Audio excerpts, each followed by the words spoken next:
Let's get this party started!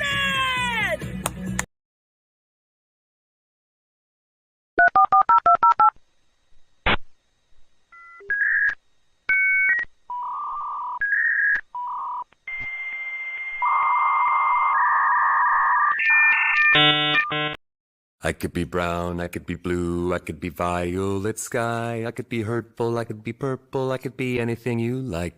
I could be brown, I could be blue, I could be violet sky, I could be hurtful, I could be purple, I could be anything you like. I could be brown, I could be blue, I could be violet sky, I could be hurtful, I could be purple, I could be anything you like. I could be brown, I could be blue, I could be violet sky, I could be hurtful, I could be purple, I could be anything you like.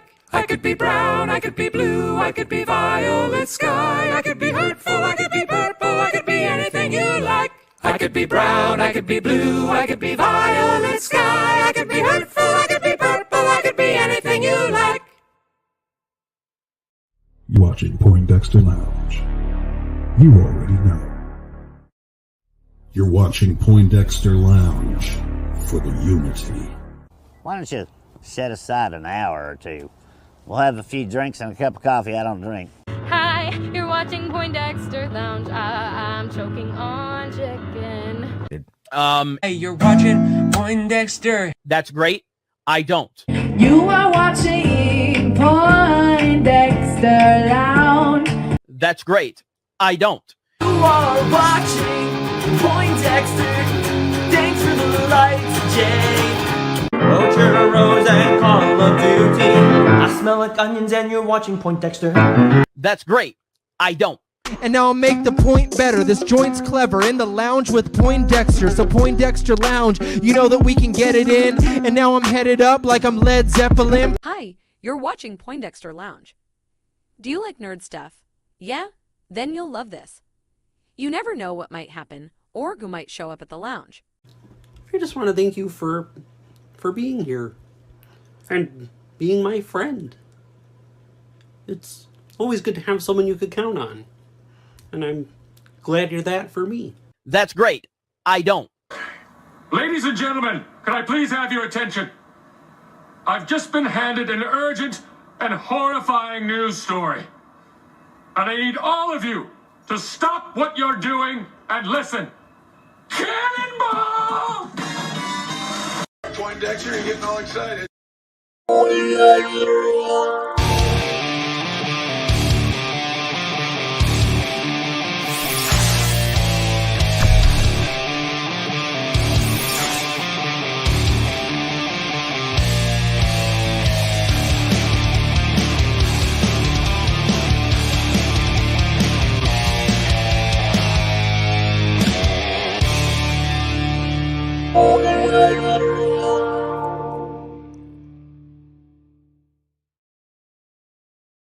What's up, nerd family? Welcome once again to the Poindexter Lounge. My name is Enosh, aka Enosh Fett, and it is awesome, fantastic, stupendous, even to have you with me in the lounge. Welcome to the lounge. Yes, it's a place of mystery. It's a place of myth. It's the place where Han Solo left his dangly dice. Ladies and gentlemen, the lounge has many secrets that are unseen and untold. And you are now here with me in the lounge. So thank you for being here. Welcome once again to the Poindexter Lounge. My name is Enosh. It's great to have you. If this is your first time, welcome, welcome, welcome. It's party. It's a good time. It's fun, and we talk about cool stuff. And so if you like things like TV shows, movies, games, sci-fi, fantasy, comic books, superheroes, toys, and so much more, then hey, you found the right place. So please hit that subscribe button as well as that notification bell and join this ever-growing group of nerds and nerdettes and everybody in between. We are glad that you made it tonight. Also, please hit that like button. Hit that little thumbs up button there because that really helps. And it tells YouTube, most importantly, that you like what we're doing. And so then YouTube says, these people like it. Maybe these people will like it. And they go, hey, I think I will share this because it's the all-powerful algorithm, ladies and gentlemen. The all-powerful algorithm says, yes, oh yes, I will share this show. I will bequeath them with some love and show them to someone else, and maybe they'll like it too. And there you go. So I don't know what that was, but hey, please hit that like button, even if you didn't like what I just did. All right. That being said, it is great to be here in the lounge tonight. It's Tuesday going into Wednesday. Man, this week is just flying by. And so but it's good to have you guys here. Also, thank you to all of those who support the channel. We really, really appreciate you. Thank you to all of the patrons. We appreciate you guys. You guys are awesome. And we're very, very thankful for all the patrons. And of course, also, we are also thankful for all the members. And I have to add Cylon Scotty back to this list. So I will do that pretty soon. And by the next show. But thank you guys, everyone who is a part of the membership. Don't forget, when you do the membership, we get the woo salute. So join the membership, and of course, everyone who is part of the super chats during the show. Thank you guys for keeping the lights on here. We appreciate it. And of course, anyone who is just interested in supporting the channel, you can do so by all the links that are in the description below, whether it be PayPal, Cash App, Venmo, what else is there? That's all of them, right? Cash App, yeah, Cash App, Venmo, PayPal, hey, whatever, check, credit card, whatever. Just send it via snail mail. I don't care.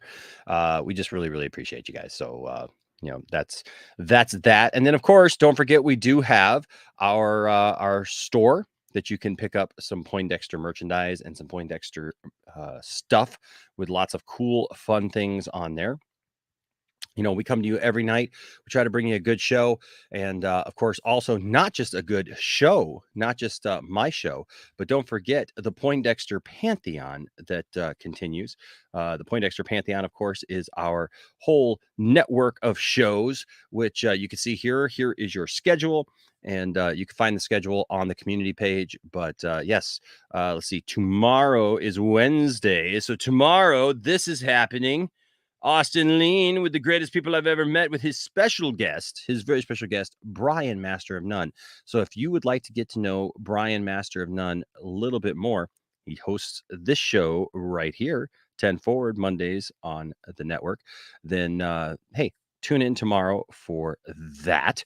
Also, I think we have a title for Tiffany's show. Just telling you, we have a title for Tiffany's show. We're working on the logo. If you want to help out with the logo, let me know. Save me some time. But we're working on the logo. Tiffany has the players in place. They've been talking. They're going to bring you a great show. Some ladies talking about collecting, talking about nerd stuff, man. So, hey, nothing better than that. So look forward to that. And then, of course, Thursday will be Jiving with Jack. Friday will be the Sci-Fi Center. And this Saturday, ladies and gentlemen, it is the premiere of the newest show here on the channel. And that, of course, is To the Max with Mad Max the Mandalorian. He will be here, and I believe that's going to be 9 p.m. Eastern on Saturday night. And, of course, you catch The Daily Show. Not The Daily Show. I mean, wow, can you imagine if I was the host of The Daily Show? It might actually be funny again. I don't know. But Poindexter overnight with me. And, of course, we got lots more to come. So look forward to that. Tonight, we got a big show for you. We got lots of topics. We're going to be talking Ms. Marvel. I am going to watch the Sonic 2 trailer live and give you my opinion. We're going to talk about Mace Windu, because for some reason, everybody just wants Mace Windu to come back. They don't care about continuity. They don't care about timeline. They just want to see Mace Windu again. We're going to talk also about J.K. Simmons and the fact that he does not understand in the least bit either Marvel or DC's multiverse. And there's He-Man movie news. We got a whole panel of people. Don't forget the giveaway for right now for anyone who gives a super chat of any denomination, or if you become a patron for as little as $1 or a member for as little as $2. This giveaway is the best, and this one I dedicate to my cousin Sam, because my cousin Sam is awesome, and I've told the story many times of him just making up cereals that he wanted to see, like Voltron cereal, and it would be good, or we used to tease him because he was a big 80s metal fan, so we called it Def Leppard cereal, with little one-armed drummer marshmallows. Ladies and gentlemen, this week's giveaway, Skelegod, I have the Power Crunch cereal. It literally comes with a little toy in there, one of the world's smallest action figures of either He-Man, Tila, or Skeletor. It's real. It's actually there. It's actual cereal. And guess what? It's still good. The cereal is still good. I might have to go, you know what? If somebody doesn't mind like a little damage to their box, I might have to go back and buy a couple more of these because I found them. But look, the cereal is still good in there. It's good till November of this year. So like it's sealed. It's all in there, right? I mean, it's a real cereal. This is not fake, ladies and gentlemen. You can play little games while you're eating it at the breakfast table. Check that out. Plus, then when you're done, you can put it up on your shelf. And how cool is that? It's Skelegod. Now I have the Power Crunch. Feel what it's like to finally have the power of He-Man in a cereal bowl. That's our giveaway. So anybody who gives a super chat, you qualify for that. Or if you join the membership or the Patreon, you also qualify for that. All right. With that said, we are going to bring in some people and we're going to have some fun. Hey, it's Tuesday night going into, like I said, Wednesday. It's a good day. We're going to talk about some stuff, just have some fun. And we got plenty of topics, like I said. So it should be a good night. Should be a good night. It's always a good night here in the lounge. What can I say? First of all, ladies and gentlemen, longtime supporter of the channel. Love this guy. I tell you what, guy's been through a lot, man. He's been through a lot, but you know what? We love him, and he's here again tonight, and we appreciate him so much. Ladies and gentlemen, welcome, Mr. Resident Justice, RJ. What's going up, RJ? What's going up? What's up, What's going up, RJ? What's going up? You getting excited? Yeah, of course. Anytime we talk movie days, I get excited. So be careful. Be careful. It's going up. All right. Also, I don't know what that meant. Oh, I don't know. God, I don't know. It's live, ladies and gentlemen. It's live. Never know what's happening live. There it is. Thade is here. What's up, Thade? Hey, what's up? What's going on, man? How you doing tonight? I'm breathing. You're breathing. You're breathing. Just sitting here. Just ate some good food and just kind of sitting here chilling. I'm trying to eat some good food. I barely have time to eat these days. So I did have a big, nice chicken salad earlier.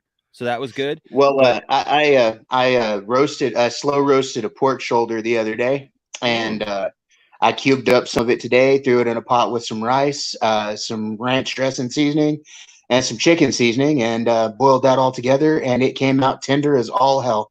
Nice. Well, I am having the snack of champions, ladies and gentlemen. A cheese stick and peanut butter. Oh, hey, there you go. Protein, keep me up for the night. Give me the energy that I need, ladies and gentlemen, to stay up with you all night long here on the show. Also here tonight. Nothing wrong with peanut butter and protein, man. Ladies and gentlemen, Mr. Anthony B. What's up, Anthony Beltre? Oops, my bad. What's up, everybody? RJ and hello, what's up? Zach is the god, so there you go. He's the godfather of the DCEU. And then also, of course, we got Enash's Adventures with Super J. Hello. Hi.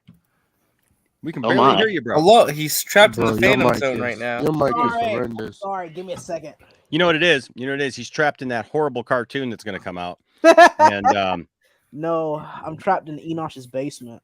You mean the? Oh, bro, I don't have a basement. I don't have a basement. Hey, Anthony, are you on a cell device? No. Yes. What? Oh, I just wanted because I was trying to figure. Staticky. Yeah, your sound was a little staggy, but that's okay because I know that there's nothing you can do about that. I thought maybe if you were on a computer, maybe your mic was like a little hot, but and just distorted a little bit. But no, you're good. You're good. You were good for a second, Super J. Dang it. Then you went back down. Oh, I could say so much about that. Well, I'm going up, he's going down. It's up and down, right? Mm-hmm. Good Lord. Yeah. Okay. I don't know where I was going with that, but you know what? It's live. It's all good. I knew where you were going with that. I know where my mind went with that. So, yeah. All right. You guys want to see something cool real quick? Let me show you something Sure. real cool. Something new to the lounge. So, Is it the Superman thing? no, I got these. Ooh, what is that? What little Star Wars stuff here. It's a box. It's a box. Oh, It's another box. It's a Jedi box. Look, it's two Jedi boxes, folks. You want to guess what's Oh. in there? Nothing. action figures. Toys. If you had to guess, what would you think would be in this lovely box? Lightsabers. No, wait. Lightsabers. I got a better idea. It's candy. Candy. Hey, joining us all the way from Australia, from a land down under. Good Lord.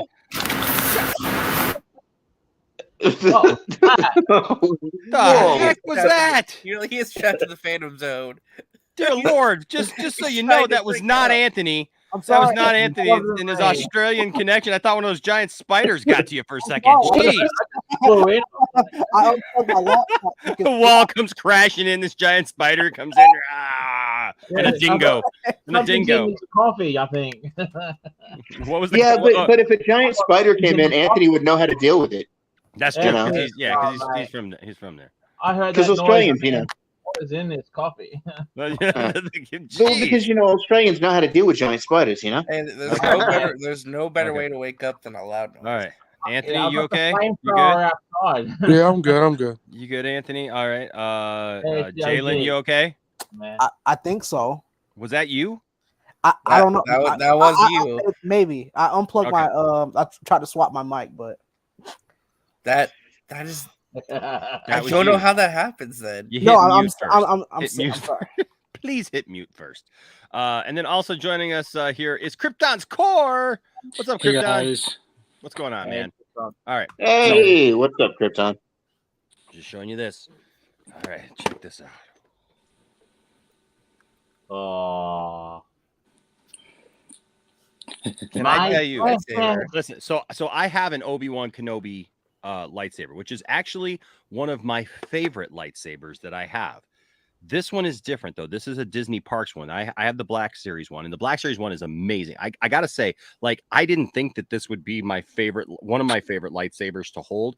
This is the coolest battle type saber to be able to handle in your hand because it's got the handle there at the bottom, and you can do these cool spin things, you know, and like bring it around and do kinds of cool stuff like this. You what's that? Is it heavy? No, it's actually really light. This one's really light. How much you pay for it? Okay, so I'm going to get into that, right? Because I got these on Facebook Marketplace from a lady. Now, here's the only thing. So this came with a regular size blade, and so I'm really happy with this. Like I said, I already have the other one, but this is nice because I could take the blade out of this one, and if I want to, like, because I've been wanting to make some like fan films, you know, like some Star Wars fan films or something like that. So I can, God, I would love to I join can you on that. attach this. I can attach this to a belt or something like that, and so I could actually use this. And then when I want to pull out the other one, you know, like I can either attach the blade to this, or I could pull out the other one, you know, swap it out real quick, and you know, you won't notice. But got this one, and then the blade, like I said, is you know, comes out. So there's that. Is that Qui-Gon's? That's based on Qui-Gon's, right? Oh, it makes sound and stuff. The sound is not as cool as the Black Series one. The Black Series one, I'm gonna be honest with you, is just a better saber. But this one is actually from Disney Parks. The lady actually bought it from Disney Parks. So, but I'll be, and see, this one has a little switch. I don't know if you can see it right there, right? Where my other one, the switch is actually the red button. You slide it up and it turns on. So this one, for some reason, I don't know why they put that there, but they put it there. Which one is the one that you can take the crystals out? That's the one that I built. Tiffany and I built those, and we can actually swap the crystals in and out. And so that swaps the color as well. Like that.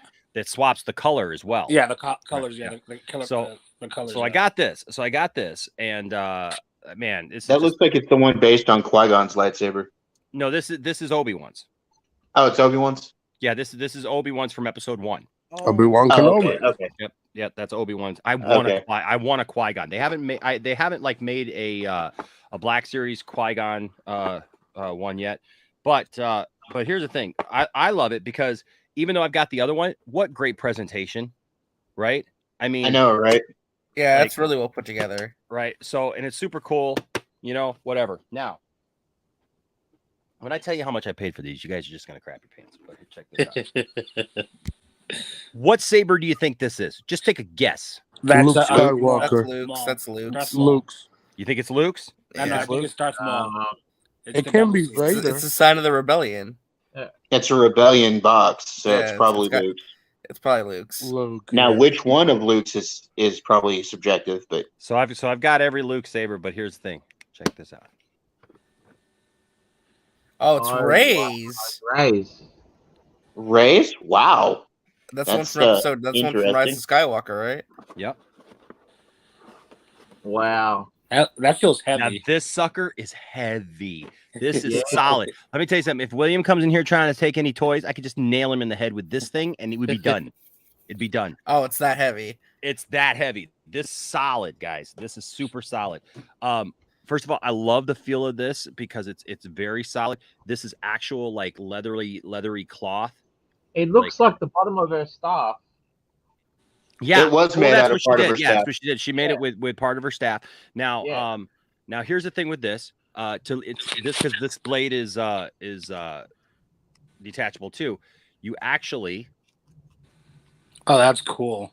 you pop those up right there, and then you insert the blade that way. Right now, the one thing I was a little disappointed with this was the blade's a little shorter, and I don't know if it's supposed to be that way or what the deal is exactly. But it's a yellow blade, right? And super cool. Now, at the parks, and the cool thing is got that little clip there, so you can clip that on your belt as well. And so I told Tiffany she could go as Ray. Right now, I have the Black Series one coming, right? The other one coming. But can you get another blade for it, Enoch? I don't know. I'm gonna have to see. Yeah.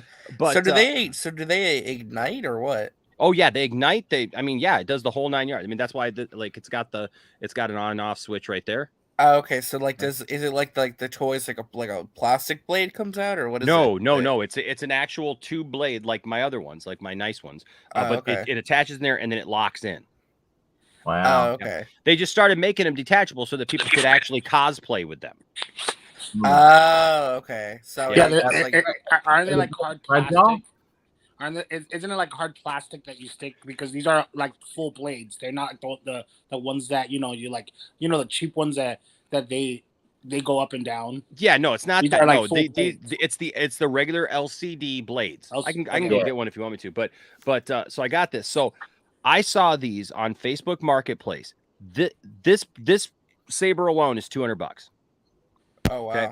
Oh, Jesus. These are the ones you buy at the parks, right? Yes, you the don't even know how Obi-Wan. much my brother has spent. He The has, like, Obi-Wan 10 of them. saber, I think goes for if I remember right, was like $100 and it's like $150 alone, right? What's the most expensive saber they have at the parks? Oh my gosh, dude. I don't know. They I mean, it depends. You can get because like Ahsoka Tano's, you get 2. Oh yeah, because it's double. Right. Yeah, it's 2. Yeah, Do you have the probably a lot Ahsoka more. one? I don't have Ahsoka yet. Ahsoka's coming this summer though. Ahsoka is coming. I this want summer. I want one of Palpatine. I want one of Palpatine's blade. I've got Palpatine's blade. I've got You have Mace over. Windu's? I got Mace Windu's. I've got Yoda's. I've got What about Paulu's. Palpatine? I got Palpatine. Yep. I've got Dude, I would love to. I would got love to Darth work with Revan. you. I got Darth Oh yeah, Revan. the Darth Oh. Revan Black Series. Yep. one is I've got great. I got the Darksaber. I've got What- hey, Dooku's. I've got I've Count never seen the Dooku's. Revan one. I've got Asajj Ventress. I've got I need to get a second Asajj Ventress so that I What can about complete the double. Darksaber? I got the Darksaber. I've got You have Dooku? Darth Maul. I got Dooku. Do they do the the Starkiller blade? Do they do that? They blade too? haven't made a Starkiller blade yet. This is a weird Hey, question. Enoch, have you ever built like one of the Ultra Sabers or one of the Mass Sabers or whatever? The what now?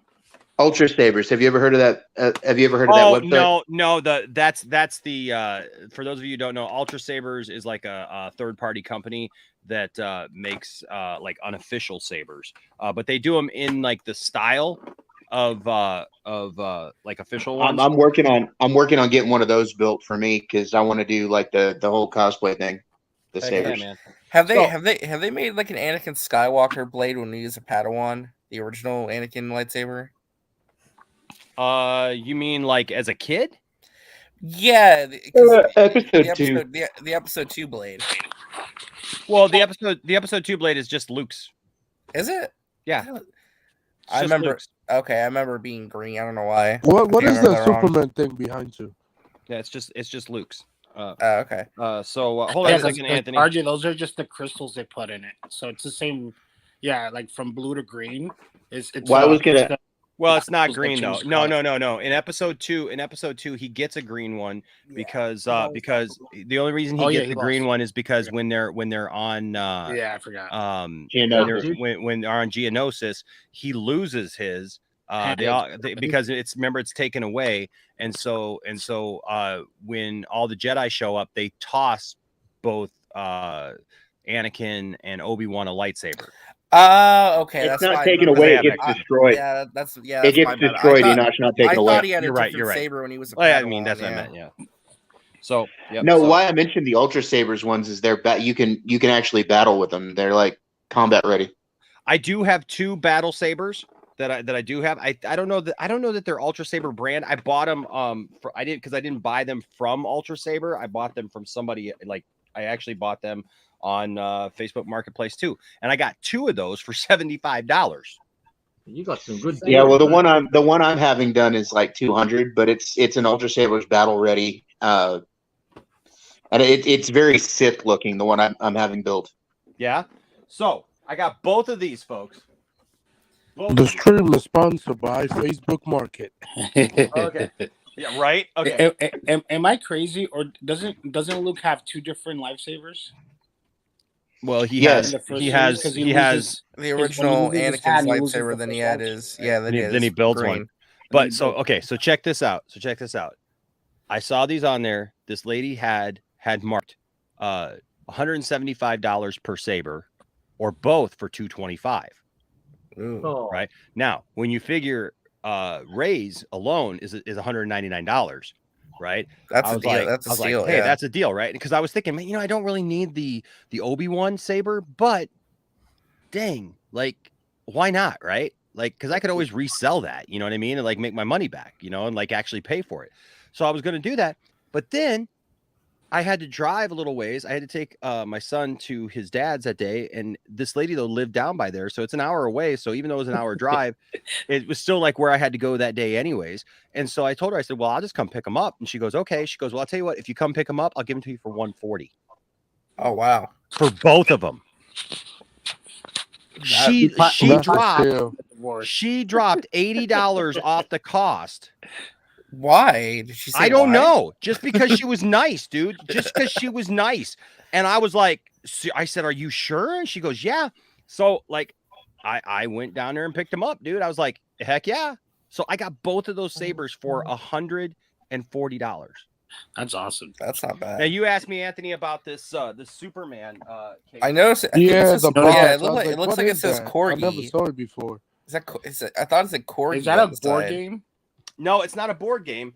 This is from Corgi in the 1970s. This is from 1978. I got this while we were in Chicago. This is a play set. Oh, that's cool, dude. This is cool. Like for any kid of the 70s. Wait, actual play set? Yeah. Here, let me. Holy shit! Yeah, I've seen those. I've seen that exact set right there before, Enoch. That's mad. It is. Oh wow! It is a Metropolis set. It opens up, yeah. That shit looks good. They you got the whole the whole set over here, and yeah. Does it come with like an action figure? No, but you could. But it was like those little those little action figures, like, and you could you could play with it that way. Let's see what is it. Yeah. So I gotta open this side. So like there's the Daily Planet or the Metropolis Police or whatever, and then there's a heliport up here. What it was like I've got the little Corgi cars and stuff, and so you can play with your little cars that way, and so it was a parking garage here, and then also I think this does something around here. I don't know what this does. This is something. It's something in the inside of the thing. It looked like it's going up and down. I don't know. Yeah, but all the cards are there though, and it's a cool little set. And yeah, it's just like I said, it's a part. You know, you can see it's a you know, it's got a street thing here and everything, and so you can do that. And yeah, you know, what I was saying is that she probably got those lifesavers after the divorce. You know, she took half of it. I think well, you know what she told me? She said that she went to Disney parks.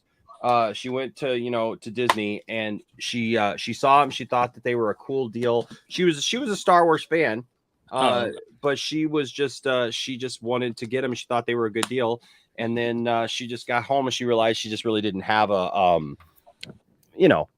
like a place for them. Like she didn't really have anything that she really needed them for. Display them or give them a good home. Yeah. So yeah, real quick, you do suck. What's up? Good to see you. Bring back Mace Windu. The Watcher is here. What's up, the Watcher? Laser Luke Gaming. Oh, thanks, Bud. Says, what's up, Nash? No promises, but I'm going to try to join and be part of your channel memberships. However, I'm not going to do it because I'm not going to do it now because I'm helping my mom. But no worries, I'll see what. Hey, Luke, man, I just love having you around, man. It's like I tell everybody, I don't expect anybody to do anything. I mean, if you join, you join.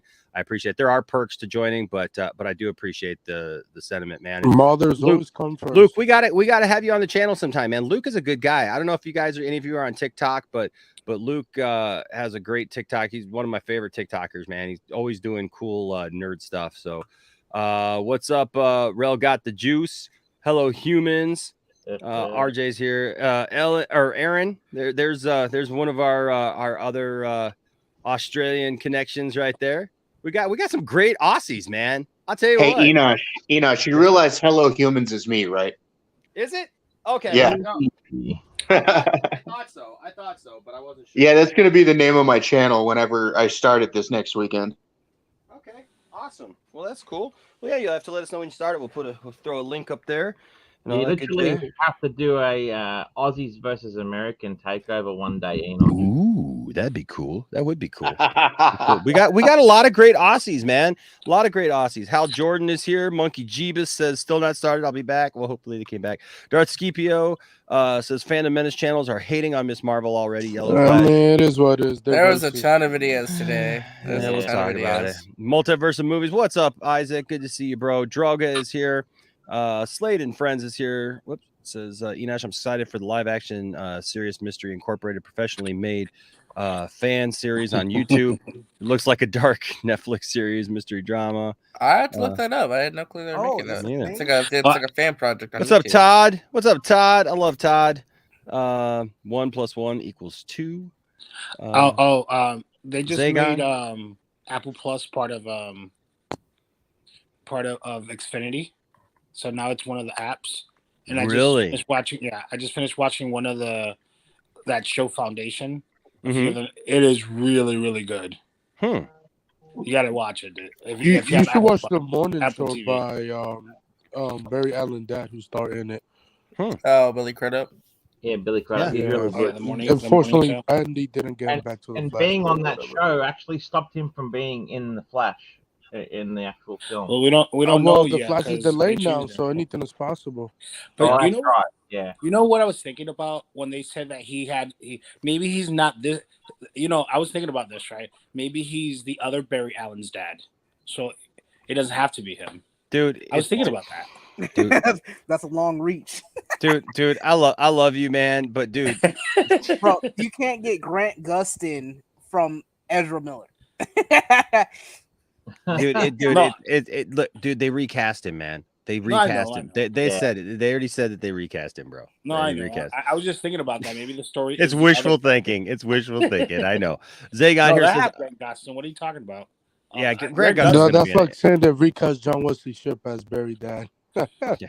Zagon here says, I read that Ian McDermott is set to reprise his role as Emperor Palpatine in the upcoming Obi-Wan Kenobi series. I would like to see that. That seemed. I mean, that wouldn't surprise me. I mean, come on, you have Vader there. How cool would be that day at the con? And you asked him to replay the trailer. Oh, I know. voice. Roll it again. Right, exactly. Yes. Jared, what's up? Jared Sladen friend says, can I help with the logo? I have my degree in photo. Dude, contact me on social media. Yeah, man. I'd love to have you be a part of it, man. For sure, bro. Let's see. Marcus is here. I'm just gonna read a couple of these. Ryan is here. Says hello, Nash. I'm looking forward to the stream as always. I am in on Sam Raimi Batman. Oh, from last night. Yeah. Heck yeah. Why not? Hey, John Collins says, Enosh, please check your email. All right, man. I will check my email. I will definitely check my email. And I've got to send you this Batman thing. Don't worry, John. It's coming, bro. I promise you it's coming. The thing is a lot of times, like, I've been so busy lately, like building stuff and putting stuff together. That's like, I got to get a bunch of stuff together and I just got to take it all to the post office and drop it. But it's coming, bro. Don't worry. But thank you for the $5. I'm gonna take that, John Collins. So, yeah. But I will definitely check the email. Azteca, what's going on? Somebody come get her. RJ, you got a theme song, bro. Please, no. Alec says, great Miss Marvel trailer review. RJ? Yeah, I uploaded a video earlier today. So we're gonna talk more tonight, but I just kind of like did my own quick little 9-minute thoughts on it because I had a lot to say. So heck yeah, Brodan is here. Let's see a couple more here, and then we'll fourth 1000 is here. Good to see you. Daniel Martin is here. Good to see you. Jesse Allen is here. The anti-fandom menace supremacist is here. Says, hey, Poindexter. What the hell? I don't know that. Sky Monk says you got Qui-Gon and Kenobi. With the lightsaber, I don't have a Qui-Gon saber yet. I think that they make one at the Disney parks, but they haven't made just a retail one yet, and so I don't have the Qui-Gon. But I'm looking forward to. Really? I thought they made it. No, wow. They have not made it. They have not made just a regular one like that. Real quick, I just want to say real quick, Qui-Gon Jinn is one of the greatest Star Wars characters of all time. That is all. He really is. I agree. I completely agree. I would put money on it that Liam Neeson's at least doing a voice for him. Yeah, I think he's going to be in Kenobi. I think he's going to. He's going to be there because they set that up in episode 3. I mean, Kenobi's got to learn how to do the Force Ghost thing from somebody. What if they do it like Clone Wars? Ray Park's too good of an actor to not give some opportunity to redo or to reappear as Darth Maul. He's too good to pass up. Yeah, but dude, you know what? We talked about this a little bit last night, Anthony. Yeah, I know. Yeah. You know, like with everything that happened last year with him, with him and his wife and everything. That wasn't malicious. It wasn't like it's not the equivalency. It's not like he went out of his way to hurt anyone or anything like that. But people will still say, nah, pass him up, but well, there's still a lot of stuff up in the air though about that because it does appear that he did go after his wife. I mean, that's what he was doing. Like they were having issues and so he posted the picture of his wife performing an act on him and and then his wife came out and said it was fake and then he did revenge porn. Yeah, it's pretty much what it was. And so, so Disney tried to, I understand Disney wanting to, get away with it. Look, I think I'm of the belief that time changes things. I just believe Gina Carano is going to be back at some time. And, they'll probably do something with Darth Maul at some point, we'll have to wait and see. I don't think that he'll end up being in Kenobi. Obviously we talked about it last night, that they're not going to use him in Kenobi, but which wouldn't have even made sense with the timeline really. And I don't, if you watch I would what I want to see Darth Maul do is I want to see the stuff with Crimson Dawn. Yeah, what happened after Solo? I actually kind of agree with Black Ops from last night, doing an early Maul training show, like when he was trained by Sidious. That would be neat. How he was discovered by Sidious and all that. That could be interesting. Well, he made a point. We've never seen a Sith trained. We've always just seen Jedi trained. We've never seen it from the Sith point of view. Are we getting Acolyte? Is that? That's not going to be. That's going to be during the High Republic era. So. I mean, it'd still be Sith related though. Well, the very end of the High Republic era, the last 10 years of the High Republic era, like going into like Phantom Menace era. Like during the Reformation era, yeah, I know, but like still. Can I ask you guys a question? What's that? Do you guys No, just the answer, bro. Jesus. Do you guys want like a different reality to happen? No. No, fuck no. You know how it jumps to a different. No. What do you mean by different reality? Give me multiverse. Like a Star Wars they multiverse. changed it, you know. Like multiverse, like the stuff that people keep talking about, like erases episode 8 junk. Yeah. When they hell no. Erase it. Hell no. Hell no. But no, not really. Well, let me ask this then. You know, I don't like the idea that either. Okay. RJ, I watched a video today of somebody ticked off because they're talking about that they're developing possibly the next trilogy. Oh yeah. With Rey 7, 8, 9, and this person's in complete asinine denial, going, "Well, how do you feel about the idea?" Well, is that dude? Wasn't it that dude that Johnny Pop did like? The Dollar it was like Doom one of his videos, and he's just like, like, oh, and how do you guys feel? How do you guys feel about the idea of them cementing, the sequel trilogy and that all the Mandalorian stuff? Would you still watch the Mandalorian stuff if you know that it's leading to? Of course, he says Jake Skywalker. Ugh. But it's a bunch of BS. Oh, have you heard that now they're calling Kenobi Uncle Bob Kenobi? But guess what? Bob Guess what? Joke's on you, because guess what? Sequel trilogy ain't going anywhere. Yes, it ain't getting erased. Yes, it ain't going nowhere. It's there to say you're in effing denial. I don't believe you, Enoch. Don't believe me. Watch the effing movie. Well, believe Mandalorian. Go watch Mandalorian Enoch. season 2, where they hinted Snoke already. So there you go. Enoch, they're getting rid of it. Don't you know? Don't you know they're getting rid of it? It's going to happen any day now. What you know you guys want that Captain Kennedy is fine? Because they have them books with the twins back in the day. You know what I'm Jason talking and about? Jaina? Yeah. Yeah. So would you want to see like an offshoot of that? Just make it a new trilogy with them? I mean, no, because that storyline doesn't. That storyline doesn't work live action. It doesn't work with what Disney's canon is right now. I mean, it just doesn't it work. would be great. It would be great, but it's never going to happen, dude. Yeah. It's just it's not set up for those people anymore. Well, let me ask you this then, real quick. Because I know Fourth has a super chat. But I just want to say real quick. Remember those Star Wars Infinities comics? Yes, I do. Like what if stories about what if different events happened with episode 4, 5, and 6. Yeah. Would you want to see them do something like that, but as like animated movies? Well, that'd be cool. You mean like what? Maybe Disney if they Plus. did like a Star Wars what if, maybe. Yeah, That's what I'm saying. Cool. Like, That's kind of what like that. Star Wars What If. That'd be cool. And I could handle that if it was animated, but not live action. Yeah, not live action. No, I want the sequel trilogy gone. It shouldn't exist anymore. Anyway, I've heard that Keep hoping, buddy. Episode 10. I've Ain't heard gonna change episode a 10 has thing. a director already. They weren't that bad. I mean, they were awful. No. Hey, I mean, the last Jedi hey, was Jalen, cool. you might, but we don't. I didn't know what the big fuss was about Luke's dying. I mean, I don't understand. I don't understand the correlation between why people. Dude, that's a whole other argument, dude. We don't have time for that tonight. Is that is that what they're talking about when they're all upset because of what happened at the? No, it's not one thing. They're butthurt over everything. I'm just not going to get into it tonight. It's literally every aspect. The butthurt flows strong with these people. Lazy writing, For sure. why. Anyways, Fourth It's 1000 lazy here with a $5 super chat. Thank you, Fourth 1000 says, why not just make your own saber at Galaxy's Edge? I think like a real Jedi would, or maybe Like Luke a real Jedi would. So I did.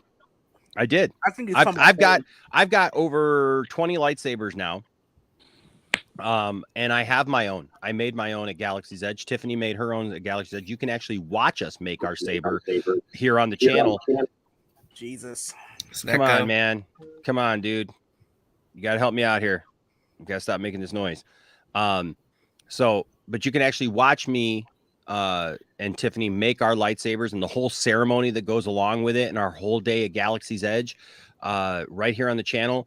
It's really easy to find if you just look up Poindexter Lounge, like Disney Trip or Disney Galaxy's Edge. You'll find it. It's right there. It's like an hour long. We also have the day before we went to Universal and went to Harry Potter World and went all around there. Yeah, you can check it out. But yeah, we built our own lightsabers. Did you go to LA or to Florida? Florida. Oh, okay. Hey, Yeah, I've been to. Fourth makes a good like Star Wars idea there in the chat. I kind of like his idea there he has in the chat. All right, hold on a second. Let me get there. Give me just a second. What's up, Star Wars Politics? Good to see you. Marcus, good to see you. So Star Wars Politics says, I also heard David Bowers or Jerome Blake will be reprising their role of Grand Vizier Maz Ameda in the upcoming Obi-Wan Kenobi. Well, that would be interesting. I heard they were reviving Sabine. Well, Sabine's coming into Satine, my bad. Oh, Satine. Oh, I don't know about Satine. I mean, but yeah, Sabine is Satine ain't coming back. She did. No, she's revived, Bro, she's coming back, bro. Lightsabers don't kill people. Dude, she dead, bro. She dead. Lightsabers don't. No. Here's the thing. Lightsabers don't kill people. People kill people. Yes, they with do. Lightsabers. With lightsabers, exactly. We need to do lightsaber control in Star Wars. That's what we need. Why do we need lightsaber control? I don't think so. Like, no, everybody should have them. Everybody has the right to bear lightsabers. I'm just saying. And blasters and slug throwers and just about any other damn weapon. Seems like everybody's carrying one in Star Wars. Why not? But no, I'm sorry, RJ. What were you saying, man? I think I cut you off, and I don't think we came back to what you were saying. I'm sorry. I apologize. I honestly don't remember what I was saying. Yeah, you should feel ashamed, Enosh. Look at you, derailing conversation. Enosh forgot. You should be ashamed of yourself. Really? Yes. Really? Yeah. You are Shame on testing you, this Enoch. man. Shame. You are testing this man's patience. Shame. Anyway. He's gonna are you letting out some steam, Jalen? What are you doing? Just letting off some steam. Is that Jody Corner, brother? Oh. Okay, so I want to preface first of all, I like that guy, and that guy is not Andy Signor. Oh, you know him. He's a nice guy, but I am going to use some of his videos because they're kind of funny for a new segment we like to call, hey, let's check in with Andy Signor and see what he's doing. How about dinner in a movie or popcorn in a movie? I brought the popcorn. Fine, only because I love Jack Black. Thank you so much. Thank you kindly. You'll never go wrong. What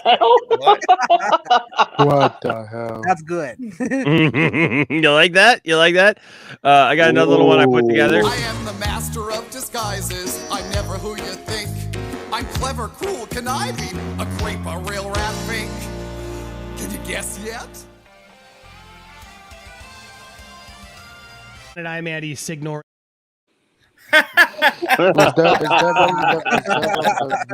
That's great. That's awesome. And then this one just reminds me of something Andy would do. Hello there, young girl. Can I interest you in some little Debbie delectables? Zebra cakes. We have banana twins, also the delectable honey buns. No thank you. Oh, wait, no. Wait, no! Poor guy. Zebra cakes are good. 5 Nights at Popcorn Planet. Andy Signor comes alive. Oh God, he's alive? Maybe not. Please tell me he's not alive. Yeah, but you know how you had Campia watermarking your stream? You don't want Andy doing that now.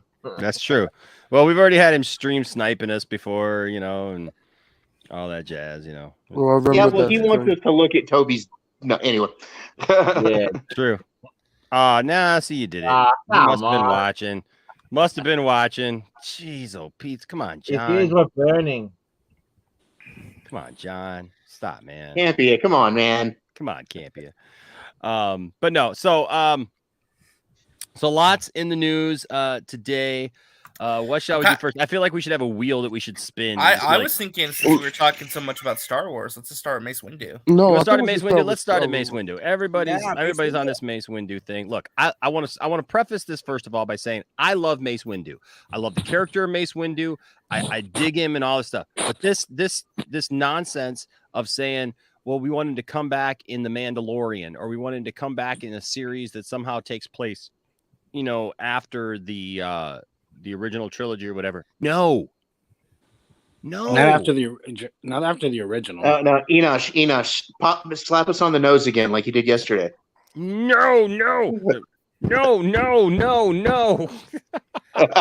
Stop it. And here's why. Because where he's should not he come back then? Look, if you haven't come back, he's got to come back sometime before the original trilogy. But Sam's a lot older though, like I don't care. Not really. Windu's dead. De-age him. Let it go. De-age him. Did Windu's you watch dead. Captain Marvel? That's true. Just Windu's de-age dead. him. Let it go. I'm just saying, just de-age him then.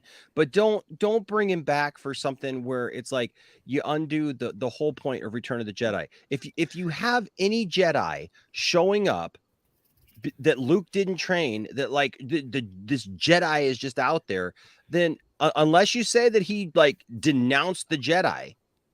If you say Mace Windu denounced the Jedi and like he like totally he turned away, the order, like Ahsoka, right? Ahsoka is no longer a Jedi, then that's fine. To me, if you have them as Jedi, it undoes Return of the Jedi. It undoes the point, because Yoda literally says, "When gone am I, the last of the Jedi will you be." That's the whole point, is that Luke is solely responsible for carrying on the religion of the Jedi and for training other Jedi. Well, bring him back like a Sith then. A Sith Lord. Well, Mace Windu No, because you can't do that either, because trying that to undoes murder somebody. No, you can't do that either, because it undoes the balance in the Force, and for another reason, like that's the whole point. The last time we saw Mace Windu, he was all pissed off because there was a Sith Lord and he was trying to kill that Sith Lord. So and he almost succeeded. Hey, Enosh, yeah, he so would be nearly have him 100 years old time-wise anyway. Yeah, I know, but have him disenfranchised with the Jedi Order or whatever, and say that he walked away, became a hermit or whatever, and he did whatever he had to do. That I would be okay with. But this idea that he's just a Jedi that's sitting out there waiting to come back and do Jedi crap, no, it just it literally flies in the face of everything that the movie is. And like I said again, I love Mace Windu. I got tons of Mace Windu stuff. I love his saber. His saber is the most freaking amazing saber, man. So I love Mace Windu. It's just that I get it. People just want to see Samuel L. Jackson back, right? I get it, but it's got to make sense. And I just see so many fan theories and people just saying, "Well, I want to see Mace Windu no matter what. I just wanted to come back and be a kick butt Jedi in The Mandalorian." No. Why would you want that? Like, it literally undoes and you know who I hear it from? I hear it from these people who like go on about like how precious and sacred the original trilogy is and all this stuff, but yet they talk that way just because it would be cool. Again, I'm sick of us saying that like stuff, just because stuff looks cool, that it's the best thing for us. It's not. Like story, what the heck happened to us? Where like we can't watch movies that like have slow burns anymore. We don't care about story anymore, or I know, because I still have the debate about Darth Maul and Obi-Wan, because people get really finicky when you say that he shouldn't be in the series. I'm like, just go watch Rebels. It's fine. Well, like, Enosh, it comes down to okay. It comes down to that a lot of fandom is just young and they want the flashy stuff. They can't handle the slow burn. Well, it's a mix, Thade, between that, and it's a mix between the old fans who like when they remember it from being kids, right? And the thing is they look back at stuff with rose-colored glasses, and all they remember are the cool lightsaber fights. That's all they remember. They remember blasters and ships flying and stuff like that. They miss complete lines of dialogue and stuff. I see people asking questions that claim to be like diehard fans of Star Wars, that like they're asking questions about stuff or like giving fan theories about stuff that it's like you look and you go, that can't happen. Yeah. Oh yeah, and I completely agree. The nostalgia bait is real, man. Like, and I had that same complaint about a lot of things. Like something Bert Ann and I talked about for a while there was just the nostalgia bait. And like, let it go. Tell new stories. I hear. I'm What all happened? for things happening as long as they make sense. It's got to be Exactly. Exactly. But what's Exactly. wrong with telling new stories too is my thing. Like, what's wrong with the slow burn story? I'd rather character development than, you know, rushing the pretty stuff. Me too. Me Don't too. I would worry, rather, Mace you know, Windu is back, but it's the same baby. people who will complain and like act like the writing in something is bad, and they couldn't write their way out of a paper bag. You know, they don't know what real writing is or storytelling is. You know, Marcus, I understand people want to have fun, man. That ain't about what I'm talking about. You can have fun and still have good stories. You know, that's the thing, man. You can have good stories and still have fun, man. The original trilogy is fun. There's a lot of stuff that's fun that still makes good sense, you know. And only girls just want to have fun. Remember that. You know, Enosh, when we're talking about Mace Windu, I could see something like what they did with Jolie Bindo back in Knights of the Old Republic done with Mace Windu. I mean, it could work. Like you said, if he just goes into hiding or whatever, yeah, becomes a hermit or something like that, that might work. Okay, so Vin Frost, you bring up actually a really, really good point. And Cal Kestis. Well, hold on, because technically, Ezra is not a Jedi. He was never knighted by anyone. He was never knighted by Ahsoka. What's his name? Kanan. Kanan. Yeah, Kanan. Kanan Jarrus. I wanted to say Jester Maria, but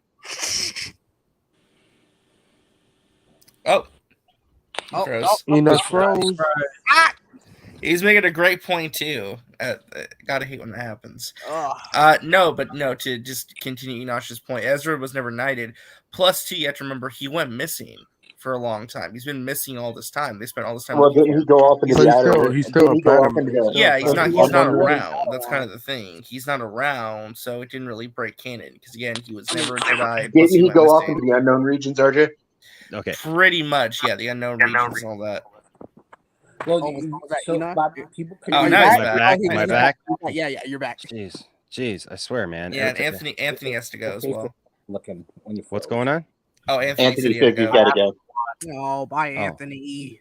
Oh, okay, buddy. Oh, as always, thanks for having me on. I like especially getting home early so I can catch the beginning, like I just said.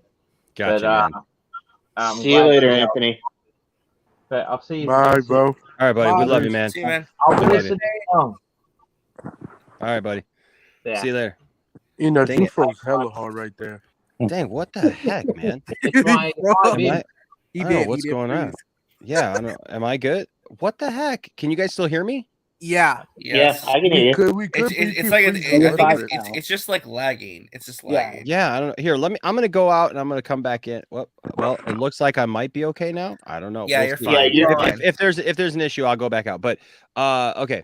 So Yeah, I so was just finishing your point that Ezra, he was never knighted. Plus, he vanished alongside Thrawn for many years. I mean, just because you aren't knighted doesn't mean you're not a Jedi. That just means you're a Padawan. Kanan was knighted. It does mean you're not a Jedi. No, you're a Padawan. You're a Jedi Padawan. You're a Jedi Padawans are not technically Jedi. You're an apprentice. You're not that's like if you're an apprentice to a job, you're not that right. you're not that job yet, you know. Yeah. I'm gonna go out and come back. Yeah, in. Okay. Yeah. But yeah, Okay, like I said, RJ, didn't Ezra go out into the unknown regions or something like that, disappear at the end of Rebels? Yeah, that's the whole thing. They've been looking for him, right? They don't know where he's at. Is he showing up in the Ahsoka show? Yes, he's supposed to. Okay, that makes sense. That's pretty much what the entire plot's all about. It's about. So what happened to Canon Jarrus? That's my question. Like I missed part of Rebels. I missed part of Rebels. That's a hard spoiler. Yeah, that's like a massive spoiler. I don't even want to tell you because it's that serious. Well, then just drop it in the private chat for fuck's sake. I don't care about spoilers. Okay. He either died or became a Sith, just like Luke. Either or, I don't know. I've never seen this series, but Well, I missed the end of Rebels. I haven't watched it yet, but like I said, I don't care about spoilers. It doesn't change my They're not gonna get Ezra Miller to play Ezra Bridger. They're gonna get the guy from Aladdin to play the character. I forgot the Aladdin Didn't they kid. say that it was that guy already? Oh, okay, there's RJ. rumors that Thank the you for Aladdin that. kid- Yeah, that makes sense. Okay. There's rumors that the Aladdin kid. What about is Cal playing Kestis? the Though? character. Like, isn't he technically a Jedi? Well, Cal Kestis. That's why I think that logic is flawed because we don't know the end of his it's- story though. We don't know the end No, of his story. I'm saying that just because you're a Padawan, you're not a part of the Jedi Order. So, like, was Cal Kestis not a part of the Jedi Order then? no, because he never finished his training. He was a Padawan who like ran away. That doesn't make you not a Jedi. But he also closed himself off from the Force. Remember that? Like he had. Yeah, but he wasn't a full Jedi Knight. That's what Enosh was trying to say. Yeah. Yeah, but that's totally different from not being a Jedi. Well, I'm just saying, Cal. We don't know the end of his story, and again, he wasn't really a Jedi. Cal's dead. Oh, we don't know though. We don't know the end of his story. We don't know. I know. Is He is Ezra dead. Bridger He's dead? He's dead. No. No, but here's- Ezra's out in the outer unknown region somewhere. So why the double Yeah. standard then? Because we don't It's know. not it's not a double standard. Here's the thing. Again, there can be people who are Force sensitive who can use the Force, who are trained in the Force and all those things, but it doesn't mean they're a Jedi. We have to remember what a Jedi means. To be a Jedi, it means you are part of a specific religion of the Force. Just because you use the Force doesn't make you a Jedi. You could be a Sith, or you could be But neither. what if I kill people? You could be neither. Is Sarah Junda Okay. not a Jedi? What's that? Is Sarah Junda not a Jedi? Then in that case, then because she also closed herself off from the Force, but she adheres to the Jedi code. If anybody at the time of Return of the Jedi who is still alive should not be considered a Jedi. Even if you were trained as a Jedi, especially when it comes to the Purge, like during the Purge, a lot of Padawans and stuff probably ended up still living through the Purge. They just disappeared and became other things. They didn't continue to be Jedi. Exactly. Well, and some went on to become Inquisitors. Yeah. Right? They didn't become Sith. Remember, Palpatine allowed for Inquisitors, right?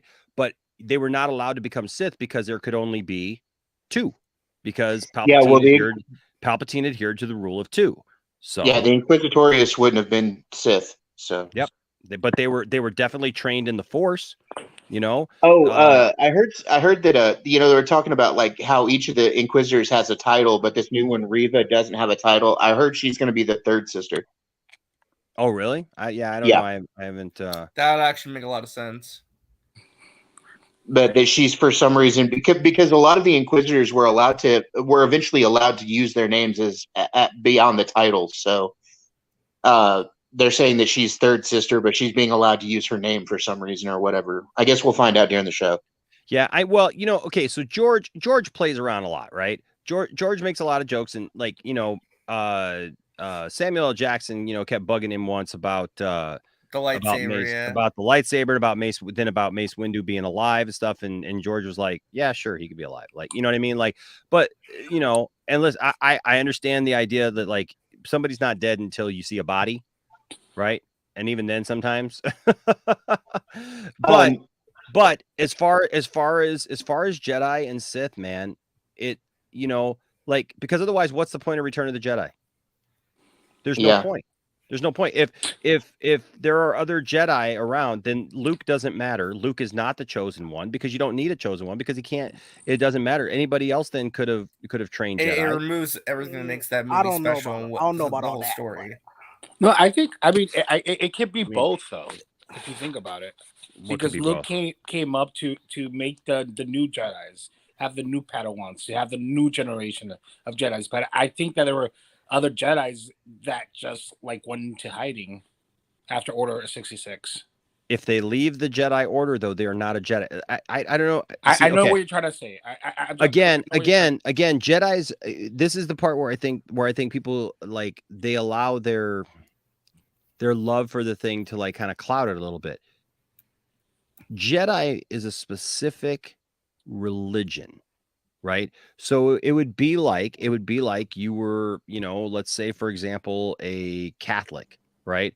Most of your life. And then all of a sudden you decided, hey, I don't want to be a Catholic anymore. So you left the Catholic religion, or you left Judaism, or you left Islam. You left being a Muslim. You left being a Christian, you know, because Christian, there's like lots of denominations and stuff like that. And the same thing in Jedi. There's lots of like variations and things like that. And Force users, right? They believe in the Force, right? Like we kind of believe in God, right? That there's God, but then there's all kinds of different sects. There's all sex, you know, not sex, different, you know, groups. Sects, I mean, I'm sure it exists. You know, so is it better? But I'm just saying, there's all these different, you know, groupings of Force users and people who believe in the Force and use the Force for various things. There's planets that they discovered that like people were using the Force, but they didn't know what it was. You know, all these things. And the Bendu were a group that used the Force. Exactly. The Bendu, right? They were in the middle. They were neither light or dark, but they were, you know, in the middle.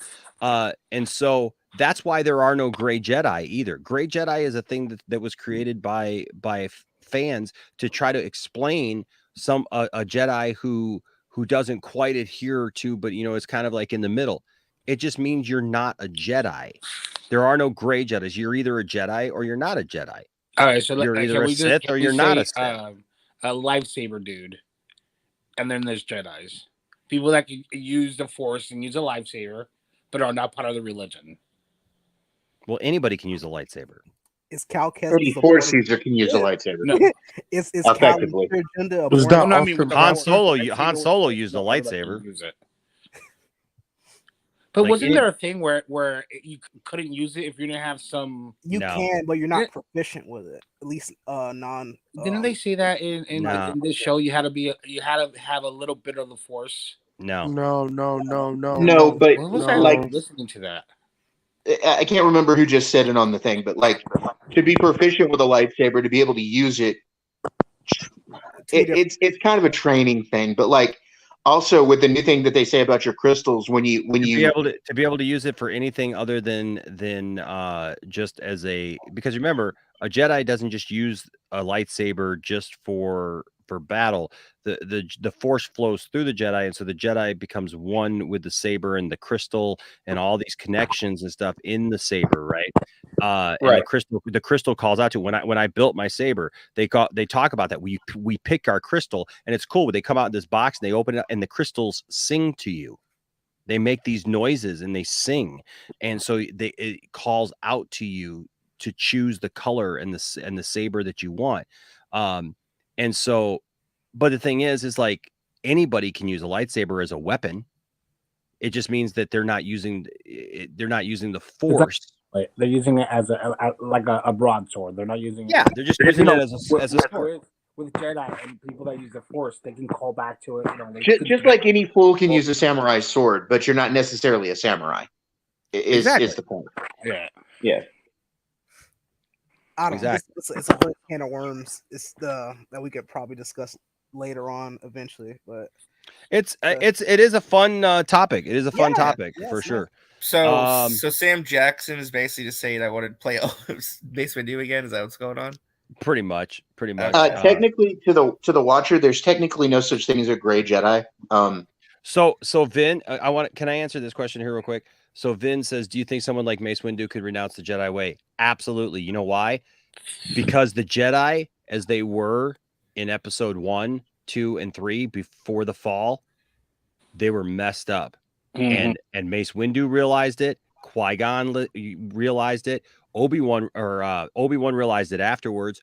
Yoda realized it afterwards, the folly. That was the whole point of Luke in Goku realized it, and that's why he left. The Last Jedi, Luke realizes the folly of the Jedi because the Jedi had gotten to be prideful. They thought that they were that they had cornered the market on everything, and and Yoda even talks about it in episode 3, I think, that like they were so blinded by their own mistakes They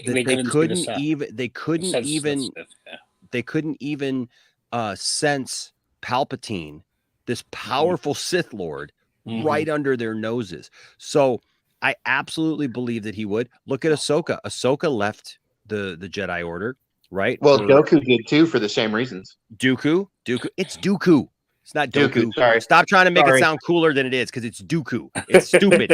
It's stupid sounding, but he's our Dooku. He's our Darth Dooku. Tyrannus. Darth Tyrannus, right? Yeah, Darth Tyrannus. Yeah. So But I definitely believe he left way before everybody else did because he was fed up with the whole way the Jedi worked. So, I mean, you could say the same for any of the Lost 20. They all left because it sucked. Yes. Now, see, I would love to see a thing about the Lost 20, man. That would. Me too. That would be awesome. That'd be very cool. Would you consider Ahsoka like the 21st of the Lost 20? I mean, she left after Dooku. Dooku. Yeah, the way that Dooku looks in Clone Wars is so weird. He has a big head. It's like he has a supremely oversized head.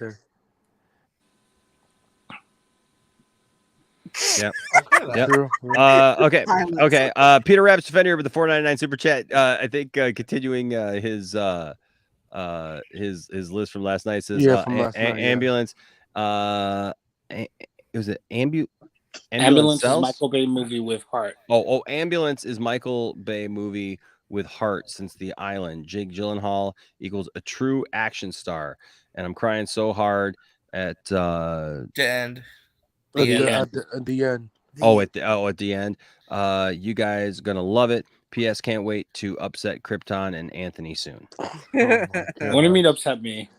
Well, okay. Because he thinks I hate everything, which I don't. What are we talking about? Don't worry about it. I don't know. We'll see what happens. I don't know what's gonna happen soon. See you soon, Peter. Exactly. That's the point. All right, so did you guys okay. So let's get to this, because we got to get to this. Okay, we got to get we go off on these tangents, and we got to get more. We got to get a little bit more streamlined. I mean, I love Skywalker's trash. Yeah, I love. Oh Lord, I love. What in the world's going on over here? I don't know what the heck's going on over here. Looking, bro? I don't know what. This is why we need ad block. I guess so. There we go. Hold on. I'm also not looking up Williams Sonoma open kitchen stuff either, so I don't know what this is. Not targeted ads over here. I would just say, like, I'm not looking that stuff up, so I don't know what the heck that is. That's kind of funny. Star Wars is filled with unresolved mystery. I wasn't looking up needing a bathing suit either. Star Wars is filled with unresolved mysteries. One of them is Mace Windu's questionable death during Revenge of the Sith. Samuel L. Jackson portrayed the memorable Jedi Master in the prequel trilogy, but the character suffered a gruesome demise at the end at the hands of. What the heck? I guess what the heck just happened? I guess Palpatine still lives because he took out Enosh. He's like, I ain't letting you read about how I killed Mace Windu. Screw that. Don't worry, Mace Windu's gonna come back as a clone. I just wanted to address something actually that Kinsharu said earlier in the chat. Hold on just a second. Let me scroll back and look. Were there any passive Jedi who never killed in the extended universe? Actually, yes. There were several. Depended on which time period you were talking about. The Old Republic, there was a crustacean-like Jedi. His name was Vodos Bask. He never killed. And he was completely passive. He never even carried a lightsaber. He carried a Force-imbued staff. That would do it. So yeah, he could block lightsabers. He could block lightsabers with his staff. It was great. How freaking long have I been gone? For about like 2 minutes. About a good minute. What the heck? I'm like reading this whole like article and stuff, and then all of a sudden, like, you were gone as soon as you said died at the hands of Emperor Palpatine. Died at the end. Yeah, you said died a gruesome death, and then you were gone. Swear to God, I don't know what's going on tonight, but there's nothing wrong. Everything is like my internet. I don't know. It's the curse of Mace Windu. I guess so. Jeez. Okay, the Watcher says he erased you from the timeline. Yeah, I apologize to our viewers. He finished ruining it. Okay, so basically, I'm not gonna read the whole thing again. Then it's just It's just going over the history. Yeah, it's just going over the history, and that back in 2020, it was previously rumored that a Mace Windu prequel series for Disney Plus was being developed by Lucasfilm. However, no new details have emerged ever since that report. But this has led to a belief that there are still plans for the character. The Book of Boba Fett lead star Tamara Morrison previously revealed his desire for revenge against Windu, potentially hinting that a return for Jackson's Jedi Master could be in the cards in a future project. Now, the actor himself has expressed interest for a comeback in a new interview. And I said, that's a cool picture. I mean, if they were able to revive him, Boba Fett, and clearly we thought he died. He did kill his father. I don't know. That was different. I mean, he was eaten by a giant but we space knew he was slug. dead for over 30 years. We knew he was dead for over 30 years, right? No, because there was always a chance that he would survive because the Sarlacc keeps you alive for 1,000 years. In Legends, they brought him back right away, bro. Oh yeah, they brought him back in the 90s, man. Like he wasn't dead for 30 years. They literally just killed him off again just a couple of years ago when Disney took over. So he wasn't. Yeah, they brought him back in a book called Tales of the Bounty Hunters. There were books, there were comics, there were everything, man. In fact, he teamed up with Luke and Han and everybody and I mean it was. Yeah, dude. Yeah, I don't read. Well, canonically, going by just the movies, he's been dead for a while. Until now. So he was eaten by a space slug that could have kept him alive, dude. It was always open ended. Yeah, but people don't live. Mace Windu fell out a window, very high up. Was there not a show that just came out called The Book of Boba Fett? That's what I mean. Right after. Listen. See, you're reacting. You're not using your brain. You mean the? You're not using your brain. No, listen to what I'm saying. Until now, canonically, Boba Fett has been dead. Until now, for mainstream watchers of just the movies, not counting Legends. I'm still saying Windu went out a window, dude. Yeah, even Jedi don't survive long falls out of a window. Got chopped in half. It's like you could say this guy got chopped in half and fell like through a shaft and all that, and supposedly he survived that. I mean, and he got robot legs. So it's like this guy just got his hand, just one of his hands came off. He could have survived that. He's a Jedi. So I don't. Okay, sure. I'm just saying. I'm just playing. Can we talk about how woke is the Book of Boba Fett? It's not woke. Stop using the word bro. woke. The episode 5 was so garbage, bro. That was a Mandalorian episode, 100%. You can't lie, Enoch. No It was a Mandalorian character development at all. It was indeed a Mandalorian episode. Episode 6, when Luke showed up, was terrible. Would you like some CGI peanut butter? was terrible. Oh, Enoch, give me a metaphor. Yeah. Oh, Get him, peanut butter. No, you put out the metaphor. I saw it. Ooh. I'm holding this cup. Okay, sure. Episode 7 was hot garbage. And yeah. I liked it. I liked all the episodes. Listen, we are not getting into a Book of Boba Fett debate. Yes, I want to read and the about Last Mace Windu. Jedi. Can we talk about the Last Jedi though? Anyways, will Mace Windu return? Yes, he is back. He's coming back in season 3, episode 5. Not by the time we're done with this conversation. Yes.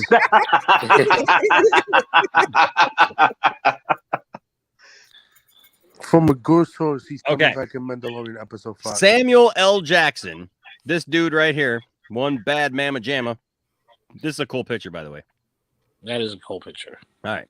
Sat down as a guest on a live sit down. He sat down as a guest on a live sit down. Wow. The direct.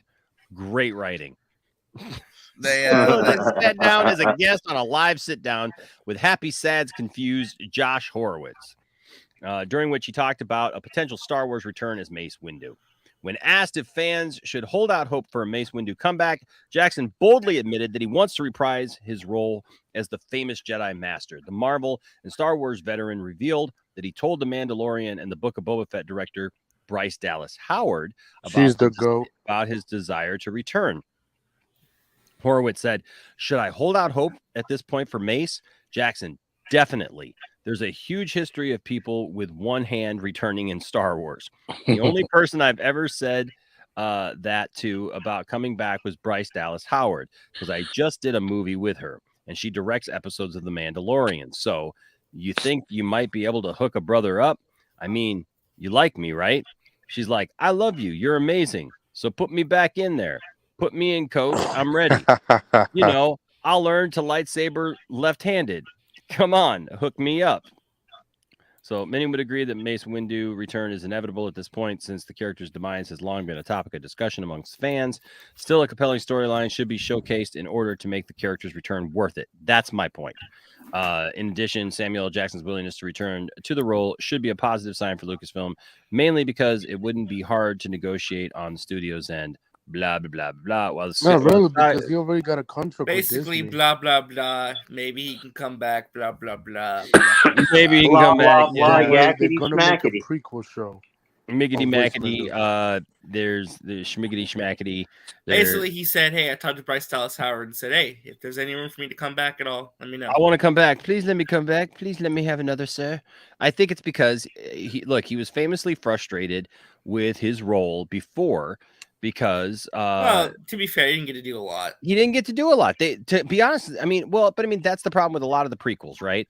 Is that they kind of wasted a lot of people. It's just like people walking from one thing to another and just like scene to scene to scene to scene to scene. Well, what There's did he not a do? lot. He just talked and walked around in long hallway. Just like the Rise of Skywalker.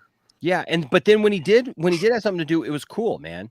It was yeah, cool, in Attack of the Clones, dude. I've got him posed. I've got a Geonosis playset over here. Do you have a hot toy of him? No, I don't have a hot toy of him, but I do have a see, I got a Geonosis playset right there, and I've got Mace Windu hooked up just like he is in the movie where he holds the lightsaber to Jango Fett's throat. I've got him posed up there just like that. And dude, I mean, yeah. I mean, he killed his father. And you got a lot of toys, man. I mean, it be like that sometimes. Holy, this is like Santa's plate toy shop. I see it there. That's cool. Yeah, but it be like that. Wait, what is the Star Wars box right there? The black one that it says Star Wars with the white one. What? This one? Yeah, that one. Yeah, right there. Yeah, that one. That's the skiff guards from from the skiff from Jabba, from the skiff that they're on in Return of the Jedi. Yeah. So, but anyways, so look, Mace Windu. I get why people want him to come back. I really do. I understand if you're a fan of Mace Windu. I understand if you really want him to come back. I understand. Look, guys, I understand if you're a fan of Cal Kestis. I understand if you're a fan of Ahsoka Tano. I understand if you just want to see kick butt stuff. I get it. But that being said, it's got to make sense. It's got to make sense. Just like that just said, it's got to make sense. It's got to have a It's got to have a point. It needs to fit the story. It needs to actually be something that would make sense in the continuity they've already established. Yes. I mean, he could just go, they get in trouble. He comes out with a lightsaber and they ask him, "Are you a Jedi?" "No, I left that crap a long time ago." It could be that, and that seals everything. Yeah, I mean, he could come out. He could come out, and they could be like, "Mace Windu, have you seen that new Superman cartoon?" And he could be like, "No, I left that crap a long time ago." I mean, come on, it's not gonna be better than Superman. I see how it is. Delayed reaction. I had to think about it. I had to think about it for a second. I'm sorry. Yeah, think about it. Oh no, he thought about it. Can we talk about Miss Marvel now? Hold on just 1 second. Okay. We'll get to that. Okay, real quick. He-Man. Yep, I'm gonna go He-Man here. Okay, I'm gonna go He-Man on you because we got some He-Man news, and we don't get He-Man news very often. Master of Evolution season 2?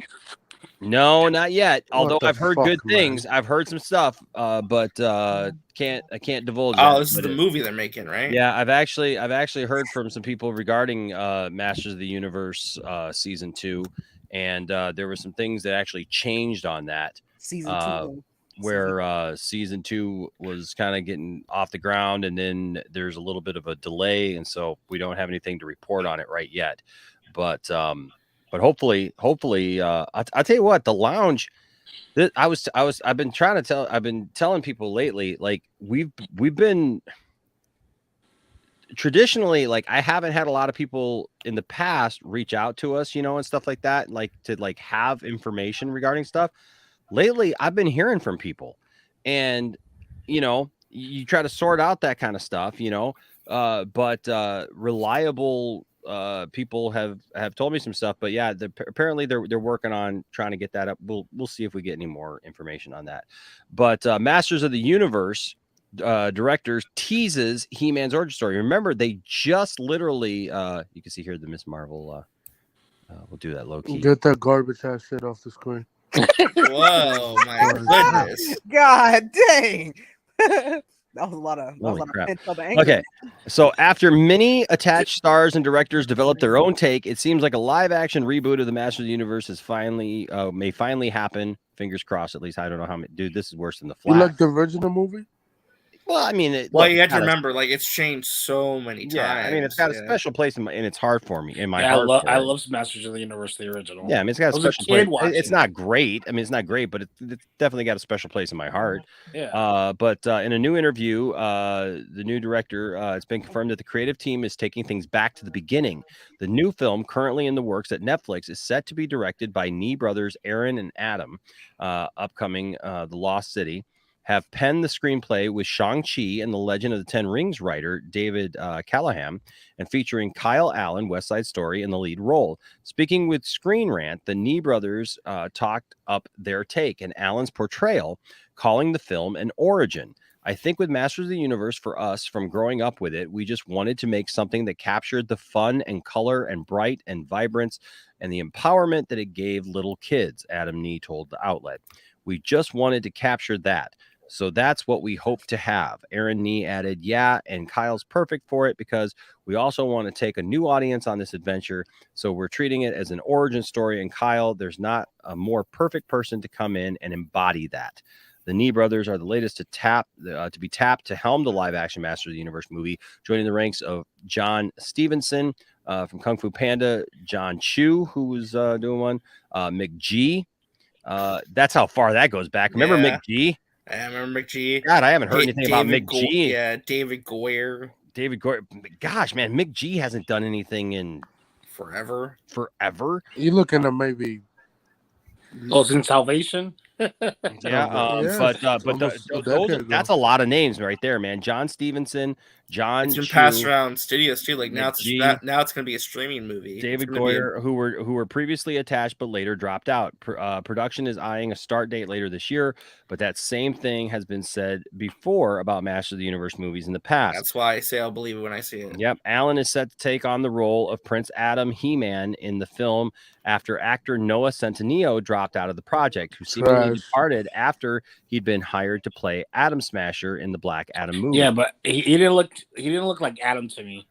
No, he didn't look like He-Man. He didn't have the right look. This guy though, have you seen this guy? Yeah, I've seen him. Yeah, I've seen a picture. I looked him up actually because I was like, "Who's Kyle Allen?" And I looked him up. I was like, "Okay, I can see him as a Prince Adam type." Yeah, let me see here. Let me it's Kyle Allen. So hold on a second. I will let me. I mean, hey, they give that money. Hey, one of the best shows on TV right now. Fuck Picard. That's the quarterback. Yeah, that's the quarterback. Yeah, that's the quarterback. Yeah, the actor. Yeah. This guy, and I'll be honest with you, like I see it. I see it. Shit. I absolutely see it. Like I've seen some people like yeah, not like you get blonde hair. And this dude could bulk up. Obviously, he looks a little skinny here, whatever. But I'm telling you right now, I think he's got the right facial look for it. He's got that. He's got the jaw. I mean, he's a little young there, but dude, I think by the time they get done with him, he's gonna be nice. Oh, they mixed one of my pictures in here. Wow. But I can see it. Like he looks good with both short hair and long hair, So I think him having the long, I hope they don't give him the bowl cut, but you know what I mean? I think they could give him long hair and he could be just probably fine. how young he was there. He's probably a better actor than The Rock. Oh, I'm sure he is. Most people are. Everybody is a better Most actor people than The are. Rock. Most What are you people are talking better actors than The Rock. But The Rock is just saying lines. Yeah, but beyond that, like I really think that that this could be the dude to be able to bring this finally, to it. What's up, H Parts? Says the bar is open tonight. Yeah, The Rock is like this whatchamacallit, this generation's Arnold Schwarzenegger. In every Arnold Schwarzenegger movie, he was playing Arnold Schwarzenegger. But Arnold could act, The only time that I saw him actually act was that movie with Satan. What was it called? You know what I'm talking about? Arnold Schwarzenegger movie that there was. I have no clue. I know what he's talking about. I just don't know the name of it. I don't know. Okay, so I don't know if I would go as far as that, man. I don't know if I would It was go as far as Gabriel Byrne. He played Satan in it. I just don't know if I would go that far to say that that he just plays the same character because he doesn't. Arnold could act. Arnold could act, dude. Arnold had some range. I mean, everything from Kindergarten Cop to Terminator, but then he did things like The Running Man. He was in Last Action Hero. I mean, even his role in Batman and Robin is a different character. You know what I mean? Like he did pretty. I mean, look, he was in True Lies, dude. I love they're remaking The Running Man. Hey, also, don't forget the movie Twins. He was in Twins. They're making a sequel to that, Triplets. What's up, H Barts with a $2 super chat? Says, hey Enosh, hey H Barts. Speaking of that, we got somebody coming in here. Y'all know just by his theme song. Them pass through the upcoming machinery. For this sandwich, a jizz of mayonnaise is required, which is squirted onto the bread via an automated dispenser. The movie is called End of Days. Oh yeah. Oh my god! I was gonna say this. I will say this is McG. He has done stuff recently. He did something for Netflix. He started a slasher horror franchise at Netflix called The Babysitter. That was trash. Yeah, I love The Babysitter. I love The Babysitter 1 and 2. They're freaking. Yeah, it was pretty good actually. Awesome. And it's and so he's still around. It's just that he does smaller stuff. Didn't he also work for a little bit on Supernatural or something like that? I believe so. He did the first. Real quick, Dartskipio says here, hey Nash, do you have a horror toy collection? Jason Myers, Freddy, and Leatherface. So I do have. I got some Freddy stuff. We have a whole little Freddy thing. We actually got some Alice Cooper stuff. We've got some Jaws stuff, which is kind of horror, but not horror in the traditional sense like you guys are talking about. But my son is a big horror buff. He's got he loves Chucky and Freddy and you watched Chucky season 1? I do have some Ash stuff. I've got Ash from Evil Dead. I've got like a figure of him and stuff like that. But that's all kind of. Do you have any Hellraiser? I do not have any Hellraiser. No. I have one of the boxes. Hellraiser. I have one of the Lament configuration boxes. Really? And Vin Frost, I think that unfortunately Phasma's probably gone. They wasted her too. They wasted her. And they absolutely wasted her. It's currently sitting in storage with the rest of my collectibles. But yeah, I've got one of the Lament configuration boxes. I've also got a couple of other Hellraiser things. So many ways to opportunities. Here we go. Peter Rabbit Defender with a $4.99 super chat. Thank you, buddy. It says Marvel movie 66, Ang Lee Hulk. 65, Dark Phoenix. 64, not that bad. 63, Fantastic Four 94. 62, Ghost Rider 2. 61, Captain America 1990. 90. Wow, 1990. Yeah. 60. You put Captain America 1990 and Fantastic Four 94 above Ultron. I like you. I know. That's why I was just like, I like you. That's blasphemy. No, that's right on. That's right on, dude. I'm sorry, but this list. And then there's Oh, why do you play Howard the Duck so low? Hold on. 60's Ghost Rider. Ghost Rider, yeah. Punisher 89. 58. Punisher Warzone. Warzone was a good movie. 57 is Howard the Duck. Howard the Duck is a good movie, though. I like Howard the Duck. It should be in the Howard the Duck way too low, in my opinion, man. Howard the Duck was cool. Yeah, it should be up there. 56 is Man Thing. 55 is Fantastic Four 2015. Fantastic Four 2015 is horrendous. Yeah, such a bad movie. With another $5 super chat here.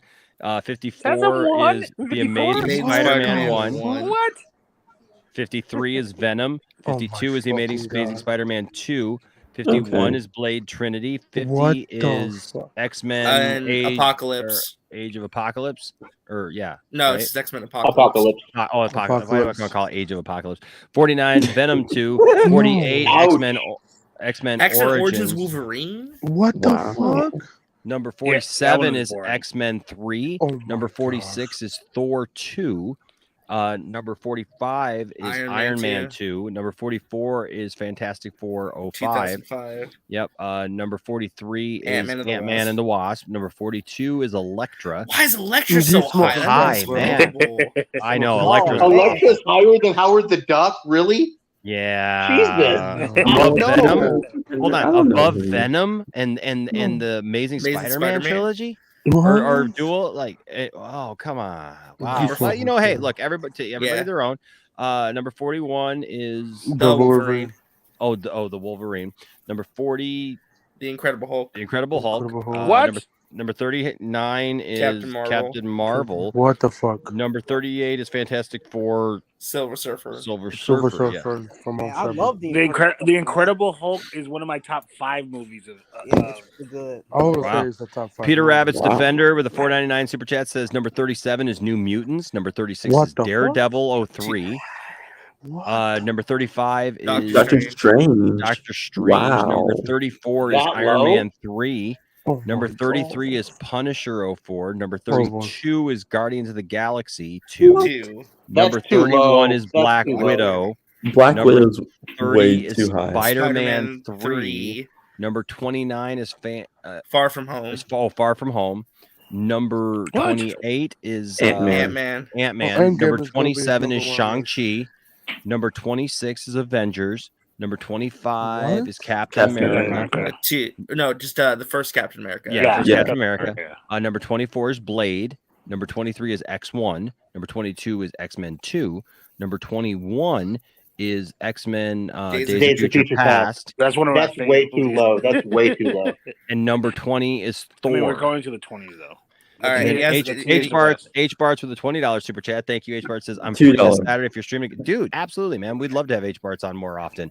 And then I got it. Hey, man, you know, Peter Rabbit, man, is letting his stuff be known. If anybody wants to super chat and to give us their 60 their top 60 Marvel movies, Peter Rabbit's better with another $4.99 super chat. Here we go. This is the final, the top 20. This top 20.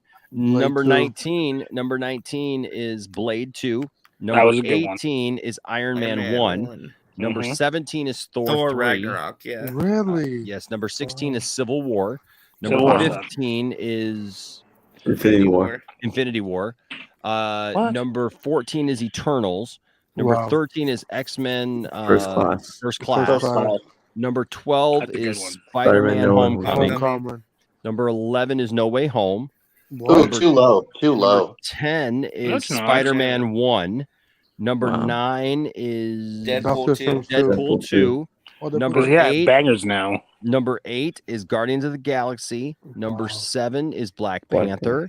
Number 6 is Logan. Number 5 I'll give you that. is Captain America Winter Soldier. Captain America Winter I'll give you Soldier. that. Number 4 is Deadpool. I'll give you Number that. 3 is Endgame. Endgame. Wow. Number 2 is Spider-Man 2. And number 1 is Spider-Man Into the Spider-Verse. Wow. That's I a good list. just don't I mean, know how to rank. That list is. Wow. That's a That's serious. an extensive that is- list, but I disagree with some of it. Yeah. I don't agree. Horrendous. I mean, I agree with a little bit turning the last the last 20, like mixing them up a little bit. But I think Days of Future Past should be higher. I think Black Widow should be lower. Yeah, Yeah. Black Widow should be under Howard the Duck. Yeah. Maybe. The Howard Duck was. Oh, under how the H Barts with a $5 super chat says a few months back, RJ posted a pic in a white hoodie. So RJ is Moon Knight confirmed. Confirmed. I do have a white hoodie. Yes. Yes. I do. RJ, are you Moon Knight? I can neither confirm nor deny that. I mean, you did Well, get if you start Well, you won't even know if you are. with a So. different accent, then we'll know you're. Hey, RJ, if you're Moon Knight, is your arch villain red liquid? Oh. But don't celebrate too quickly, because then the nefarious supervillain Red Liquid joins the party. And Red Liquid's superpower? Racism. Wow. Marjorie has the power of. That's the last Jedi. So anyway, He-Man. Yeah. So He-Man, man, it's supposed to go into production later this year. It's gonna be an origin story. It's gonna be an origin story. It looks like they actually have some things together for it this time. Hopefully, they actually make it this time, though. I really hope so, man. I really, really hope so. Who do you guys think they'll cast for Skeletor? Well, I was gonna say real quick. What do you think about it being a Netflix movie? Good or bad? There have been some good Netflix movies. Have you guys seen The Adam Project yet? Yes. I need to. It's amazing. Is it good? Because I've heard mixed. I really liked it. I loved it. Like I told you last night, it's got a message. So it also kind of reminds me of Amblin films. Yeah, it's got some Spielberg vibes to it a little bit. Yeah. Yeah. See, I was okay. So you know what's funny? We live in a world where everybody all of a sudden thinks that they're a critic, and like, it's so funny to me. I was going through TikTok today, and there's like a mother, or not a mother. It's a father, like, who's an old guy, and his daughter, and their last name is Cylinder, and they do a rating system of so many cylinders for movies, and like, they hated Adam Project, completely hated it.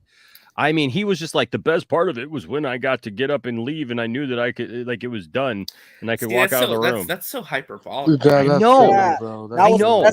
That was the best part of The Last Jedi. Let me stop. I'm sorry. Again, that's so hyperbolic, and as we were just saying, like, that so shows me that somebody is not really looking at something in a credible way when like they result to jokes about it, though, instead of like actually like pinpointing stuff that's in it. Jalen, is there anything they said they didn't like about it? I was joking. There's only two movies that I've actually fell asleep on: Civil War and the ones you were drinking in. No, Civil War and Batman. Then I went to the theater and fell asleep. Civil War and you are a damn liar, because he was here 3 weeks ago. He said the Batman is a good movie. Get the fuck out. No, I did not. Hold on. Wait. He said it was a bad movie. Wait, hold on. Wasn't there a movie that you just said that you just fell asleep in? He said the Batman. Yeah, the Batman. Oh, the Batman. Okay. He's lying, bro. I never said. I said I probably have to go watch it again to see if it's a good movie, because I was asleep through the whole movie. Blake Taylor says, Oprah voice, you're a critic, and you're a critic, and you're a critic. I'm just, okay, listen. If I hear one more person go, that's just bad writing, show me your scripts. That's what I say all the time. Like the last. Show me your outline. I want to see your drafts. I want to see your outline. Rewrite this movie for me. I want to see your credibility of writing a film. I want to see your history of knowing what writing is. Not I wrote a paper in high school. I want to see your scripts. I want to see your screenplays about how your writing is so much better than, like, Chris Terrio, man, is amazing. And Chris Terrio gets so much hell from fanboys, and so we're like, oh, it's easy to write it. I could write it, and it's all fan service nonsense. Like, I was playing with my toys, and Luke is doing flips and jumping through stuff and tearing down Star Destroyers out of the sky and using the Force with his butthole. And I mean, it's just stupid. It's stupid. Force. Thank you, Scotty. It's like, thank you, Scotty. She sings so bad. Then sing then. Or the actor. That's what I'm saying. That's what I'm saying. There's all these. Why don't you do that? It's all these armchair quarterbacks, right? It's all these. Which, by the way, oh my gosh, did you guys hear this story? You know the guy who paid $500,000 for Tom Brady's last touchdown, and then, dude, literally the day after, the dude drops $500,000 on Tom Brady's last touchdown football. Tom Brady's like, 2 days later. I'm sorry, 2 days later, I'm going to come back. Yeah. I got unfinished business. I'm coming back. Like Tom Brady said. Tom Brady said he felt the gas prices. I knew it in my heart he wasn't going to retire. I knew it. He wants to retire when he wins the Super Bowl. I get it, but dude, Can you imagine dropping a half I'd $1 be million upset. I'd be and so that mad. football Well, not is really, now because if almost? you I mean, risk it's $1 million you know, I mean, it's a football. It was a It's touchdown worthless thrown now. by Tom Brady, It's but it worthless. Yeah, ain't but his it's not last. a $500,000 football anymore, though. Like, No, that No. oh my What gosh. are we really sad about rich people? Come on, that's probably chump change. I mean, I don't think like but still, to drop though, 500 million, 500,000. It was 500,000. But still, I you mean, can, Dude, you it's can still have, you can look, have a it's little all bit of relative, man. It's all Okay, relative, dude. like, Well, the hey, thing look, is- guys, I just want to make a point here. Rich people are still freaking people. So man. Well, that's what I'm saying. I'm not Like, saying it's not I don't bad, but I'm get like, the hate towards Well, rich people, man. I'm I don't not get it. hating on rich people. what I was saying is that we could still have some empathy and be like, "Oh wow, I this guy mean, lost a lot of money." I'd say it sucks, but I'm not hating on them. I mean, but think of sucks it that like happened. this: like this is Enosh's last video. I dropped like a $500 super chat, and then the next day he's like, "All right, I'm not retiring anymore." You know, I'm sure Enosh would love that. This is my last video. Yeah, this is my last video. with So the- make with sure that to get all 500 your super chats in. Speaking of super chats, fourth 1,000 with a $5 super chat. Yeah, exactly. Thank you. Just short of our goal of $500 that Jalen is so going short, to give so short. by the end of the show. I never said that. Well, you said it's my last show. You're going to give $500. So thank you, Jalen. I'll be expecting it. it. Was a what if? It was a hypothesis. It's a what if episode of the Poindexter Lounge. No, but Jalen with that $500, he can go another 2 or 3 months, you know, or another year. Yeah, I no, I think of get the it, point man. of It still sucks, man. It still sucks. But It yeah, sucks a fourth lot. 1,000 says, I disagree, Nash. You can judge good or bad storytelling despite not being a writer, just like good and bad effects despite not being a VFX artist. To a point. I get what you're saying. I get what you're saying. But when you start critiquing specific writers on like story points and stuff, like, look, here's my point about this, is that people hear a lot of buzzwords and they start using those buzzwords like they mean something, and like they think that they mean something, right? Like storytelling. So people jump on this idea of, oh, well, they heard a YouTuber or they heard somebody else say, well, this was bad storytelling. And so then they're like, yes, it's bad storytelling. And then so they're sitting around with their buddies and then they all kind of like bounce this idea off each other, right? That it's bad storytelling. And then they just become like parrots. Mm-hmm. They like every argument that, and you see it, it's all straw man arguments. So when they actually get into a discussion like about a movie, they don't talk about the actual story points that are actually there or how those things could be or how those things are. They just use these straw man arguments of like, well, it's just bad storytelling. It's just bad writing. Well, why? Well, because it's bad. It's bad storytelling. Like it's just bad. It's just bad. I saw it. Well, just watch the movie. Like that's not an argument. Just watch the movie is not an argument. Well, those are the bottom. Yeah, you but may not like the story. It's like a small minority of people. Can I make a point here on that? Yeah, Thane. Go ahead, Jalen. I didn't mean to run over you there. I just want to make a point when you're done. Oh, I couldn't hear who was Jalen. Did you have something there? Yeah, it's like I agree with William. I think I heard him say it. It's like that's a small minority in a it's like a little fish in a big pond. You're singling out like the minority when I can just as easily say that, okay, I didn't like The Last Jedi for A, B, C, and D. Doesn't and I've like never been in a course for storytelling or writing at all. But I can still pinpoint it out to you that was something I dislike about it. Most people can. Yeah. Most people as consumers, most people can tell a bad story, regardless of whether they have the skill of screenwriting or not. Now, just because that's your skill, just like I can tell you if you came into my house and you did a bad plumbing job, do I need to be a plumber to know? No, my kitchen's leaking. Yeah, and you make a good point. You make a good point. I don't think, but at least you can say what's wrong. But just denying something like Enosh is saying, just denying something on the surface of it. Those are the bottom. I mean, if you and especially if you say I could do especially if you say I can do a better job, then prove it. Do a better job. No, that's it. And this is the argument. Yeah, that's this what is the we're talking argument about. I hear out of before he came this is the argument I hear out of everybody. A lot of people that do this. It's I can do that better. Well, then prove it. Do a better job. Don't do it. Those are the minority. Those are the people. No, they're not. No, they're not, dude. There's a lot of people on YouTube that make their whole careers on YouTube. No, they're not. Rewriting movies. YouTube is not the majority, though. Remember that. Hold on. Here's the thing, though. But we're not just talking about YouTube, William, because everybody that I meet in my personal life who wants to talk about movies or whatever, they all have asinine opinions about movies. They don't understand storytelling. They literally, like, their whole thing, the only movies that they ever like are movies that blow stuff up, look super cool or whatever. It's the same argument as, well, I like this lightsaber fight because they're doing flips and backflips and jumping over stuff and swinging all over stuff and everything else instead of where is the heart in that lightsaber fight, or I like this superhero movie because they punched somebody and this happened, instead of what was the heart of that character that led. It's people who watch Zack Snyder's Justice League and they look at Cyborg and I've literally heard people go, Cyborg's story was trash. Not in Zack Snyder's movie. People who said the otherwise. So a lot of it might be the people that we have around us too. I mean, I'm just saying people that I meet literally, like, that I've never known before. We start talking about movies or whatever. Dude, though, it's because of the culture. It's because of the culture right now, is that everybody thinks that they can do better.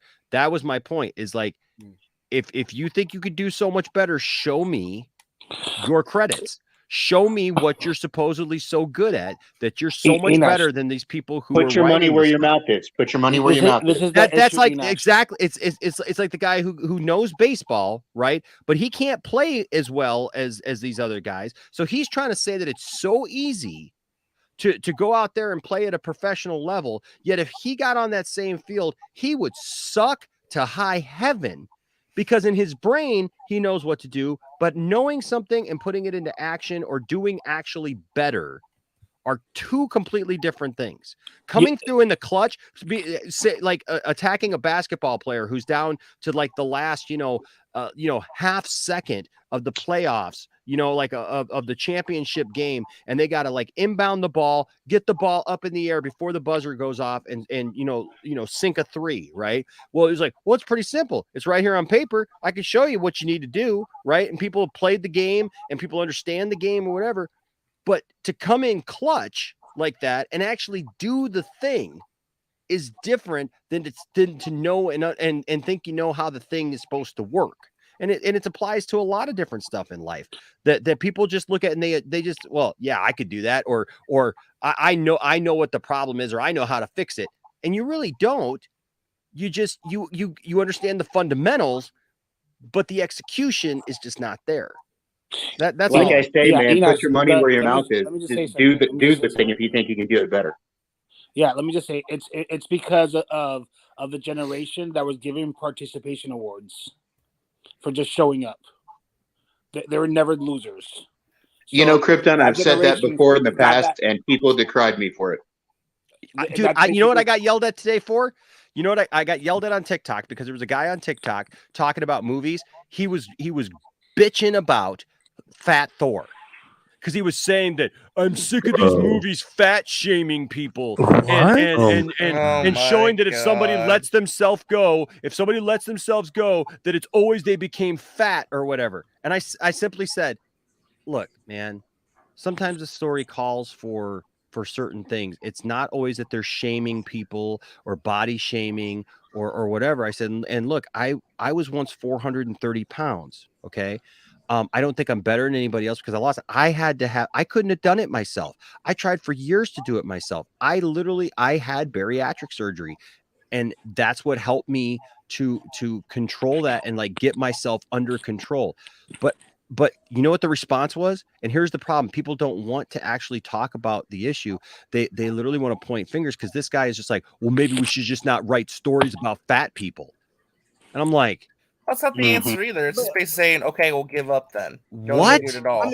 I mean, so like, no stories with fat people in it anymore. And he wasn't just talking, because he started off with something that I was kind of agreeing with, because he was like, maybe we shouldn't do these movies with like fat suits and and stuff like that. Look, there have been some very degrading towards heavier people movies. Okay? That Jack Black movie. Like they're Shallow, anyone? Shallow, yeah. But even that in the end, like, had a point to it. You know what I mean? Like in the end, like, because that was the whole point, was he was a shallow, piece of crap, right? But like to go off on Fat Thor, like that was somehow degrading to fat people. And one girl comes back at me, and you know what she says? When I had said that, you know, I used to weigh 430 pounds, you know what she said? The people who hate fat people the most are former fats. That's not true. Fuck? That's You're not fat. You're fat phobic. And I was like, dude, I still weigh almost 300 pounds. I'm still a big guy. So a certain YouTuber who uses a puppet fat shamed a woman the other day on one of his videos. It's people, like I said before. It's the like I'm from the best generation on the planet. So, you know, me and Enosh are. I mean, Enosh and William. I'm just saying, listen, You're not the only one, Krypton. You're not the only one. We're all the same age. The Gen Xers, man, best generation. Because like I literally was like, yeah, go outside and play. We come back at 7, you know, to watch stuff. We weren't like coddled, and this is the issue that after that generation, after that generation, everybody got scared of having your kids go outside and having fun, and it's like, oh no, you have to be. It was like enclosed. And everybody has to win at everything, and that turned everything different. And it's like you couldn't go. I remember you used to go to my mom, buy her cigarettes and beer when I was 6 and 7 years old. I remember doing that because it's like they trusted us in not drinking that, and then something changed. I think that actually shows it's much worse. No, you know, here's the thing. You know, there are obviously things that take things too far, right? And we should address those. But it's just like, did you guys? Okay, so we did the story, you know, a few weeks ago about what's his name being mad about Snow White and the Seven Dwarfs, right? Oh, yeah. Peter Dinklage. Yeah, of Peter Dinklage being upset about that. Him. Did you see what Wee Man came out and said about it? Yeah, what did he say? Okay, so Wee Man came out and said point blank, Peter Dinklage does not speak for us. Wow. Yeah, because the things that point blank, and even called him out and said, this is coming from the guy who was an elf, who literally the joke was that he was one of these little people, that he was Santa's elf. So he took it for the money. And he said, what are you mad because you're not in the movie? He said this is taken away. He says if we don't have roles like this for people, he says obviously we're not going to be in something that's going to damage, you know, people, you know, who are little, or, you know, little people, whatever. He says or you know, do that. He said, but you're taking jobs away and roles that are traditionally played by little people.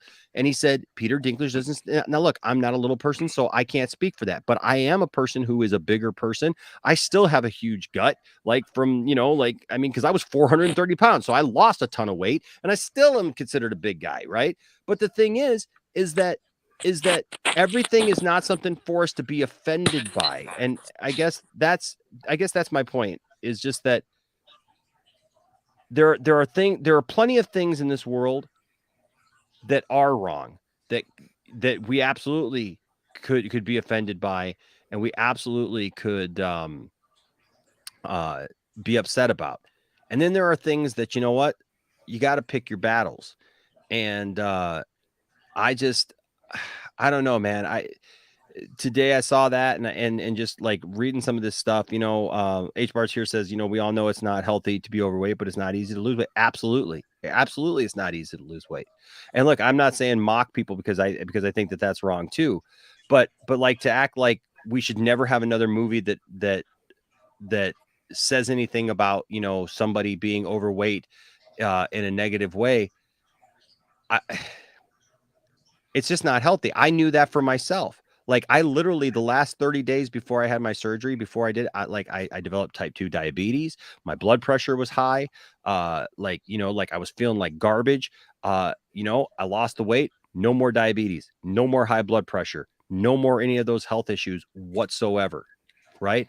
I understand. Look, you can be beautiful. I'm not saying that. I'm not saying you can't be beautiful and be a big person or anything else or have any other issue.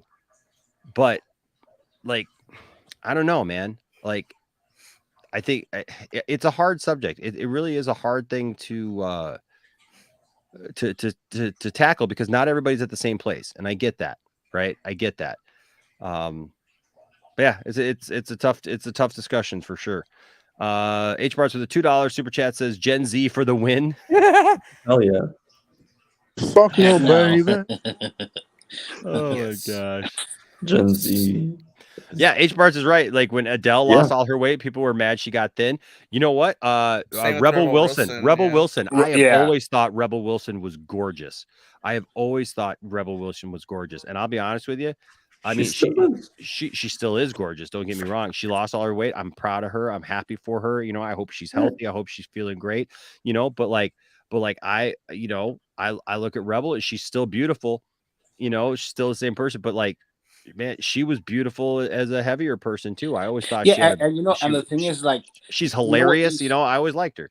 Yeah, you know what upsets me at that is that when people say, "Oh, she lost weight," is she going to be funny now? And they did that with her, with Melissa McCartney. They did that with so many actresses that were overweight and they lost weight, like Adele. Oh, can she sing better now that she lost? I'm like, dude, what is having roles have anything to do with your talent? It doesn't make any sense. What is her being big have something to do with her weight? That was not part of her weight. She was hilarious to begin with. Oh yeah. H Barts, you're absolutely right. H Barts here with a $5 super chat says a misconception is diabetes is only for overweight people. My mom is overweight, but she had diabetes when she was thin. Same with her family. Yeah, well, I mean, because they're, you know, and I don't know. They're different types. Type 2 diabetes or type 1 diabetes. I mean, you can be thin though and still have type 2 diabetes because it can be an absolute, you know, hereditary thing. You can have type 1 diabetes because that is a hereditary thing. Like with my situation, I was always a healthy big guy. I was active. I played sports. I did stuff. I mean, I could take you on the basketball court all day long, even as a 350-pound guy. You know, I mean, like I had no problem doing that. I was fast. I was quick on my feet. I played sports. Like I said, I was very active. But it caught up with me. You know, and I'll be honest with you. I'll be honest with you. I had that surgery in 2018. I'm not sure at the rate that I was going. I'll be dead honest with you. I don't know that I'd be here right now because of where I was headed. I would have probably ended up with I would have probably ended up with a heart attack and the issues that were happening with me because all of a sudden things started like going, like when it started going, like, because that's one of the reasons why I was having the surgery to begin with, was to get ahead of things like that, because I didn't have diabetes. I had some slightly high blood pressure, but it wasn't that bad. And you know, I mean, I took medication for it, right? But it was what it was. All of a sudden, man, though, I dropped that weight, the diabetes went away. So my type 2 diabetes was absolutely caused by my weight. And then also no more high blood pressure, no more medication for blood pressure. My blood pressure is completely stabilized. Everything about, I don't take medication for anything except for I've always had a bad back. You know, because I had the same problems. I had to lose a bunch of weight a couple years back too, because I was going the same direction. So I get you, man. I feel you on that one. Yeah, I did the surgery too, Enosh, and I was at 400 and I went down to 280. I'm back up at 310 because, you know, it's been like 5 years, but like I could drop weight like if I wanted to. I just drink too much. I gotta quit drinking, and I think that's gonna make me lose faster weight because I just gotta stop because I act like an idiot when I drink, so I gotta quit it. Yeah. Okay, so I'm gonna. So I have not seen the Sonic 2 trailer. Yes, Sonic time. Yes. See it. So I'm gonna watch the Sonic. We're gonna watch it on the We're stream. gonna watch so it on the stream, so that I can give my opinion on this, and then we'll talk to Miss Marvel, and we got Miss Marvel and J.K. Simmons does not understand the multiverse. So there you go. That's what happened with Warner Brothers. And then you have the Discovery thing, right? Too. Yeah, and the Discovery thing. Yeah. Because I'm sure. Well, you know, J.K. is getting old, so maybe he doesn't understand the multiverse. I'll be honest. I thought Enosh was joking. I did not think we're actually going to watch a trailer on the stream. Yeah, I mean, the worst that can happen is if you guys watch the replay and you don't see the trailer, it's just because I had to take it down for copyright claim. So, we're because I haven't seen it yet. So here we go. Here we go. These rings signify the commitment. So help me, Thomas. Sorry. That's awesome. I need you to use the ring to save me, like right now. Oh my God. Oh boy.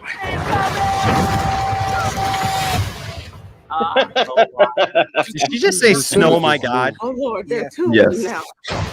What's happening? Okay, quick version. Robotnik is back. I discovered the source of ultimate power. We need to get it back before the world is doomed. You rock some kind of Space porcupine. I am an echidna warrior. Hedgehog. It's time to say goodbye to humanity. Welcome to the new norm. This is your moment to be the big hero. Bad time to say this, but I don't actually have a plan. Hey, you got a little something on your... Hey, someone call an Uber? It's cold in here. Let's turn up the heat.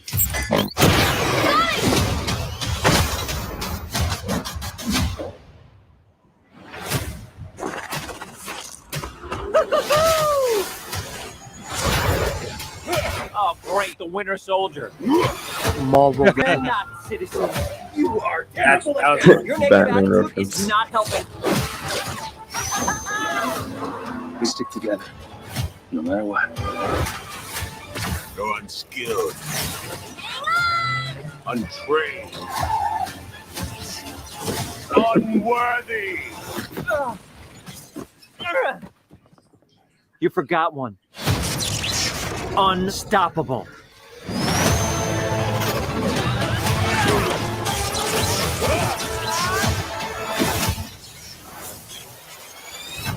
They broke That's the really good. sound barrier. For a guy named Knuckles, you are really bad at punching.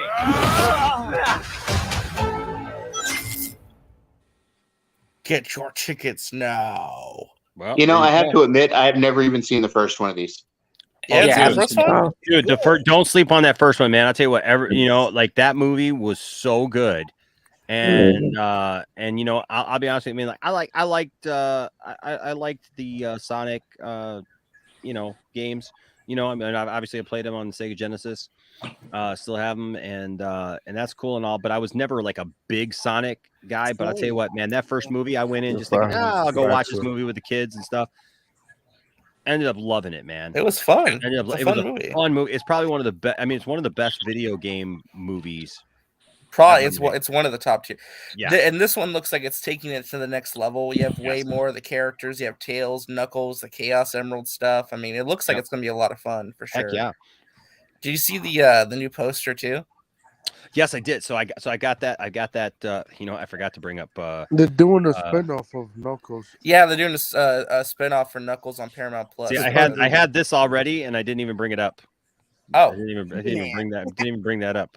But yeah, so this was the original Sonic the Hedgehog 2 video game box. Yeah, this is the cover. Yeah, where Robotnik this like was the grabbing cover. the two behind him. This was the cover right here. But this is the cover for the movie. It's so fun. That's so How cool. cool is that? And it has Knuckles That's and, a like, the nice two. throwback right there. Yeah. Isn't that a nice throwback? I dig that. I think that's cool. Where's Knuckles though? He's in the two. He's right. He's in the back. like, Oh, right he's there. in the two. I didn't notice that. Yeah. Oh, Yeah. Yeah, I And mean, then here's Knuckles here. and he's Yeah, right those here, are Robotnik's and Knuckles. here, Yeah, that was it. and they're kind of hidden back over here and here. And as John Campy would say, look in this general area right here. Oh God. so you're looking for the movie Enosh? Think it's gonna be as good as the first I one? actually am, man. I did. Is it gonna be as good as the first one though? That's the question. Because it looks like they're going bigger. They're going looks like bigger, they're going more bigger. characters, more stuff going on. You know. Yeah, I mean now there's two of them. So now yeah. there's What's three the of 'em. difference between theaters and Dolby Cinema? Dolby Cinema is like a premium theater. It's like premium sound, I believe. Yeah. Oh, okay. But isn't it a theater though? Yeah, it's not in the theater. Yeah. I just say it doesn't make sense. Knuckles is pissed. I want to see Dark Sonic. Shadow. Yes. I think that'll probably be the third one. Now, Scotty brought up a good point here, and interested in hearing you guys' thoughts. Robotnik's voice sounds off from the first movie. Anyone getting that? Says it looks good. I'm not hating. I love these movies, but just saying. Maybe. I mean, It's been 2 years since the first He didn't one. say too much though. He didn't say, well, also, if you notice, it looks like he's getting like powered up from the Chaos Emerald. Maybe that's why the voice is sounding different. Yeah. Plus, too, I think it might be purposeful because you remember Robotnik in the first movie was just a normal guy, and then he kind of went insane because he was trapped in that mushroom world for like a year. Yeah. So maybe that's intentional. I don't know. But I mean, I'm looking forward to seeing more Jim Carrey. I mean, he looks great. So Jim Carrey is amazing. Yeah, Scotty brings up Knuckles was an expansion to Sonic 2. It was an adapter cartridge. I didn't realize that. What do you think, William? What do you think of Sonic 2? I have zero interest in this movie. Why? What doesn't pique your interest, William? No, not at all. Not You even. never played the game? So you're telling me you're not going to do a screening at the Sci-Fi Center and do a press screening event for this? You make you would make so much money, man. The Sonic fans are crazy, dude. Especially in Vegas. You'd make You never played the Sonic games? you know? No. Yeah, that's why GameWorks is going out of business, I think. At least it is here at the. Man. No, I have zero interest in this movie. I mean, I'm pretty sure it's a fun movie for people who is within its market. But me, I have zero. I was drifting off during the trailer. That's Don't be such a chode. No, I like what I like, and it's just not. No. Oh God, Jalen. Hey, I'm sorry, I didn't see you there. I was too busy blocking out the haters. You're doing a hater and somebody who has no interest in something. That's a big difference. No, you are a hater, and No, you don't. He has no dog in the fight. He just doesn't care. For those of you who weren't here at the top of the show, we're going to check in right now again with Andy Signor and see what is Andy Signor doing. How about dinner in a movie or popcorn in a movie? I brought the popcorn. Fine, only because I love Jack Black. Thank you so much. Thank you kindly. You'll never go wrong. oh dear God. We should have TikTok or Twitter. We should just have a segment of William just saying he has zero interest in things. I mean, It'd be like, I have zero interest in this. I have zero I have interest in nothing to that. bring to a conversation. No interest. Well, William, let me ask you this then. What is the business potential of this Sonic sequel at the box office? Probably the same or just under the previous its predecessor. The previous one didn't blow the doors off of anything. It didn't. It lose still money. didn't well for what it was, though. Yeah, for what it was and what they spent on it, it's fine. I mean, movies like this don't really need to do gangbusters. They just need to break even. It's gonna make more money. Yes, than I got Morbius. William to talk about Sonic from a business perspective. I did it. Yeah, because the budget Look at Scotty. Look at Scotty coming in here defending him. William isn't a chode. No, She's not hating. he's a It's just not hater. for him. He's a I'm hater. just messing with William. William knows I'm just messing with him. Enoch bullies William. We've I seen know. this. Yeah. Shut up, Jalen. Shut up, Jalen. Well, I was going to ask Enoch. So is Jalen our Meg now? Because it's always shut up, Jalen. Like, Shut up, Jalen. Shut up, Jalen. Shut up, Meg. Shut up, Meg. Hey, Jalen. Yes. I can't reach my penis, and I'm not mad. Are you? It's okay, cutie. Okay. I think that's one of the. I'd be angry if I couldn't reach my penis. The first I'd be Sonic really angry. made 300. I'm sorry. What were you saying, 6 RJ? million. What were you saying, RJ? Where were you going? No. I was just going to ask you if you wanted to do the J.K. Simmons things next. So I actually wanted to hear what William said about that because I know everyone's talking multiverse. It's like So with Man, Sonic, can we just do I'm Garbage looking versus forward to Marvel? Sonic. I think it's going to be good. I really enjoyed the first one. I thought it was a lot of fun. Most people did think it was a lot of fun. Actually, it did surprise a lot of people and did really well. We have to remember the controversy because remember when people thought the movie was going to suck because they delayed it. They fixed the movie up from a visual effects standpoint. They fixed the design, and now look where we're at. Now the sequel is like one of the most anticipated movies of the year. So. Absolutely, and people are looking forward to it so much. The first one made 306 million. So there you go. But yeah, so J.K. Simmons doesn't understand the multiverse from either DC or Marvel. What is a he says. multiverse? Yeah, J.K. Simmons admits that he has no idea how Marvel and DC multiverses work. J.K. Simmons has confirmed that he has no idea how the various multiverses of Marvel or DC work. I'm so glad he spoke out and said, yes, folks, I can confirm. Yes. I have no clue what any of this is. The Oscar winner is one of the few performers to have roles in both major superhero franchises currently. Most recently, he can be seen in Spider-Man No Way Home, and he will also appear in Batgirl later this year. Simmons first entered the superhero landscape in 2002 with his role as J. Jonah Jameson in Sam Raimi's Spider-Man. He would appear in all 3 Raimi Spider-Man movies. Somebody is echoing. Can we... I think it might be William. Let me check. Is it William? Was that it? I blame Scooby-Doo. Yeah, I think it's William. Why? Why William? Yeah, William. If you could just mute while I'm. Well, there you go. Awesome. Thanks, bud. Let me get back to this. Okay, so Simmons, so he was in Spider-Man movies before eventually making his way over to the DCEU to play Commissioner Gordon in Justice League, and then again in Zack Snyder's Justice League. He recently returned to the role of Jameson in the Marvel world by portraying an MCU variant of the beloved character, and he is soon poised to do something similar with Gordon when Batgirl premieres, as it currently remains unclear if this Gordon is the same Gordon he previously played or an entirely new iteration. Because we have no clue what they're doing. Exactly. With all of that confusion surrounding the multiverse, it appears that Simmons knows as little as audiences about the entire affair. In fact, during a recent chat with Variety, while attending the Critics' Choice Awards, the actor noted that he still has no idea how these multiverses actually work and that he just does his job. Simmons explained. It's really not that hard to understand, folks. It's not that hard. It's really not that hard. I was going to get into that. Okay. All right. Anyways, seen here because J. Jonah Jameson, like I've just noticed this in most of his roles, he's looking up. Have you noticed this? Yes, he looks up a lot. Pretty much. I tried to look up pictures of him as Commissioner Gordon. If you try to look up pictures of him as Commissioner Gordon, most of them are him looking up. Yeah.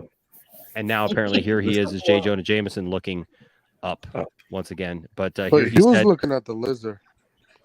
he said, it's super cool to be, and for there to be room in the Marvel universe, as we've seen, and in the DC universe for these alternative universes or realities or whatever they are. I don't know. I have no idea. They write a script and I learn the lines and the director says, stand over there. I can respect that. Hey, you know what though? I respect the honesty. I just go to work. Yeah, you know, I go to work. I go to work. I do my job. I try the best I can. I put a cog together. That's what I do. Didn't he just basically confirm that Batgirl is in a different multiverse by saying that? No, not really. I mean, you could take it that way, but I mean, I think the fact that he's like saying, "I don't know how this works and I don't really understand it," pretty much, I have no clue. Pretty much says that he's not really confirming anything. He's just talking. This is for an actor such as Simmons. The process of untangling curious superhero continuities is likely harder than it is for most other performers. That is because of his long history with the genre, as well as the sheer number of multiverse-related stories he has involved himself in over the years. His role as J. Jonah Jameson alone is confusing enough, with the actor playing Jameson in Sam Raimi Spider-Man movies, then also crossing It's not confusing. universes to the MCU for Spider-Man Far From Home and Spider-Man No Way Home, with potentially more MCU appearances on the way. Add the tangled web that is DCEU continuity, and it becomes incredibly difficult to decipher. That said, it's clear that he is very much a fan of both worlds and enjoys what he does. Ultimately, however, it seems that the simple approach may be the best for Simmons. It's not necessarily his job to fully understand how these universes align with each other, and in some cases, it may arguably work to his benefit to simply perform the role as written in the script, instead of worrying about whether he is playing a specific Jameson variant from a specific universe.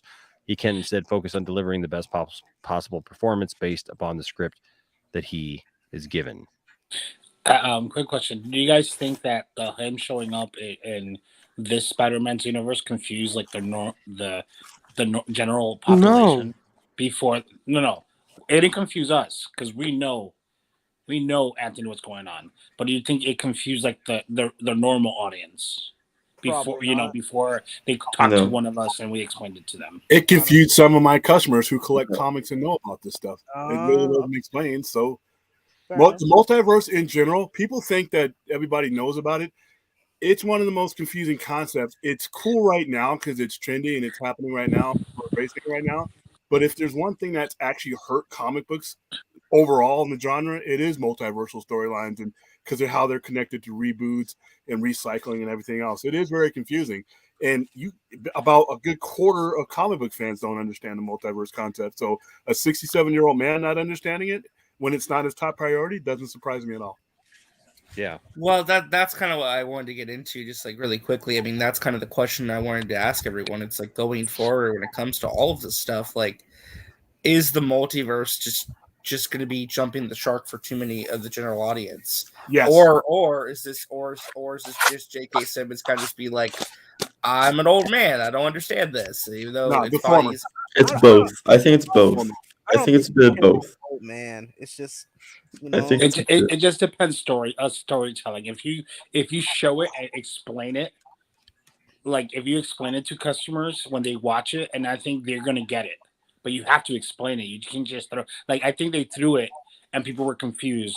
But now I think with WandaVision, but not that many people saw WandaVision that us fans did. But not a lot of people that go to the movies watch that. But now with a Multiverse of Madness, they're going to explain everything, and people are going to be like, "Oh, okay, I get it now." Well, see, in my opinion, I've never had a problem with the whole multiversal concept, but I can see where it would be confusing to like the normal movie-going audience. The inherent problem with multiverses is the saturation. There's a reason why most of these universes existed. A lot of them got retconned because a lot of things weren't going right. Some other writer came along and decided to take a different direction. Some other editors The New 52 company. You have these overlapping existence because the majority of them didn't work in the first place. That's why they were either consolidated or they were just forgotten. And now when you bring them back, you don't have a clear reason for any of it happening. You pretty much make one up because you're not going to be able to explain into a multi-billion-dollar movie that the editor-in-chief just got bored and disinterested with the storyline. And so he fired all the writers and hired new ones, and they took their own direction. And thus you have this version of the character, or the fact that, well, Superman, if he existed in 1938, would have been 50 or 60 by the time that the prime Superman stories were being told. Instead of doing that, we said that this is a Superman from Earth 1. So there's really no good reason for any of these reasons to exist, these universe to exist for the most part. So now you're trying to have a cohesive explanation, and there really isn't. So you have saturation. They have to be very careful because, like I said, it could become overwhelming even to a fan. You have to be very consistent. Well, but see, comic books have the same problem as soap operas do. There's no sliding time scale. Okay. You have like a story that's told over 60 years, especially with comic book fans. Like you have to have, like in comic books, there has to be a multiverse because, like you said, nobody's going to believe in an 80-year-old Superman even now, But like, I don't know. It all depends on time scale. Like, I mean, if you're really telling those stories, then there should be a whole new crop of superheroes now, just like Kingdom Come talked about in DC. All right, hold on. Can I address this real quick? No, it's not really. If you look at it, a singular cohesive storyline for the most part is the most important thing to comics because it gets people to invest in not only just that story, but in that entire line. Nothing has killed comics more. I mean, they're doing Flashpoint again. Especially with Flashpoint was one of the dumbest things ever done. They're doing Flashpoint again. They're not doing Flashpoint again. They're doing Dark Crisis now. Yeah, which is like I said, another dumb, overbearing storyline. And you have to look at DC's numbers. This isn't just an opinion. You got to look at DC's numbers of the last 16 to 18 years. Oh my god! And send that to me. I want that. Whenever you do this disjointed storytelling, people invest years into these comic books and any of these characters. Okay, so how would you do it, William? How would you fix the multiverse problem? How would you explain away an 80-year-old Superman? Well, they tried to do it in Crisis, and they kind of failed. And to be honest with you, you just don't use that version of Superman anymore. You don't. I mean, You don't have. Well, to then how do you explain suddenly Superman's young? I mean, that's where you run into a problem. It's a comic book. It's make believe. I don't really have to. Times, days, and years and months don't pass for comic book characters like they do for us. That was stupid that they even thought they needed to explain that. That was dumb. And then they ended up undoing it. That's the thing, is they even knew that it was stupid because they spent the next. And actually, the whole reason why Crisis was done back in the 80s was not because of the timeline problem. It was because DC had bought many different comic book companies. Yep. And they were trying to figure out how to incorporate those characters into the main timeline. That's the whole reason behind. I disagree because I was around. That was the whole point behind Crisis, man. Any story that talks about Crisis talks about the multiple companies they bought. Yeah, it was all to integrate those stories into the main DC. The Charleston comic, they give that lame backdoor excuse after they ended up undoing it. At the time that they were doing it, that was not the excuse that they were giving. They gave that excuse 5, 6, 7 years later. When 0 Hour comes around, all of a sudden we have these, this is why we did Crisis, which is bullshit.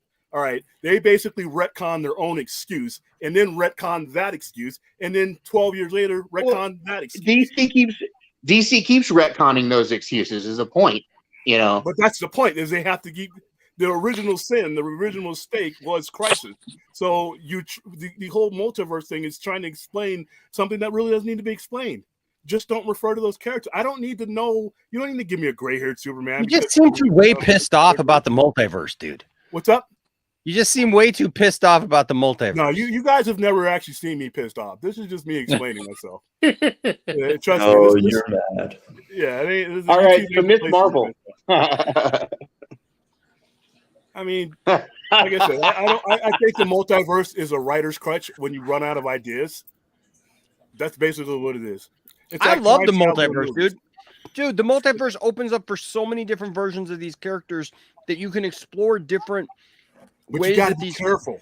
You got to be careful because its saturation is always there. That's why I prefer the way Marvel does multiverse based more than the way DC does multiverse. Yeah, I don't. Not me. I prefer. I prefer DC. I prefer DC. Yeah, I prefer DC. I mean, now you know what William prefers. Jalen. You know what William prefers? What? William prefers the way that Star Wars does multiverse. They don't do it. You know what? You do it right through the storyline, but it's just one continuity where the sequels exist always and forever. No, the sequels exist when Ahsoka dies, and they're presenting a new timeline where Ahsoka is alive. Like I said, the reason and the why they've done these things over the past 35 or 40 years pretty much underscores why you got to be careful with it. Because I mean, different because they could explain it with like what they did with Star Wars, right? And the different universes. And Star Wars, there's no different universes in Star Wars. That's not your god. Well, to be there is no different. Oh, he said Star Trek. I meant Star Trek. I meant Star Trek. Sorry. What's up, MSK? What's up, buddy? I mean Star Trek. I meant Star Wars. All the different ways they change reality. Or they went into a different multiverse or universe, even with Discovery, with the Mirror Universe. That was freaking amazing. Those things of that show were amazing because I mean, there were series they explained it and things like that. If you know how to do it right, you know how to do it right. What I think William is saying is like, please don't do it wrong. Oh, and with Star Trek, when you did the Mirror Universe, it was an alternate reality, an alternate timeline that was explicitly created for that purpose.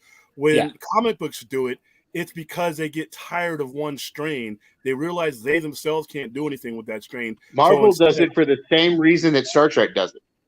It's just it's an alternate universe. It's not like DC with the crises all the time. I think it's just lazy.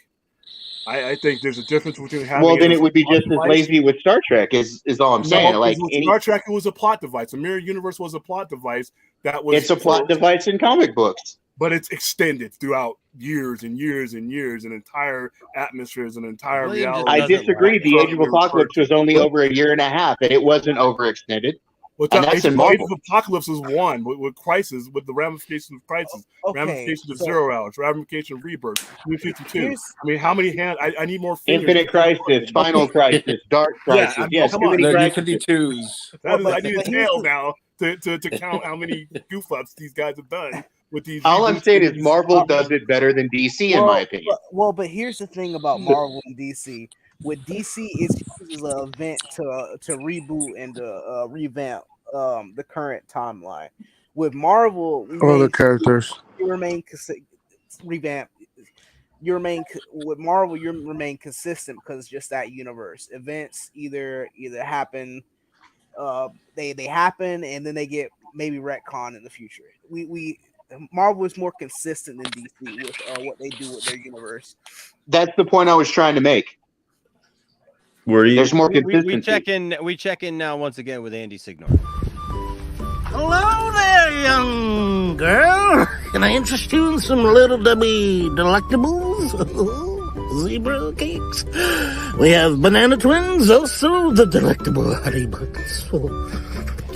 No thank you. Oh, wait, no. Wait! I am the master of disguises. I'm never who you think. I'm clever, cruel, conniving, a creep, a real rat fink. Can you guess yet? And I'm Andy Signor. Okay, I must have missed the Andy Signor jokes. I don't know what's going on right now. Now you're here for him now. That's the whole point. Oh, is there something earlier in the show? Yeah. Okay. So moving on to Miss Marvel. So I watched this earlier, but we're gonna go ahead. Oh, relax. We You haven't. mean the purple, the bluish purple? Fucking disgusting to the fucking character. That's what it is. Let's check it out. Let's You haven't even relax finished and the just trailer watch the yet. Just trailer. relax. Jeez. Let's chill. Let's Chill out. She's and just she's watch a it. fucking Captain Marvel shit, bro. On the new Samsung Galaxy Relax. We're Look, gonna look save at big it. on the Galaxy Available on Samsung 22. Samsung is garbage. Jesus. Watch your mouth. Oh, he's so angry. Okay, so first off, I just want to say I do like this I song get it. though. You get what? High school. Well, it's a classic. Kamala. The song. Another adventure Yeah. shirt. That's a Cute. nice little shirt. She thinks I'm some kind of weirdo. You were weird. Boys. Excuse me. Yeah. You're kind of on my shirt. Sorry. But you're staring out the window in your little fantasy land. Kamala, hey, already? Really? Come on, like. Do I have to figure out my whole future before lunch, or is there like... Maybe they're right. I spend too much time in Fantasyland. That just knocked you. It's not really the brown girls from Jersey City who save the world. That's a fantasy too. Did something happen to you? No, why? Did you hear something? Kamala? Mulan. What does it feel like? Cosmic. I always thought I wanted this kind of life, but I never imagined any of this. Do you know what you are?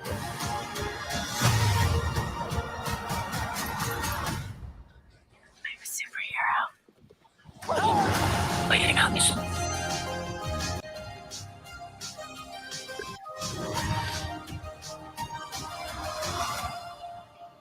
That's a comic book reference. That shot right there. It is. Well, it's one of the Yeah, it's a cover reference.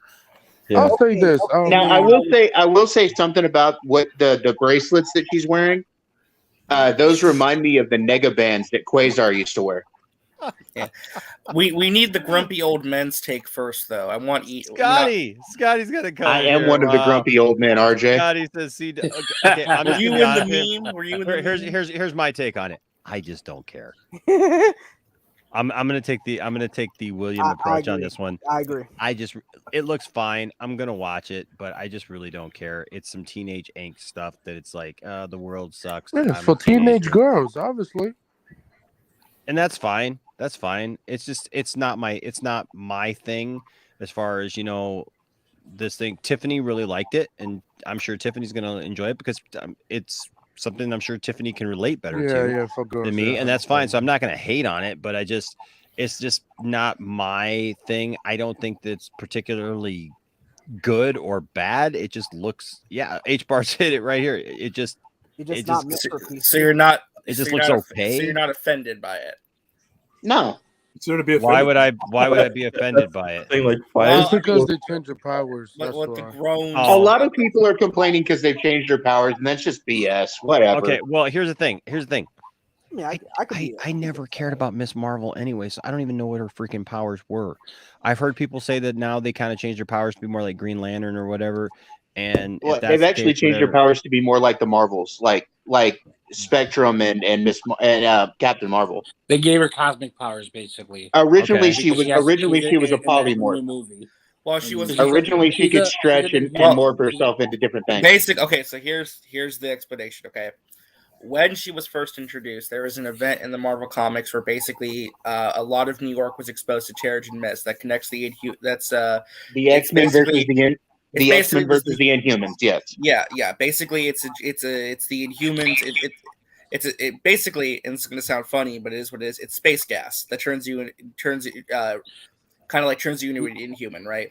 So Kamala Khan gets exposed to that, and she gains these polymorphic powers that are basically like, it's not exactly like Mr. Fantastic, but it's more so like she can morph her body, she can morph certain aspects of it. Like she has stretchy powers, she can shape shift.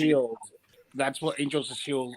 was the Terrigen Mist and turned it. She's a polymorph, in other words. So she's a polymorph. Yeah. So instead of making Quake, Quake was a mutant in the comics. They made her. It doesn't really matter. Actually, no. Quake's always been an Inhuman, even in the comics. Oh, yeah. She was. Quake's always been Inhuman. Oh no, she was an X-Men. That's what I meant. Sorry. No, she was Inhuman. She was an X-Men though. No, she's probably as a team up, but not as a fully as a team. Team up, but she's an Inhuman. I read X-Men comics, and she's never been in the X-Men comics. But basically, okay, so I talked about this. I talked about this. In the She's video. never been an X-Men or. Oh, be quiet, Enosh. You're doing the exact same thing with Star Wars earlier.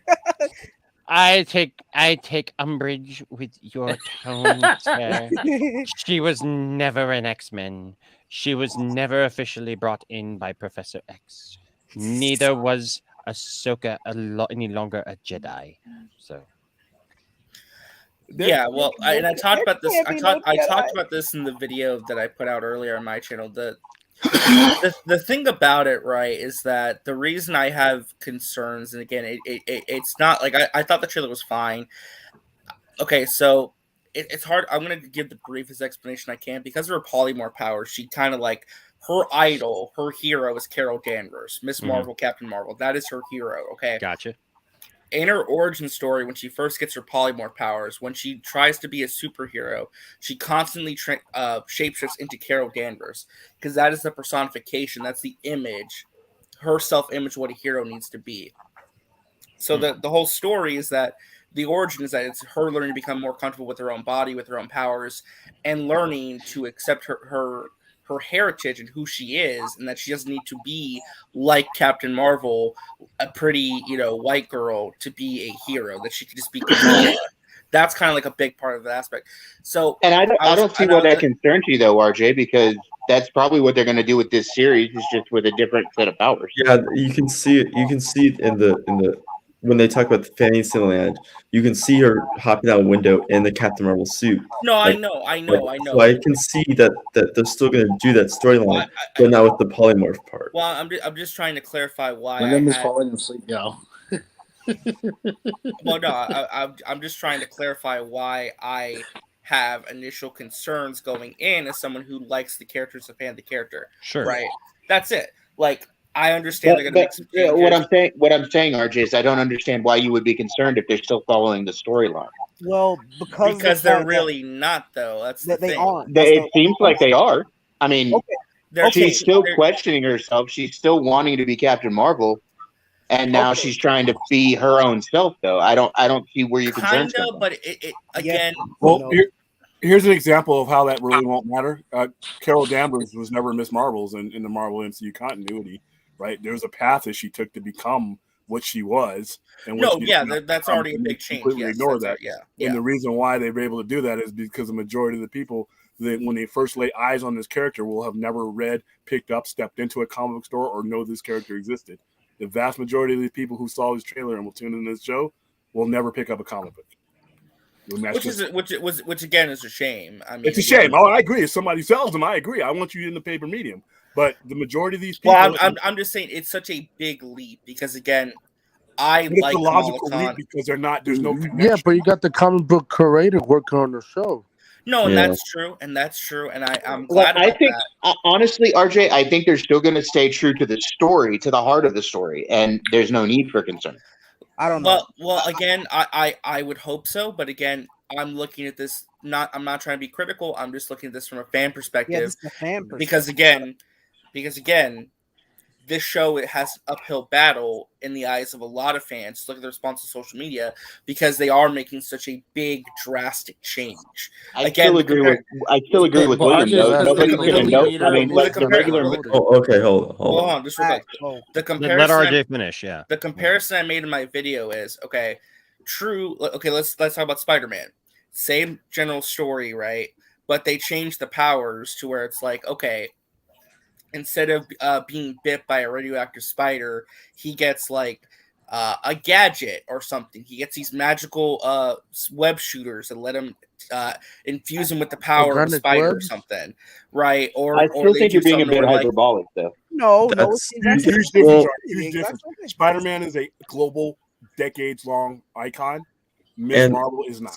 And also, but I don't think it matters. Hold on. No, I don't think that's an argument though, because for somebody like for us, Captain Marvel or Miss Marvel may not be our hero. We may not give a crap where she gets her powers from or how she gets her powers or where she or who she is.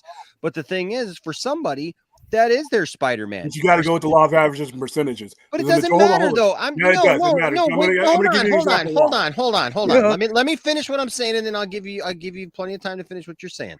I'm saying it doesn't. It does matter because the people who care about the character, you just said yourself, people who watch a show, they're not going to go read a freaking comic book. So the people who do care about this character, that have built up some kind of legacy with the character and actually care about the character, who's been around for at least almost a decade at this point. It feels it makes those people, it alienates those people to the point where you're taking away what made the character interesting for them or what they actually liked about the character. And those people are probably the people who are familiar with this character are the people who are probably reading the character because that's been the only medium that they could get the character in. So really, you're turning your back on those people and you're kind of crapping on those people, and you cannot just dismiss those people. You can only do that so much before people get pissed off and rile up. And then the thing is then you get things in the media where people like are expressing their concerns for it. And I don't think we can just dismiss it because there's only a few of them. Well, if there's only a few people reading Miss Marvel, then cancel the freaking book and don't put it in the MCU.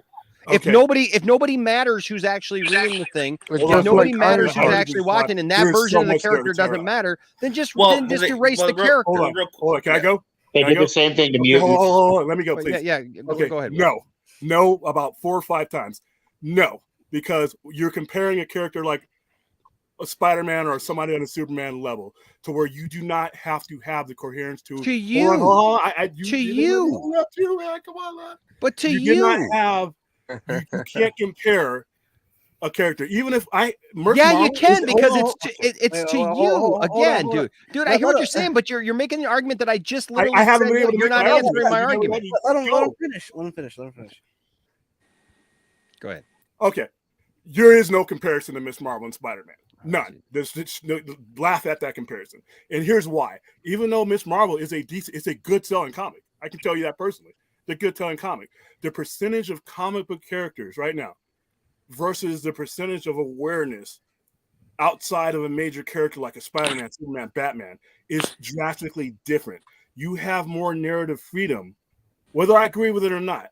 You have more narrative freedom with a character like Miss Marvel than you ever could a character that's been around 30, 40, 50, 60 years, because the general populace has a general acceptance that they will and won't take, whether they are into the genre or not. I can respect the comic books fans' love for Miss Marvel, but I understand that a storyteller is going to do the narrative right. To you, Will. Now, when you're trying to say that, okay, I understand the concern, because if you care about the character, but you have to look at it from the broad storyteller point of view. You're selling this to millions of people who probably the first time that they've ever seen that character is in that trailer.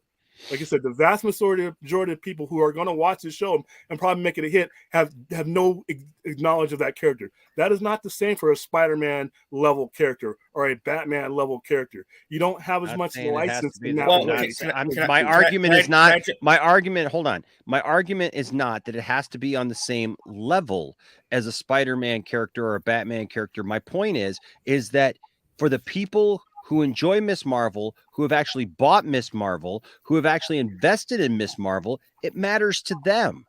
It doesn't. She doesn't have to be on the same level as a Spider-Man or whatever. It doesn't just mean that you could just willy-nilly just change the crap out of stuff like that that's been established that people have enjoyed. They do with Captain Marvel. Well, you know what? That's probably a bunch of BS too.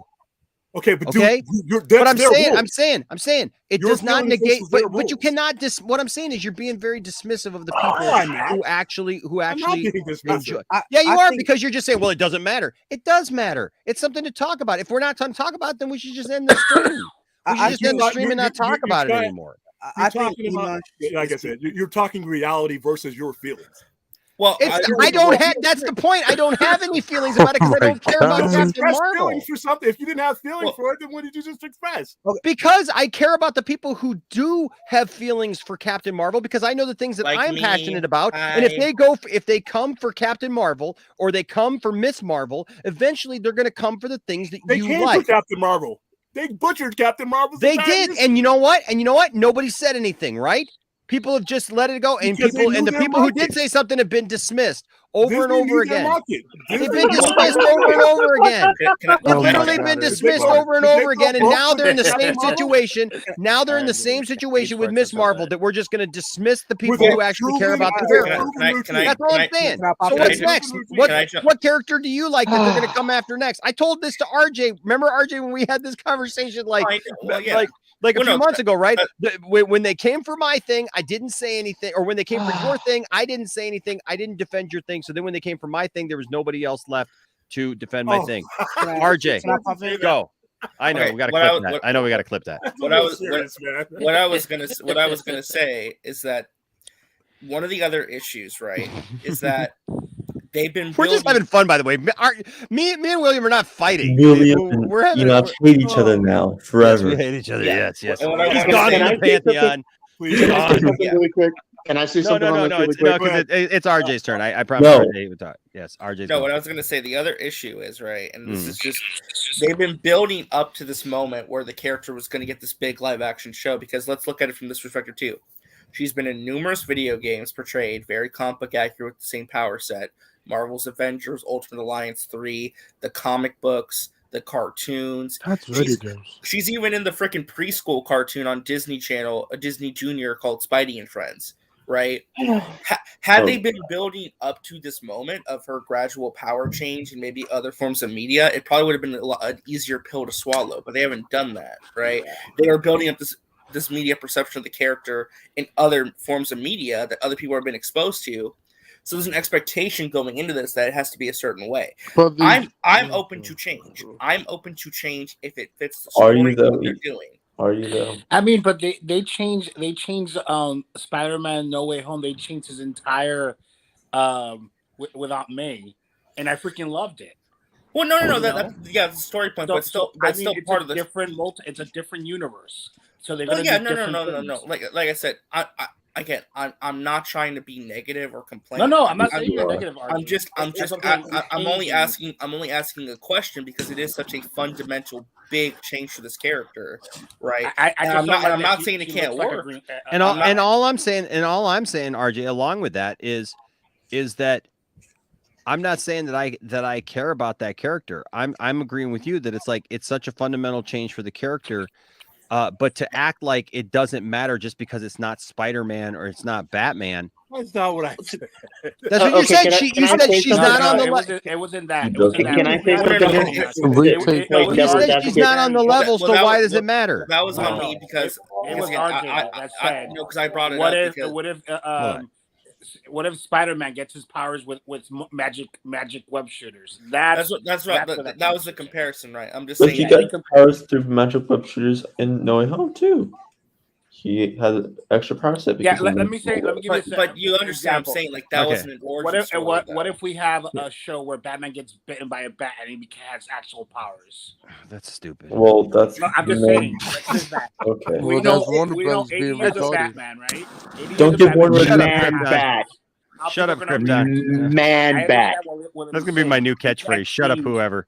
No. Then people can be really pissed off with me, like I'm being dismissive of people. Yeah, I know. Can I try to make a point here? Yes, Thade, it's your turn now, sir. Is it his turn? Yes, sir. Do I think we're going off of just one trailer on this character?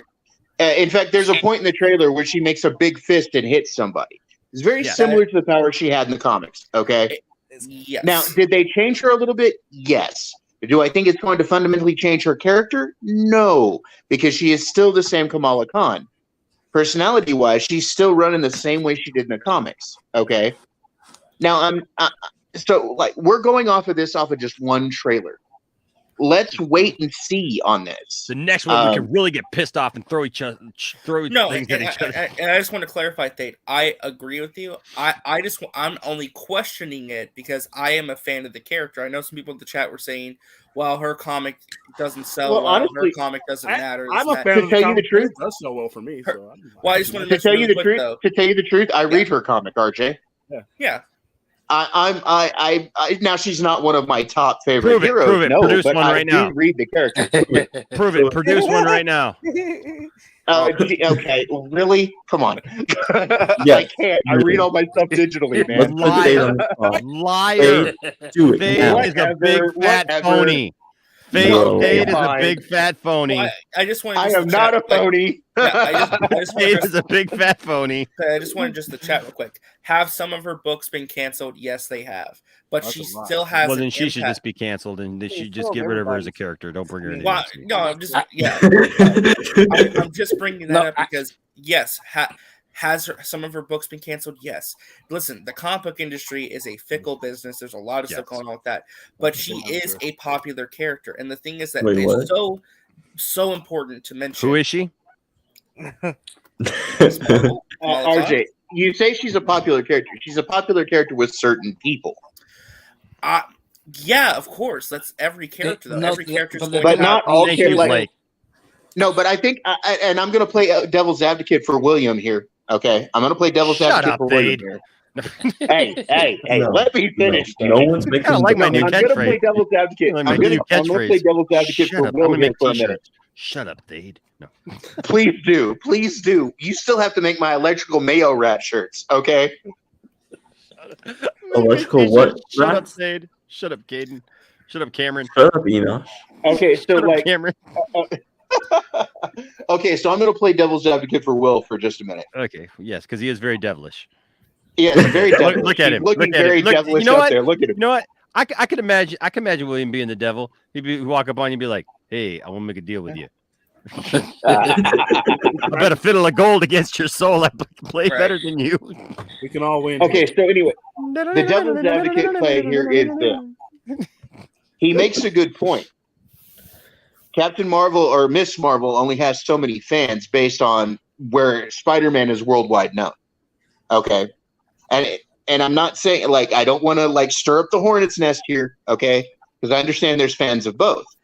But the amount of if they don't have as many fans, we can just mess with their continuity and just mess. No, I didn't say that, Enoch. I didn't say that. Yes, I'm just saying. Yes, you did. That's exactly what you said.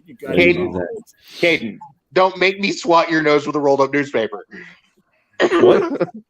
Yeah. Rolled up newspaper, Caden. Rolled up newspaper. Wow. Anyway. I'm a beast. Dog? Yeah, because he's Scooby Doo. Come on. Scooby Doo, man. I get the reference. Okay, I get the reference.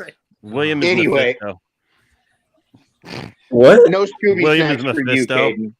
It was No Scooby William, snack. it was William all along. Right. It was William all along. Long. This is a spirited anyway, panel tonight. Jeez. Look, I get it. I get what William's trying to say. I disagree with what William's trying to say, but I get what Amen. he's trying Finally, to he say. said something good. Okay. Oh, yeah, I did. agree Okay, give me a with minute. I disagree with everyone on here. But let me make a big point here. Shut up, People, they've done this with mutants for 10 years. Okay. They've done this with mutants for 10 years. And now we have to make some convoluted story change to bring the mutants into the MCU. Okay. Yes. How will they do it? So it's happening all over the place. And it's because Marvel made a stupid mistake back in the 90s and sold off half their characters to one company and the other half to Oh, damn. Exactly. So, like, am I concerned about this show? No, but I can see where people would be upset where her powers are somewhat changed. Okay, Well, RJ? Yeah, no. Can I say something? No one can be upset. You know why? Also, like I see, no, people can be upset. I'm kidding about that. But That's a fire thumbnail, by the way. That's a terrible thumbnail. You just barf things on the thing. Wow, Caden, jeez. This is Wait. what. This is what. Oh, I was like, wait. Oh no, Caden, go ahead and tell us your opinion, please. I don't. I think I know what you're gonna do now. Oh, I'm gonna. Caden disappeared. Oh,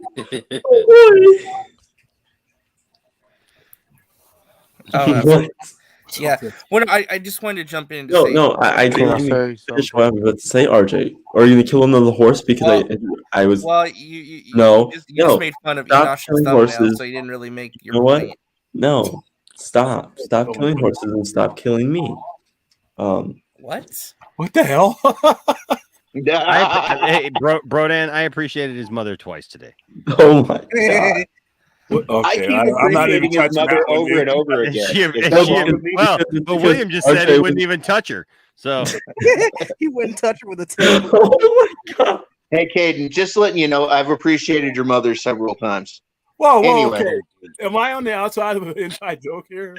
Yes, it might be. you are, William. Yes, Or you know what? Yeah, you know what? Yeah, you know what? If you haven't touched it, yeah, we're on the inside of a joke that you need to get inside. Oh my god. Oh dear. Wow. Basically, just real quick.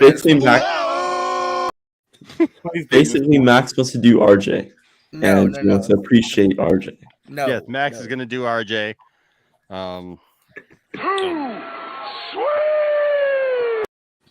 My whole point is, okay, you make a Anyway. big change like this, fine. Yeah. But you need to justify that to the fans and to the audience as to why you're making that change. If the Well, show, sure they will, if RJ, the- if well, you I'm give saying, them a chance. no, I know. I'm not saying that. I'm just saying I'm giving them that chance. I will be keep an open mind. I'm just saying it's okay to have questions and question that decision. No. Because they need to justify that change because it is such a Hey, big change. you can't question it until you can't question it until they give you an answer why, and you'll be like, why that then? Then See, you as can. a comic book geek myself who follows these characters from paper to screen, I've let go of the fact that and embrace the fact that they're going to do what they're going to do to tell their story. But nobody had an issue with Carol Danvers' character, which was one of my favorite characters growing up. When she beat the hell out of Rogue, hit her so hard she went into orbit. When she became binary, they basically jumped from her being a pilot, meeting the supreme intelligence, or whatever, and then here she is with binary powers, and that worked. I mean, they have a proven formula. I didn't agree with that, but they did what they needed to do to tell their story with a much bigger character. So, well, see, but that's the thing, Mark. But that's the thing, Will. How are they going to do Rogue correctly in the MCU if she was never Miss Marvel in the first place? That's because Rogue originally got her power from Miss Marvel. And I'm not talking about the young Miss Marvel. I'm talking about Carol. Yeah, they're talking about Miss Marvel when she touches her. So they're going to have to either A, retcon their own history if they want to do it that way, or they're going to have to come up with they very well may do is have her flight powers, her super strength power come from something else. exactly the same way they did Carol Danvers. No, and that's a very good point. That is a very good point.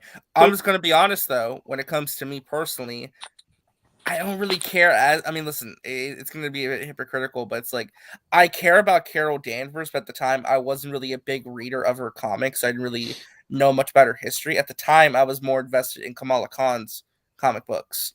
So to me, I have more of that connection to Kamala than I do to Carol, but I understand that same sentiment and feeling. To be honest, the whole Captain Marvel Carol Danvers thing upset me because they never got into Marvel. Yeah, and they never did. There's a lot of stuff they didn't do. Yeah, they dropped the ball. Like looking back, they did drop the ball with Marvel. Yes, they did. Yeah, they kind of dropped the ball with that. I mean, like I said, I'm going to keep an open mind. I'm looking forward to the show. I do think it's interesting. It's going to run parallel to Obi-Wan's last 3 episodes. Like it's going to air on the exact same day as like the last 3 episodes of Obi-Wan. So that's going to be some interesting competition, I guess. Yeah, but it's going to be pointed at different audiences, RJ. I don't think it's going to do as bad as you think. No, I don't think so either. I don't. Let me clarify. I do not think the show is going to do bad. I am looking forward to it.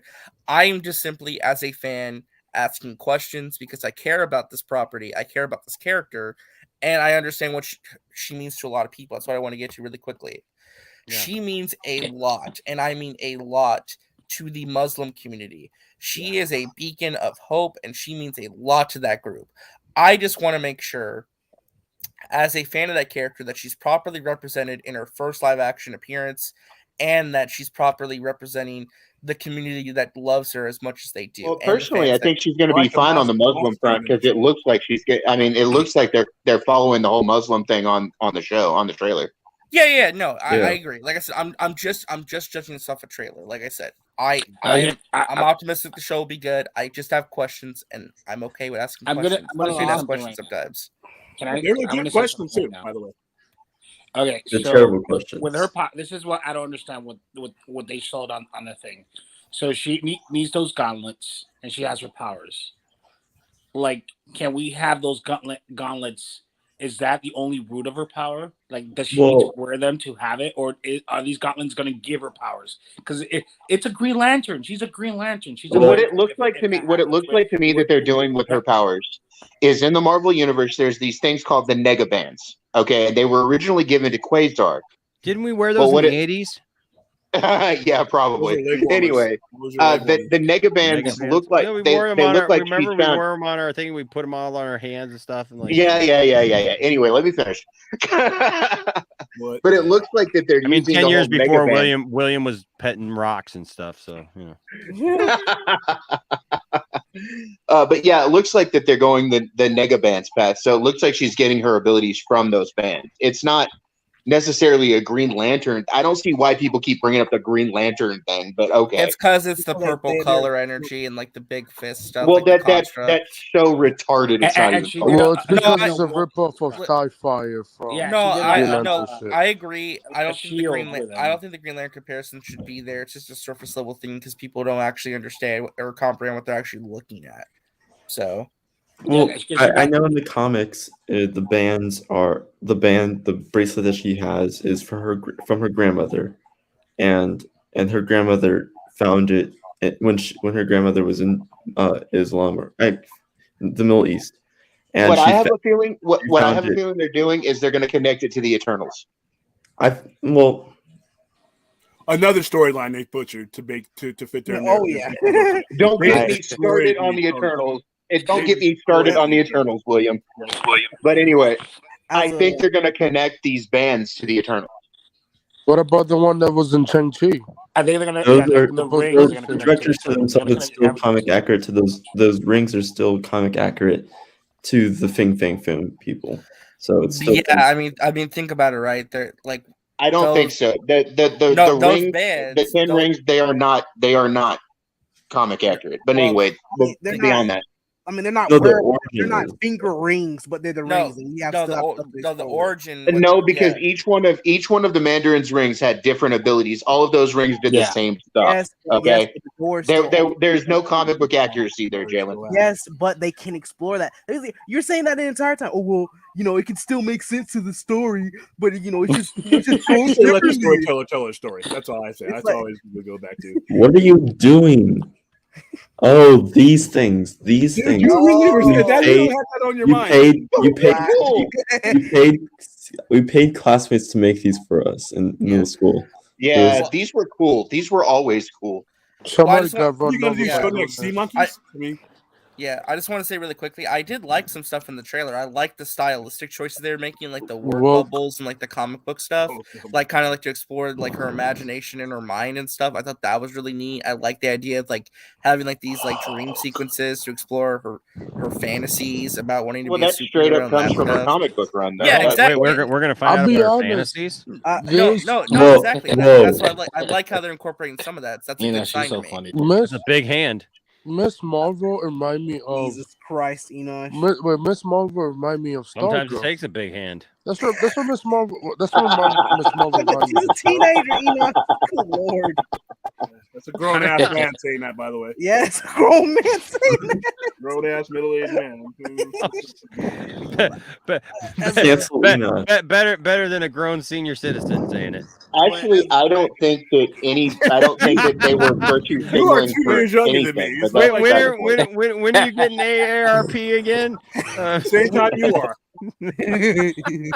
Hey, William. Yeah, don't, but look don't, at us. Don't mind But- Enosh, okay? I He's don't. just grumpy because he's But getting look old. at us. Look at you, and then look at me. Then ladies, Uh, look at him again. what's the difference? No. Using that hair dye. Look at your man. Then look at Using him. that hair dye that in the Then look at this guy. Peacemaker. Whoa, I he's look got no older than shirt both on. of you. I'm just messing. I mean, can I say something? I say, for me, this show remind me of Stargirl from like the Stargirl show. With Oh yeah. Like, so this is for like teenage girl. It's a little for I adults. don't agree, Marcus. But I don't agree. It does remind me of it. It's completely for to get teenage girls to watch it. Yeah, but we're gonna watch it. But it reminds me of Stargirl. That's You're why gonna watch it. You all are gonna watch it. And yet we're still going to watch it, Anthony. I don't know. You're gonna have to watch it to watch the Marvels movie. It's a good thing I'm not watching the Marvels movie. You're gonna watch the Marvels movie. You're just gonna watch the Marvels movie. You're gonna watch Secret Invasion. You're gonna watch the Marvel movie. I watch Secret Invasion. You're gonna watch You'll have all of open it, ending Galen. Secret Come Invasion. You'll know on. nothing how it ended when it leads into the Marvels. I'm telling you right now. Well, then if you're not going to watch it, then you don't have any reason to complain. So stop complaining, Jalen. What did I complain about? Yeah, go suck on We're not DC gonna with watch the Wait. Well, and then there's these mega bands. Oh Jesus. Oh God. I like these mega bands. That's mega death. That shit looks trash. I remember Megadeth. Best thing that you're ever happened to trash, Dave Beltray. Mustaine. You're Yes, he trash, got Bel. fired. Shut up, Beltray. This is mega freaking death. Learn some culture. Mega. Can you They didn't imagine spell death right. They didn't even spell death right. So I don't Def know. Leppard didn't spell Wait, death hold right. on. Shut up, Wait, Caden. William, what did you say? They didn't spell death right. DETH. That's not death. William's trying to say something. Teeth. Can you imagine a world where Dave Mustaine does not get fired by Metallica?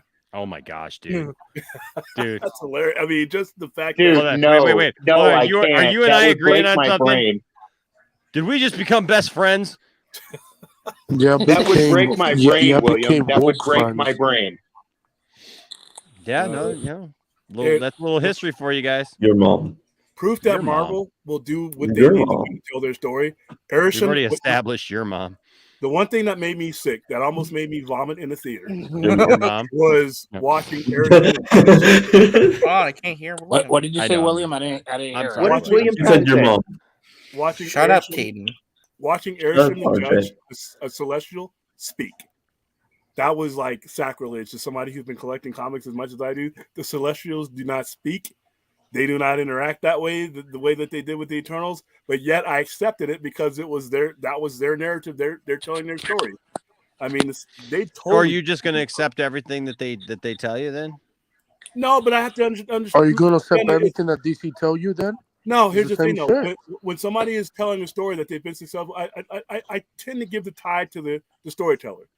You know, because he's the one. The imagination just said, let him roll it out. Now, when this is all said and done, and then it sucks, then I can judge it at the end. But right now, I think that let them tell a story. You know, I mean, like I said, Yeah, I mean, if it's a good story, it's a good story. It doesn't matter. Look what people are loving.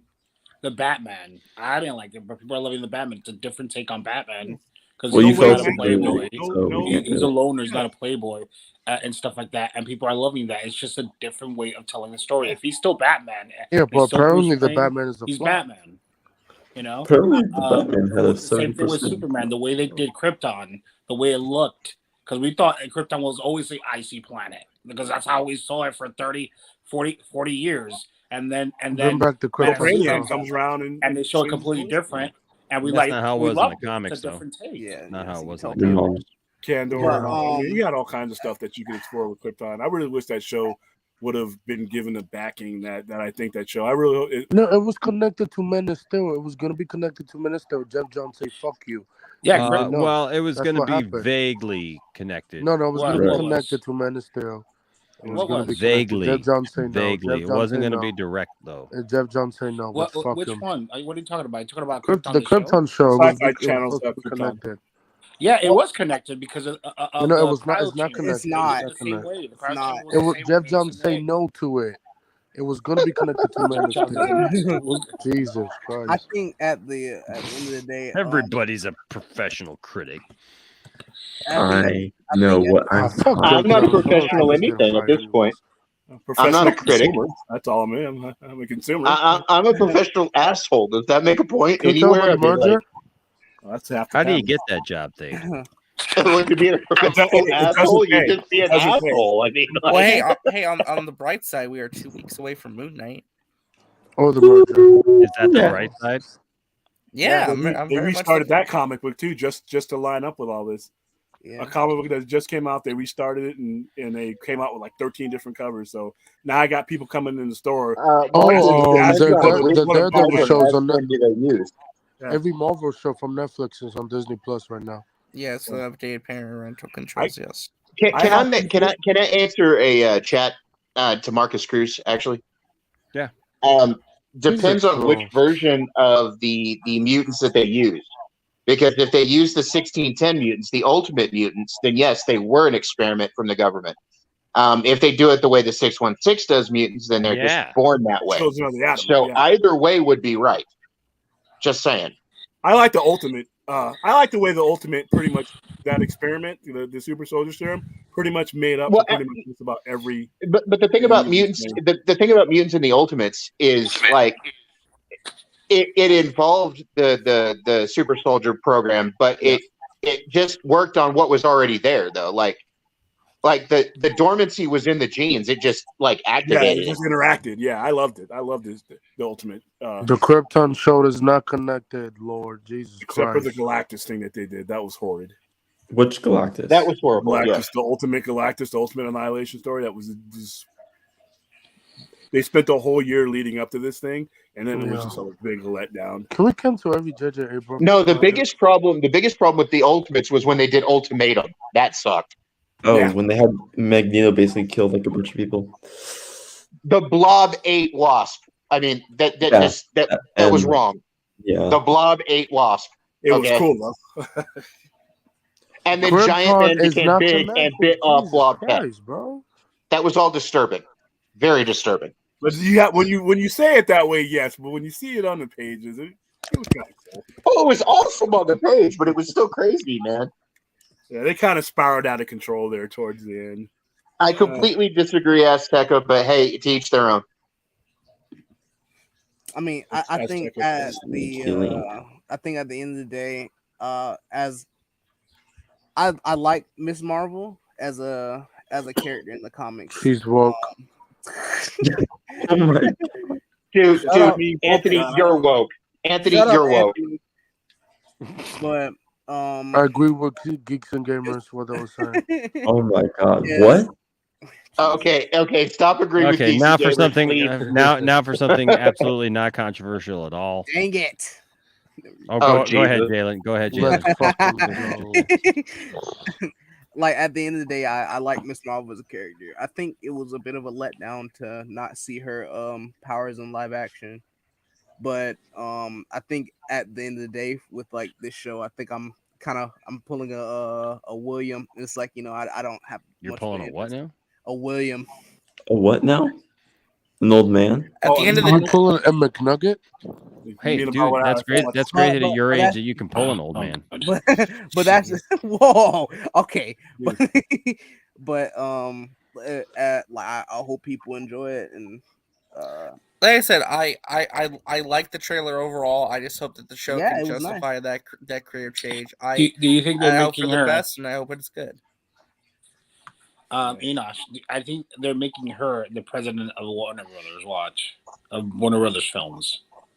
After the whole debacle with Ray Fisher, they're gonna bring her to be yeah, the big picture. Well, Well, we'll talk about so we'll talk about it in just a second. I want to answer a question because somebody in the chat DM'd me. So it's not that the panel doesn't want to explain or answer something like Krypton not being connected. It's just not connected, man. It was supposed to be, but Jeff Jones it was supposed to be connected, but it was Jeff never Jones said no connected. to it. And there's too many elements of the show that don't make any sense. Like Zod is not the Zod from that's how they didn't connect it. He was a great Zod, Zod, but he just wasn't. Yeah, he was a great Zod. He was a great Zod. That's another that Zod right there is another example of how you can race swap a character and have it be really good where it doesn't matter because he or she is playing the character, right? But yeah Zod is not the same.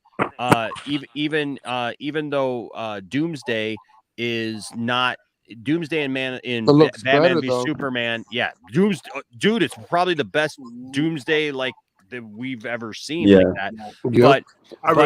But the thing is though, even though Doomsday is alluded to in Batman v Superman, or well, I should say that no, hold on. I should say that Zach has alluded to outside the movies that the Doomsday that we see in Batman v Superman is not it's Doomsday 2. It's not the original Doomsday. So that being said, that is still not the same Doomsday that he alludes to being there in the beginning. So there's that. There's events that happen that do not connect to that connect those things together.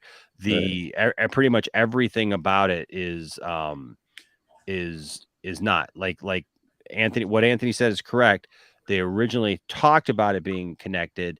Jeff Jones said Goyer wanted it to be, but then more because I love the Krypton show. I just wish they continued it. I hated that it ended on a cliffhanger. Yeah.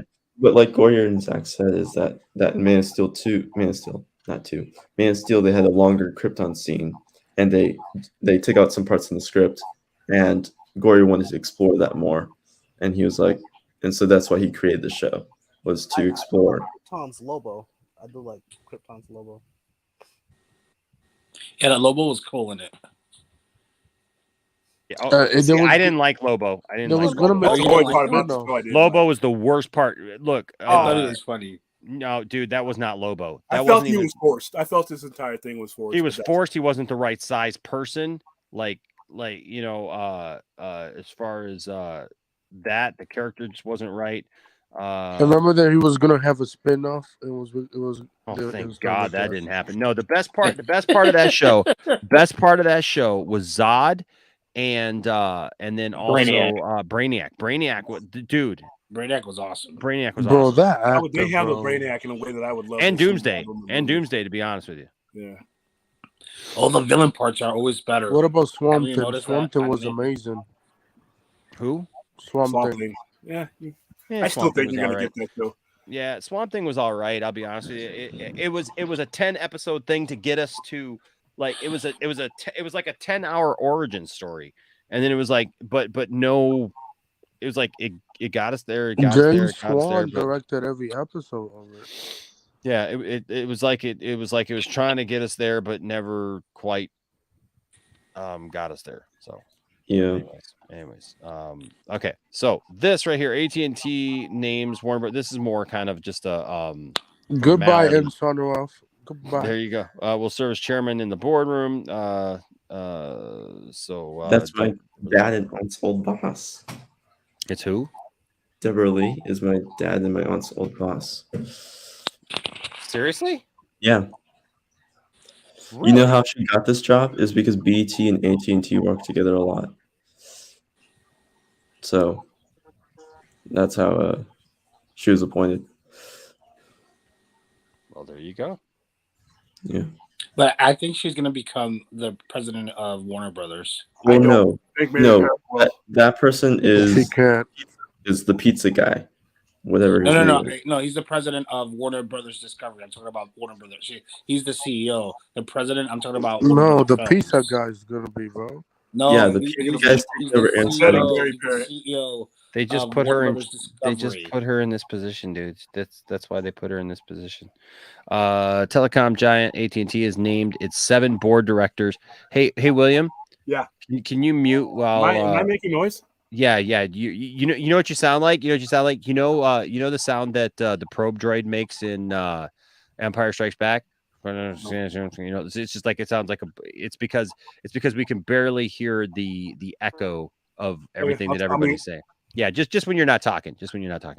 Thanks. So telecom giant AT&T has named its 7 board directors for Warner Brothers Discovery, a key step as it spins off Warner Media to merge with Discovery. 7 directors chosen by AT&T with Discovery Incorporated set to adopt 6 directors of its own to the new company's board. Include former BET Networks chair and CEO Deborah L. Lee and former global CEO and Price Waterhouse Coopers International Samuel A.D. Piazza Jr., who will serve as chairman in the Warner Brothers Discovery boardroom. Also appointed by AT&T is Lee Hazlitt Chen, founder and CEO of tech platform Narrative. Richard Fisher, senior advisor to Barclays PCL, 6th Street Partners, senior advisor Fazal Merchant, and Paula Price, most recently executive VP and CFO of Macy's. The telecom giant who tapped Jeffrey Yang, a founding partner and managing director of Redpoint Ventures, to join the Warner Brothers Discovery Board. D. Piazza, Lee, and Yang currently serve on the AT&T board of directors and will resign those positions when the Warner Media transition with Discovery closes, which is expected in mid-2022. We are delighted to have assembled a diverse slate of world-class directors for the Warner Brothers Discovery Board. These respected leaders bring a wealth of experience in finance, technology, media, and entertainment, international trade, venture capital, and digital and direct-to-consumer platforms that is vitally important to the future of Warner Brothers Discovery. They are committed to the company's success while providing best-in-class corporate governance, AT&T CEO John Stankey said in a statement on Tuesday. As part of the merger deal, AT&T will spin off Warner Media, and its shareholders will receive an estimated of 24 cents share or 0.24 share in the new company for each AT&T share held. AT&T stockholders will end up owning 71% of the new Warner Brothers Discovery, with Discovery shareholders owning or holding the rest. Discovery CEO David Zaslav will run the merged giant. Discovery CFO Gunnar Weidenfels will become the new company's CFO. It's just this is just some housekeeping things, but talk to me like I'm 5. What does this actually mean? Because I have no clue. So That means everybody got 5. I shared a link in the chat about at least one person on that list is coming out of this, and they mentioned Piazza, and a variety mentioned Piazza as being AT&T's naming him the chairman and of Warner Bros. Discovery. So, and this, I'm just gonna be frank. This is a lot of business mumbo jumbo. That's kind of difficult to understand. It just means the pieces are coming together. But here you can see scroll down more. There's a certain person's title. That person, chair and CEO group of Warner Media Studio Networks Group. That's now Piazza's job. He's the chair and the CEO of Warner Media Studios Networks Group. So he's that means replacing Ann Sarnoff. Yeah, basically. Yeah. Yep. So she gone. Wait, so she's for sure replacing Ann Sarnoff. Yeah. Yeah, she's gone. He is Piazza. Piazza is Piazza. Not Deborah Lee. Deborah Lee is another board. So is she gone? Is she gonna be in a Sarnoff different position or what? No, she'll work out her contract and then she'll just disappear. Yeah. Basically, he's gonna get a buyout. that's basically what that article is saying, is that like these people are coming in, Sarnoff is gone, PS is going in, and once his contract's up, then the new person with AT&T and whatever will do the same thing with him. Well, and if you notice, there's something else in that article is very important. If you read down at the bottom, AT&T goes down to 10. They decrease as time goes on. They decrease their board members because it's going from 13. It's 13 this year, but next year will be 10. Yeah, so that'll be So that basically. What about Toby Emmerich? His job is probably going to be questionable at the end of after all this merger mess is What done. about Walter Romano? Same thing. Yeah, it all depends on the aftermath of all this merger nonsense. Like I said, it's gonna be a few months. It's gonna be longer than it's gonna. Yeah, it'd probably be a year and a half. Yeah, because look at what happened with the AT&T and Warner Media merger. It just finished last year.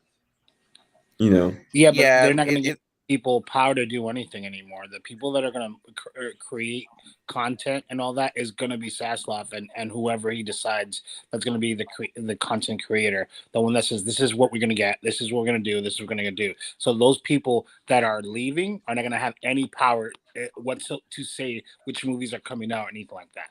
And I don't think they will. They'll be just like he'll be the president in name only until his golden contract gets signed. Golden parachute gets signed. So that's why he's bringing all these new people in, and they're replacing everybody else. They replace won't even buy them out. It's expensive to buy people out. Why not? Yeah. None of these people have contracts. If I'm not correct, none of these people have contracts beyond 2023. Correct? Correct. Okay, so the easiest thing is just to let them, don't let them work, live out their contracts and just they quietly go away.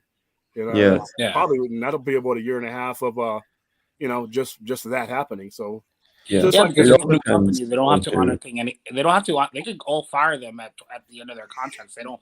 They just don't renew the contract. Not exist anymore. Yeah, they just don't renew the contract, and that solves itself. But they're not going to get fired. People aren't going to get fired. They're not going to get fired. But basically, the overall implication is Sarnoff is out. Everyone else's jobs is questionable at this point. Correct? Keelar's out. Jason Keelar's out. Yeah, Keelar, Sarnoff, and the way things have been going the last week with everything being moved in position, and in one of those articles where he was interviewing Mary Parent, if I read that correctly, there's only one reason you interview certain people, and those certain people kind of mirror certain people who exist right now in the company, and one of them will be Emmerich.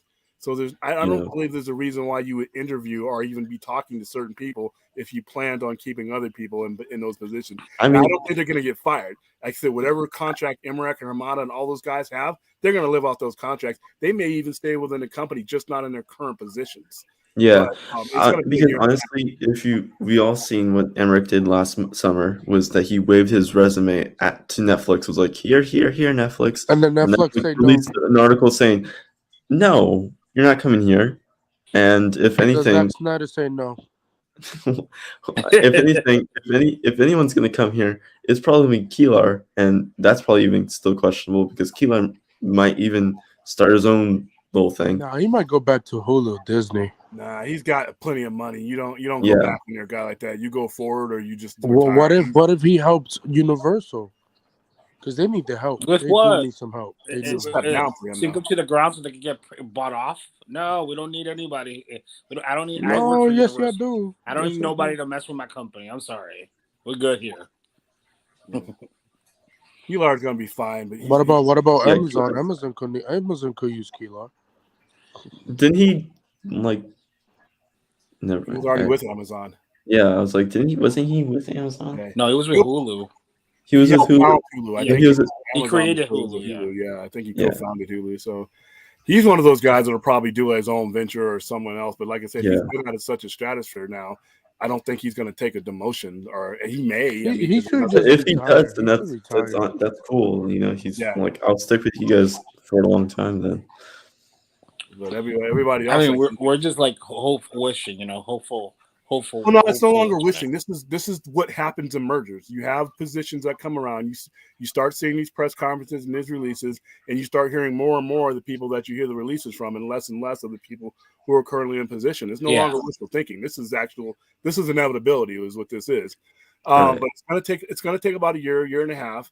And now they're merging the app. There's a lot to do with the company. Yeah, I mean, the pieces are falling into place. It's just about the time and preparation that it takes. How are they going to merge this app though? This is going to be a nutty app though. Well, that's a great question. I mean, Netflix does it right now. That's what I'm saying. How do you combine Discovery Plus and HBO Max into one app? But I mean, that's another question they have to ask. Netflix does it now because Netflix has.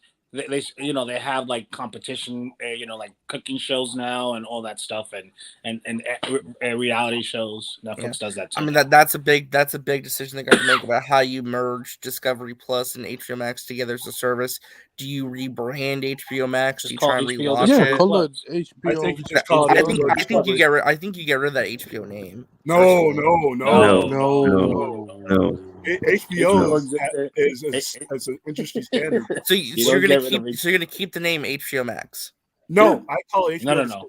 Well, you say HBO, and then just call it HBO. I think that's why don't you just call it like Warner Plus or something? Because HBO has a standard and a good name as far as programming. If you look at the programs and the history for like 40 years of HBO putting out what they've put out, going all the way back to Sopranos, 6 Feet Under, there's a standard there when it comes Sopranos, a masterpiece. And HBO's a good brand name to keep.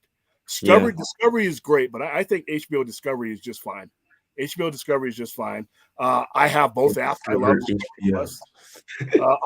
But you keep HBO if you want to put Discovery. Well, I guess my point is that I'm just saying like they're gonna have to rebrand that app to something once they merge both into one service. That's just the thing. Yeah, but they're gonna raise the price up like $5 or $10 more. You know.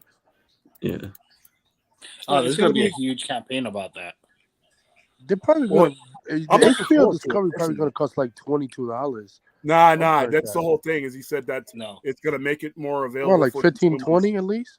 It'll be they're going to just put it at $15 like it is. The other question is right. If it's okay, so they're saying the merger will be finalized. Everything's going to be pretty much done between April 11th to the 18th. They get in there. I mean, how long feasibly does it take to like see the ramifications of that merger? I mean, 100 days. I mean, not business. I'm talking about like creatively. Creatively, I would say 6 months. 6 months. I would say 6 months. 6 months, and the reason why I say that is because I think that because the delays that you've already seen, I think you've already seen some of the ramifications of the merger. But I actually think you'll see active ramifications of the merger between, I'd say, 6 and 8 months, and I think that's why these delays happen. So probably around like October. Yeah, but William, I think it's going to be sooner than that because they don't have a Christmas movie for next year. Yeah, but I think that they did this. No. They do have a Christmas movie for next year. It's Wonka. They moved Wonka to Christmas 2023. That's a flop, anyways. No, it's not. No, it's a big IP. Nobody give a fuck about flop. Well, dang it, Anthony, shut up. To answer your question, RJ, I'd say 6 to 8 months before you start seeing. Why did you say that? Well, I was gonna ask too, real quick. Have they scheduled a DC fandom for 2022 yet? No, not yet. I mean, we haven't heard. Like I said before, I think it's going to be June or July. The better. Do you think there's going to be one this year? Yeah. I think there will be one closer to October than its usual time, though. I think wasn't last year's in October. Last year's the year before was August, and then last year was October. The last one they did was a disaster. So let's. The first one they did was in October, and the second one last year was in August. Okay. No, it was the other way around. By the way, August before. It was August the first year, and then October. I'm mixed up. I would say even near December-ish, to be honest with you, just before the release of Shazam. I would say I would no, but we have Super Pets in July, and then we have nobody cares about Super Pets. That's not enough. That's I do. Black Adam.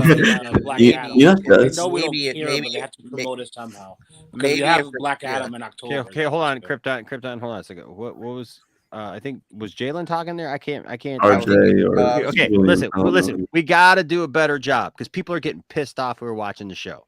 Okay, I get so many comments like everybody can't talk over each other. Like I know we all got something to say, right? But like if you got something to say, like if somebody else is talking, let them finish what they're saying, and then we'll make sure to get you in. Like I know we joke around each other and stuff like that, but like that way because like in moments like that, it just sounds like a bunch of gobbledygook and nobody got heard. Right. And Maybe so I want to make pause. sure everybody gets heard, but like as the moderator of it, like we got to make sure that we're not just talking over each other because we need like we need four a people.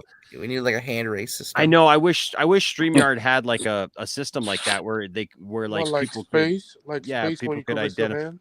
Yeah, where people could identify like more like that. So I apologize to everybody watching. Like, know that like we're trying. It's a little hard too because with the way that we hear it as opposed to the way you guys hear it. You guys just hear it all mixed and ready to go.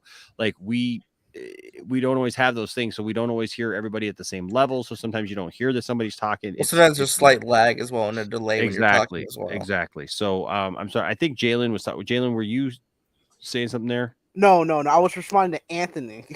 Oh, okay. I know. Well, who was? Yeah, no, I was just gonna make the point is that maybe if they're smart, right, I would maybe schedule something for like July or August of this year for DC Fandom to promote Black Adam and Shazam 2 primarily, but maybe promote some other stuff too, or maybe like refocus some efforts on a couple things. I'm not for sure, but I think there will be a DC Fandom this year. I'm just not sure when. That's gonna be a big question. They got to realize. What about in October? Yeah. Now, can I say something? Yeah, sure. Okay. I think it's gonna be either June or July because we need the slate of movies. We need them to tell us, like William said, there needs to be a point where there's a point person telling us the movies that are coming after the Flash in 2023. We don't have anything yet. So we need something that promotes Black Adam, that even promotes Super Pets, that even promotes Shazam for this year. But we need that information about what we're getting after 2023. Well, here's what I'd say in response to that. I think if they do a DC Fandom this year, it's just going to be focused on the movies that they announce. Next year's fandom would be after Flash, and that's when they would do their big slate and say, here's what we got. This is what we're doing. This is our plan. This is our vision. But we need movies for the end of 2023. If they said that we were getting 4 movies in the movie theater, right? That's where their plan was. So right now there's only 2 movies in 2023 that are coming out. No, so I know. Need 2 more. No. We need 2 more. When are they gonna? But RJ, give me a second. When are they gonna? When are they going to tell us these movies that are coming out in 2020 at the end of 2023? When? Well, you don't necessarily need 4 movies next year. That's my point. I think that they space these releases out to give them time to develop a creative plan and a slate they can commit to. That's why they spaced it out. Because again, technically speaking, we do know that there's a 3rd movie coming in 2023. That's Blue Beetle. Right? Yeah, Aquaman. So, Blue Beetle. Is that a movie? Again, it's a movie coming. It's a movie being released theatrically. That's why they spaced it out because I think that gives them time to develop that creative plan, that creative slate that they can unveil later on next year. Yeah, I haven't talked about this publicly, but I know that they're already talking about supposedly a sequel to Blue Beetle, which is a huge red flag because anytime that they start talking about a DC movies sequels and that they got 2 or 3 sequels planned, like even before the movie comes out, it's a huge red flag. Huge red flag because it never happens. It never ends up happening ever. It has not happened once. It hasn't happened once. They talked about fix that now. Aquaman like literally 2 weeks before the movie came out. They're like, oh yeah, they did it with Wonder Woman. A sequel for Aquaman, but not like this, not to this extent though, dude. Not to this extent where it's just like anytime like they're filming the film and they're just like, it's gonna be the greatest thing ever. We're gonna have sequels and we're gonna have this and that. That's to be fair to the Blue Beetle director though, he did say this. He said, if the movie responds well, then we of course would like to do more. That was basically what he said. We have plans to do more if fans and audiences respond well to it. So he wasn't saying, hey, this first of all, I am not tripping. Look yes, at the you history. are. I am not tripping. Yes, you're tripping, Enosh. I am not tripping. You are I am tripping. not tripping. Yes, you are. I am not tripping. Are you on acid or shrooms? Whoa, I am not tripping. You are tripping. Jose, I am not tripping. I am not tripping. Well, I mean, here's what I would just I'm say. standing very firmly and walking very straightly down the road. I said this earlier, but it's, at least I'm not to me, saying. Okay, I want to make very clear. I'm not saying that it's not a bad character. I'm saying Yes, it you is. are. I'm saying every time we see these people get ahead of themselves and they start predicting that films are going to get like all the, we got all these sequels, we got all this and everything, and we're going to plan on this. They did it with Green Lantern. It doesn't happen. And that's what I'm concerned about. I want a world where Blue Beetle ends up doing well. I want DC to do well, right? What I want them to do is just make a good movie. Don't tell me about the sequels you have planned. That's all I'm saying. I mean, doesn't that make sense? Don't tell me about the sequels you got planned. Tell me about the movie that you're making. Make a good movie now. I don't want the people making DC movies worried about 2-3 movies down the road that may or may not ever happen. They may happen. Okay. Yeah. Shazam got made. Shazam got a sequel, but here's the thing. A lot of people attack Shazam right now. Listen, let's not have rewritten history right now. People are like, yeah, I really liked Shazam, and Shazam was a really good movie, and I'm glad they're making a sequel. To me, there was a minute there. Yep, I where remember. Everybody was hating on Shazam because I remember because I loved Shazam. I liked it, and I was taking a beating for loving Shazam. Okay, we showed up at the movie theater and gave away action figures and stuff like that at the showing that we went to. And I took a beating afterwards because people were just like, no, it sucks. It sucks. It sucks. All I'm saying is, please just don't tell me about the sequels that you're going to make and how great they're going to be and how you got all these ideas. Just make a good film for DC fans. That's all I'm saying. But Enosh, I got a good movie plan. And I got 2 more. I got a sequel and I know you do. I know you do. And we got 4 TV series coming up based on that character, man. We have 10 4 spinoffs. We have 10 spinoffs. Just waiting. No, and watch her. I'm just messing with everybody. Like I wasn't saying that you. Does anybody remember what WBC back in 2011 with Green Lantern? Yeah, no, I'm just saying. Like I just want them to do.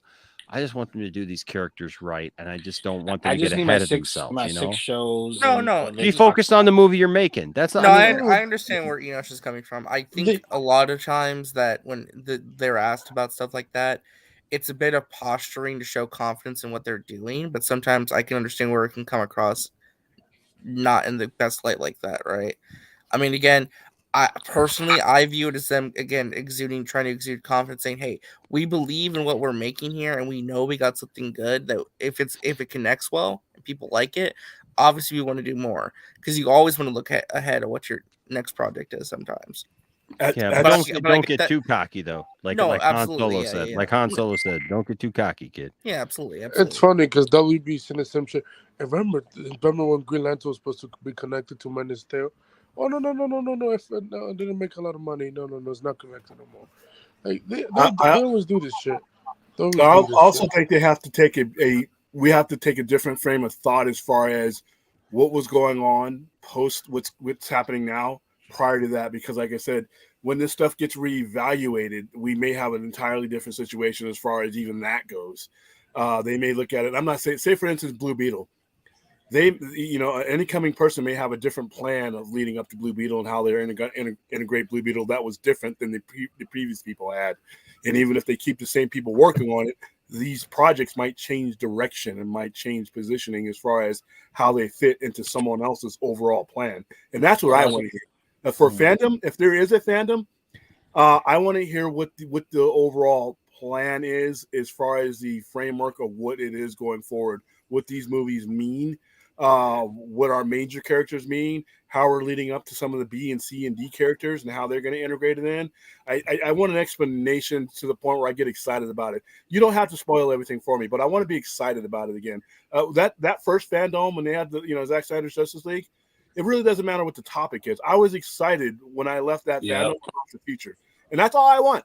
Whatever you're going to do, do a better job of explaining than they've done in the last 5 years, so that whatever it is you got for me, Blue Beetle, Yellow Beetle, don't matter what it is, I want to leave that event excited. Hey, obviously you don't know much about comics. There's not a Yellow Beetle. I'm joking. But whatever it is that they present to me, there's a Black Beetle. Wait, hold on. You're joking? You're joking? Do you think that this is a place for joking? This is serious. Do you think that, do you honestly think that this place? Listen, Don't laugh because this is genuinely serious. Like, it's. He says, "I wish I could force choke you, Adash." That's what William said. But no, whatever it is. Again, I repeat. Don't laugh because this is genuinely serious. I dress like a drunk hobo. Oh my god. Whatever it is that they have in store for me, I'm going to be open-minded as long as I have faith that it's going to happen, that they're going to follow through, and that they do the marketing job to get me excited about it. That's it. That's what this next fandom has to be for me. Why can't DC make a team called Young Justice? Like, call it Young Justice. Because there's a show That's completely random.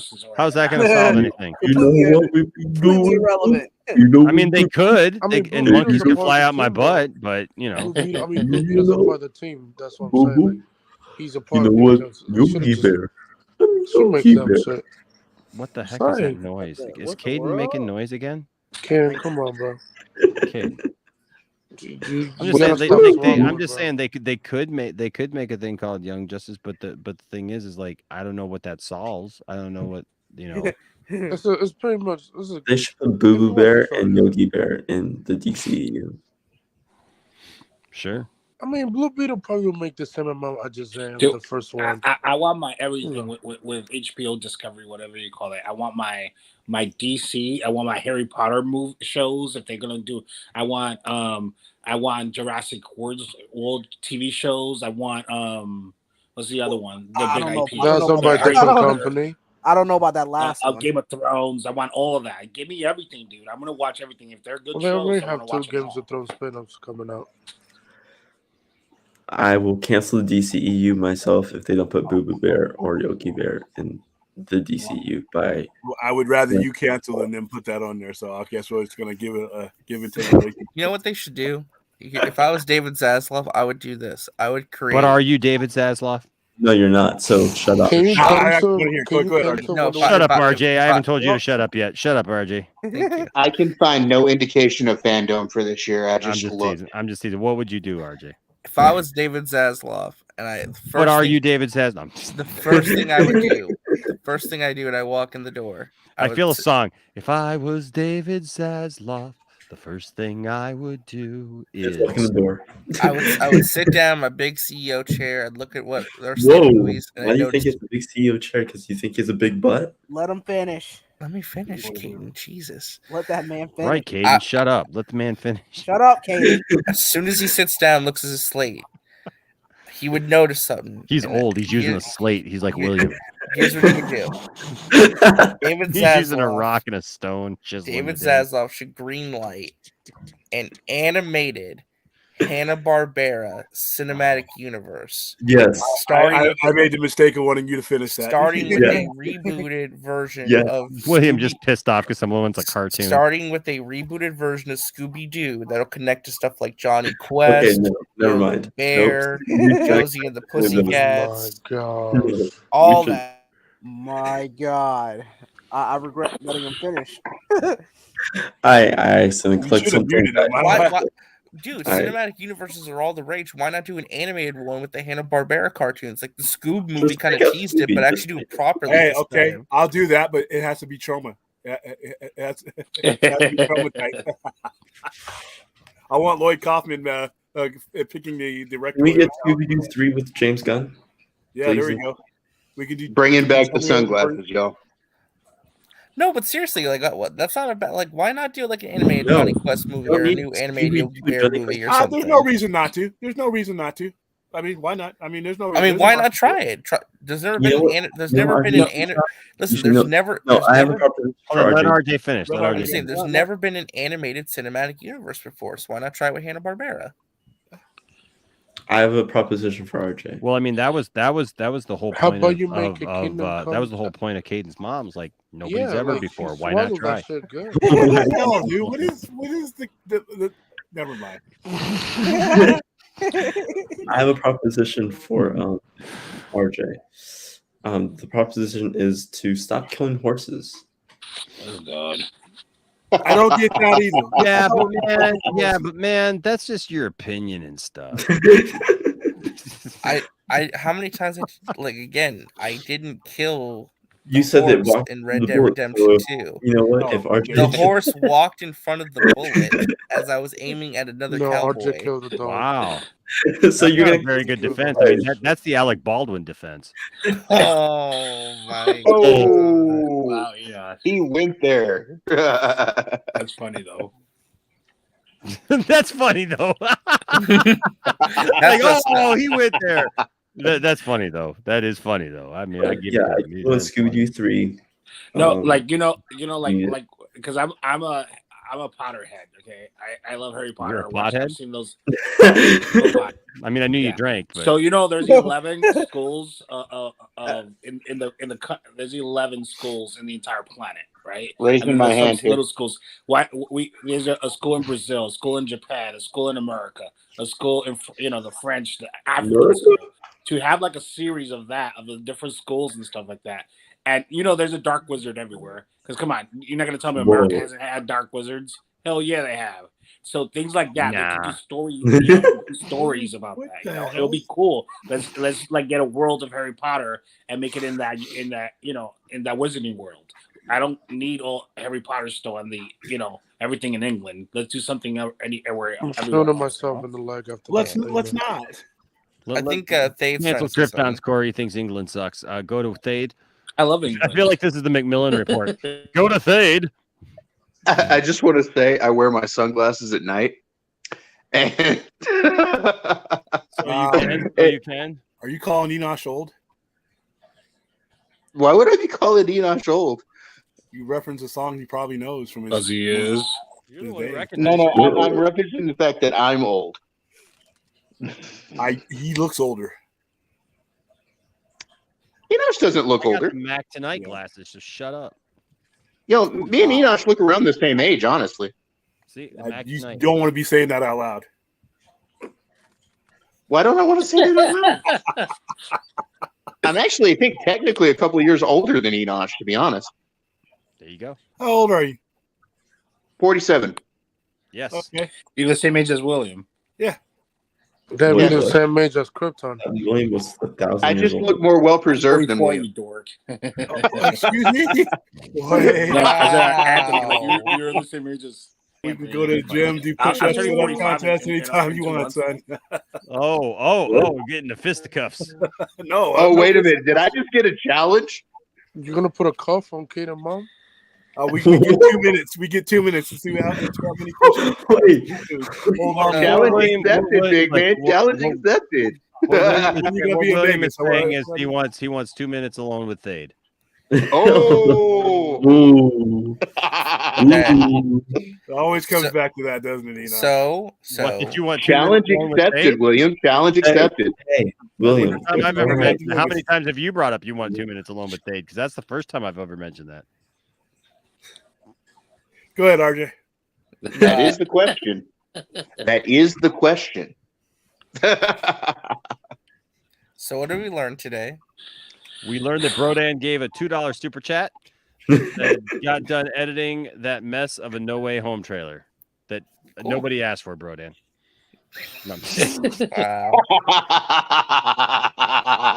Come on, dude. You're worried about a No Way Home trailer? The movie made $2 billion and you're worried about that trailer? Oh no, he made a trailer. He made a No Way Home trailer. It looked pretty good, but now he's decided he made a trailer. He made a trailer. Oh, that's cool. He made it in the Zack Snyder style, actually. Pretty cool. Well, that's cool. That's cool. Oh yeah, then now it's like, now it's cool. Apparently, there's no deleted scenes. You invoked the name of Snyder, and God knows I'm just nothing but a Snyder cultist. So you're such a cultist. Yeah, you're such a cultist. Did you show off that hoodie you're wearing? I know it's Stranger Things. What is it? It's just Stranger Things. Yeah, I love that shirt. I love that hoodie, dude. That's it. William's gonna. I am so waiting for season 4, and they're cutting it up into two parts. But you don't have to wait too long for the next part though to drop. Yeah, it's like a couple of weeks between each one. A couple of weeks, yeah. They're doing away with the binge. Yeah, it's a couple of weeks between each part. Yeah. Yeah, which I think is good. I think week after week is the best way to go. But they got their deal. Well, no, they're like dropping like. That's what he brought in. It's 75% in slow motion. Oh my god! It's like Well, that's what Zack Snyder does. It's 75%. It's the constant slow-mo scene. She's a slow-mo. You can do a whole. I got you for 3 minutes. Yeah, 3 minutes of playtime. Your anniversary. All right. Yeah, but Enosh, can you deal with 3 minutes of playtime? Whoa. No, but you know what? I hear that William is looking for 2 minutes of playtime. Yeah, I know, which just frightens the hell out of me because William could probably roll me into a little ball. Okay. It has Icelandic women singing the Spider-Man song. They're gonna sniff his suit. They're gonna deeply inhale all the sweat from his suit. What? Okay, this stream is going into places that has to do with Snyder. I have no idea what that is. The Icelandic woman breathed in like he sniffed his sweater. The Icelandic woman sniffed his shirt. He got a massive. Yeah, exactly. He's gonna. So they're gonna sniff the suit. What is everybody's obsession with Icelandic women now? You think for one split second that I don't even realize what I'm doing? Yeah, another wrestler. Why was Macho Man locked up in jail? What did he do? It was still cage match promo. He beat up people. Oh, it was still cage match promo. I thought he was like in jail or something. Like, he's just like... No, he beat up people. That's why he was in jail. Ben Affleck. He beat up too many people. To me, that thing was too thick. Like yes, But- Stella. Hour 4 has begun. But we found out that Tobey Maguire is the one with the fake butt. Yeah, Okay, can we not got the fake butt? Start talking about male men? But no, that was a big story, William. Like, they even asked No, me it was a about big it. story Like, on the about red who had the carpet. fake butt and who had the fake package and everything. And according to John Campia, Yo, so apparently the 4K No Way Home got No, here's an important question, right? Okay, so in Spider-Man No Way Home, they said that one of the Spider-Men had a fake butt. Do you think that if they put prosthetics to give people fake butts, they would do it in the front area too? maybe. No, they Pound did. They did that with Sebastian Stan I guess and Sam and I Tommy. guess my They gave him question a is, fake dick. if they give actors fake butts, do they give them fake frontal packages as well? Yes, they did. It's like a lot of different tentacles and like massive stomach.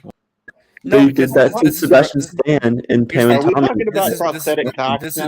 This is relevant because what if John Campia, when he said, "Look at Tobey Maguire's dick," he didn't realize it was actually a fake prosthetic frontal package in that nether region area. Are we talking about prosthetic cocks now? Hey, well, that's run out. Hey, guys. You don't think I'm big enough? Then you grab a hold of me, and you'll know that I'm growing, my man. Within your hands, I will get as big as I need to be to do the job on you. Oh my god. I'm gonna get off by cranking your knob just a little beyond the breaking point. Do you guys know that Sebastian Stan? Hey, we're done anyways. We're done anyways. Thank you guys for being here tonight. This was fun. We covered all the topics. We did all the things. I think we learned one thing tonight, and that is we needed Stella here tonight. We needed a lady's voice here because all we did was argue about who's the oldest. I mean, it's William, but who is the oldest? I can do an hour-long debate over Miss Stella's Marvel. in the chat right now. If Yes, you I know. wanna try Who was the grumpiest old man? Well, no. Krypton's core. Krypton's core. No, that's a whole different category altogether. Yeah, you got to put him in a drunk kind of role. You got to put him in a crazy. Never mind. Me and my buddy William there, the grumpy old men. Grumpy old man coming up next on HBO Max. Is that a saggy creation? No, that's Monkey Jeebus. It's Monkey I think. Jeebus. It's Monkey Jeebus. Yeah. Yeah, Monkey Jeebus always does edits. What did I agree with Jose. It's all RJ's fault. I was You really got a good. son. I was really good this stream. You were. William has his son. William, as usual, missed the mark.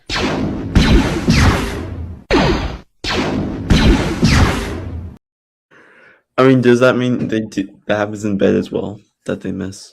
All right. Probably. All right. Anyways, That's what your mother did. Oh.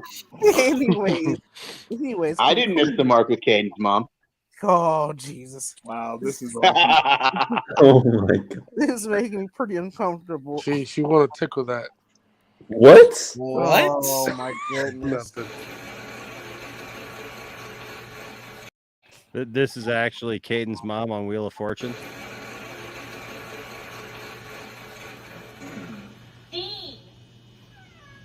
She wants a D, and she's going to get one.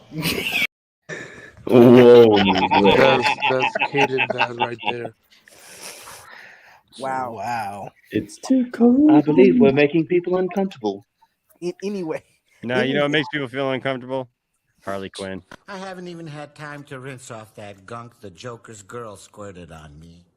Get this man to a hospital now! I love that so much, especially Conroy is the goat. If you What? Whose phone is that? Go what, Jade? What, Jade? Jalen? If you take a few seconds out of that, and you just hear, the Joker's girl squirted on me, seeing Batman's reaction, it makes it amazing. It makes it even better. Yeah. Yes. No. Daddy, would you like some sausage? Daddy, would you like some sausages? Is that true though, William? What H Parts has said that you're going to be an Iron Eagle 5? Sure. Hey, gas prices are going up. I got to do what I got to do. William, Tom Brady's back. You got to do what you got to do, you know? Got to do what you got to do. William, Tom Brady's back. It's not. She's not. It's not. She's looking like she's dancing like a stripper. Jeez, get it right. It's okay. Somebody, It's a somebody challenge. go for get some her. people. She's dancing like a stripper.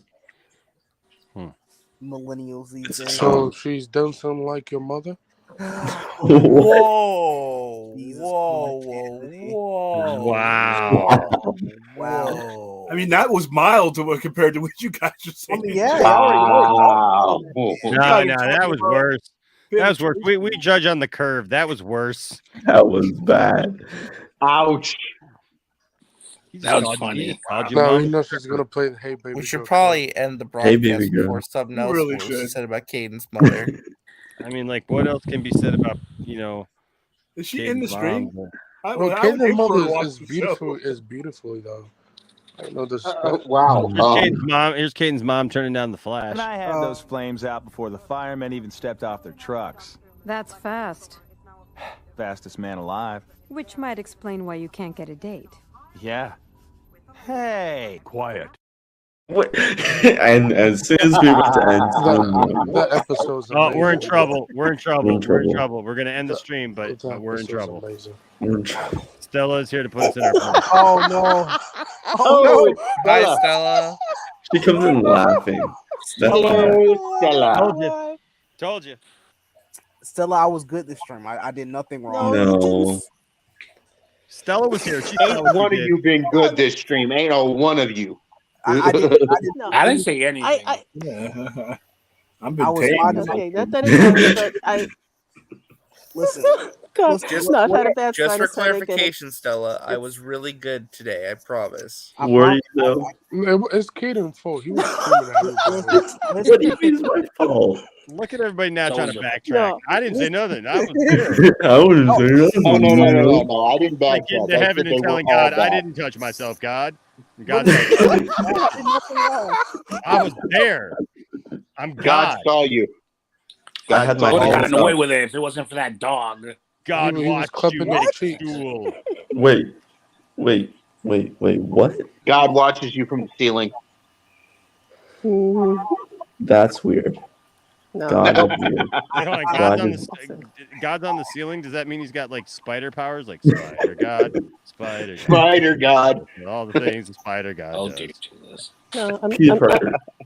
let's say I'm just happy that you guys seem happy and normal without any outside how shall I say intrusions. Yes, we're And good. plus, We're good. why would I come into a conversation that I know nothing of? And I'm really wondering what the hell you guys are talking about. You know what it was? You know what? We were all standing around, and like Stella comes in like this. The next one to interrupt me is a dead man.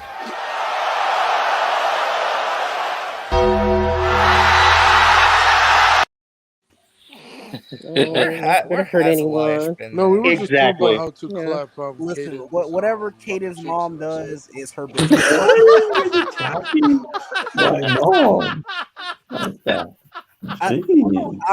respect you guys. I've done whatever she does in her personal life is her business. All right. I've done nothing wrong, Stella. So And this is why I always tell him like leave me back in the green room. I don't need to be on the panel. Previously on Little House on the Prairie. Your paw smells like a dumb old horse. Previously on Little Out of her. Beat the hell out of her. Yes. That's Dawson. That's Dawson. That's Oh, boy. Well, That hey sounds guys, like a good conversation. Yeah, go to sleep. Go to sleep. I think I'm gonna actually get some sleep tonight. So I'm gonna. Are you done? It's only 4:45 in the morning, so I'm getting done by 5. You gotta go clap. It's sleep while it's still dark, Enosh. Yes, I'm William's gonna falling asleep above me. I'm scared. Well, that's how he usually falls asleep right after 2 minutes. So. Poor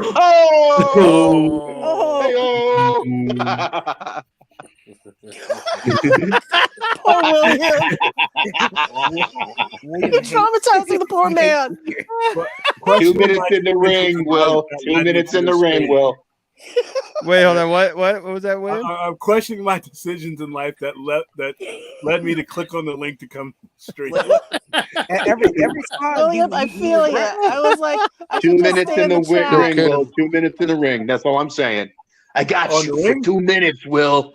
Hey, dude, 2 minutes. We're gonna Clap sign a your cheeks waiver. in 2 We're minutes. signing waivers. If you Let me back you into a corner, Will. I got you, Will. I got you. You're mine for 2 minutes. I don't want to be in the courtroom saying, "Listen, he said it was okay." He said I could break whatever I wanted. Whoa. You can't bankrupt me over this. Wait, hold on. Are any of you guys SJWs? Because Nerdrotic said he wanted in on this fight. I'm too busy fighting SJWs everywhere right now. Wait, His where? arm looks kind of like yours. Yes. I can't tell if you're being smart or stupid. Oh, he's being stupid. Neurotic Alright. is a fake fan, anyways. They're all fake fans. I bet They don't his know. mother's They just normal, it's woke. It's They just hate women, dude.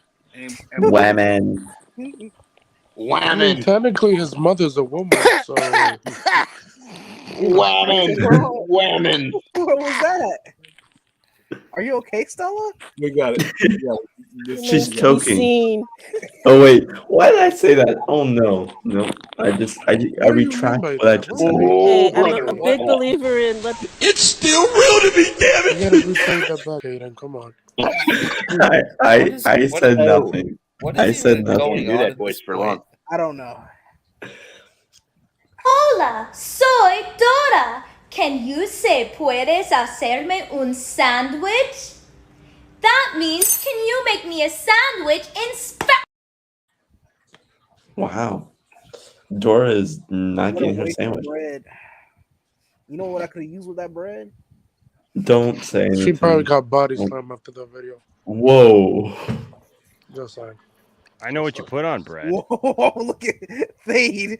Fade is just like glitching. He's like, he's in the Matrix. He was like, You put Caden's favorite condiment on bread. Them pass through the upcoming machinery. For this sandwich, a jizz of mayonnaise is required, which is just I just want to know why Andrew Garfield's ass is in my face. What led to my decisions coming on? At least we know that Tobey Maguire got a fake butt. Totally with you on that one, Jaden. Yes, he does. He confirmed it Say already. Why?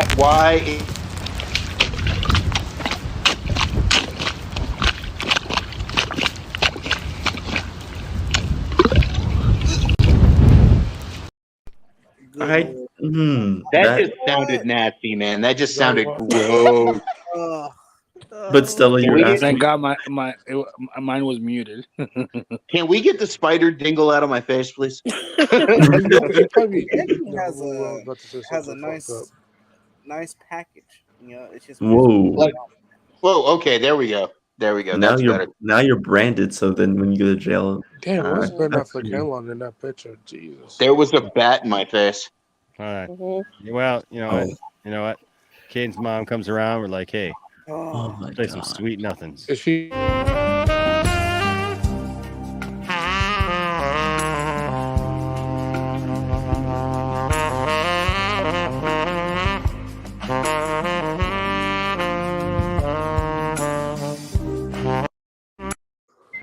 Oh my God! More.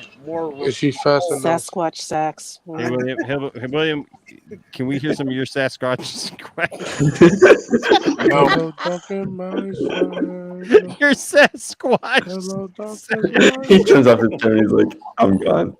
William makes Sasquatch noises. Why? William, can you show us your Sasquatch? So what? William, show us how to clap for your mother. I'm scared. I'm scared now. Can you show us your Sasquatch? That's so terrible. With William, and he's going to show me his Sasquatch. Sounds worse and worse the more Can you show us your Sasquatch? That sounds terrible. Why is William showing me his Sasquatch in the ring? I don't get it. Can you show us your Sasquatch?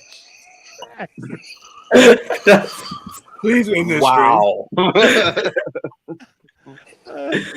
Someone hit end This show just now. got incredibly messy. We should have Kaden mom because she's quick enough. Oh my gosh, this is where I start to say, like, I don't have this one labeled. But unless you are trying to suggest that Luke Skywalker is a psychopath. Well, I wasn't going to, but now that you dared me. I mean, he did cut off his dad's hand. Tried to murder an old dude who was just chilling in a chair. He changed the trajectory of a civilization's development by making them think his walking, talking toaster oven was like God. And his sister gave him a boner. And he talks to dead people. All I'm saying is, if he checked into a hospital in the real world, they wouldn't even let him keep his shoelaces. That's all I'm saying. I'm sure they would even let him keep his pants, shirts, underwear, anything. He probably. You know who wouldn't let Why him keep did his I pants? say that? You know who wouldn't let him keep his pants? No way, don't do this.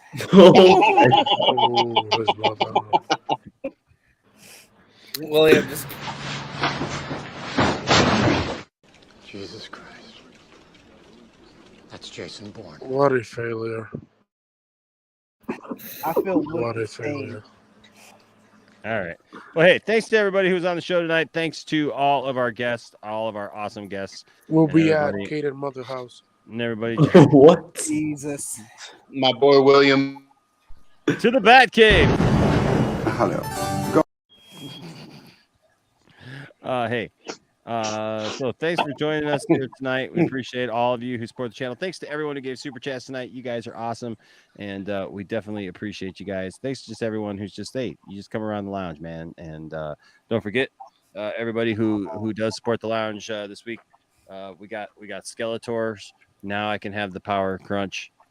It's tasty, and that's Skelly God, not Skeletor. That's what I was Skelegod. Now I have the Power Crunch. Yes, check it out. It's fruity, like it's totally fruity, and it's good fruity for you. like Skeletor. It's good for you. It comes with Castle Grayskull, and like it actually comes with a little Master of the Universe action figure. So there you go. Does it come with Kaden mom? No, well, I mean, I think she's on the back there. Oh god. Oh my That's god. good. Just teasing. She's in the box. She's in. That's human entrapment and trafficking. So I don't think she's in the box. I think people. Never mind. yeah.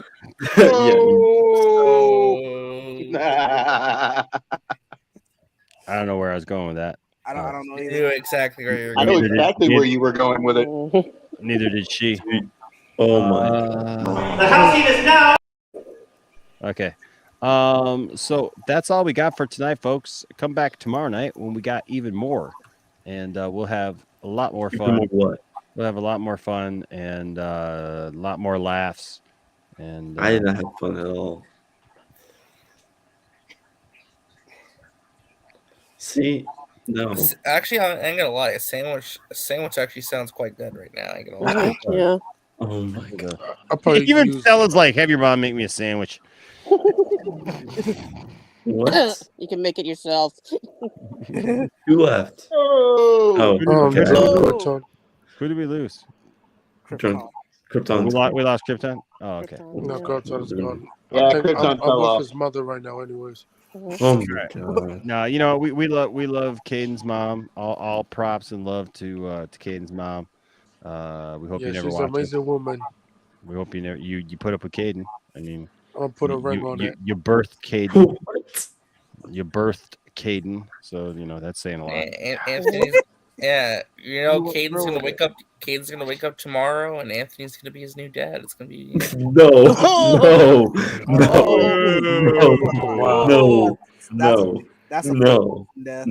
He probably asked me for PlayStation 5. Xbox. No. I mean, I got the money to buy that right now. Hey, Caden, just because you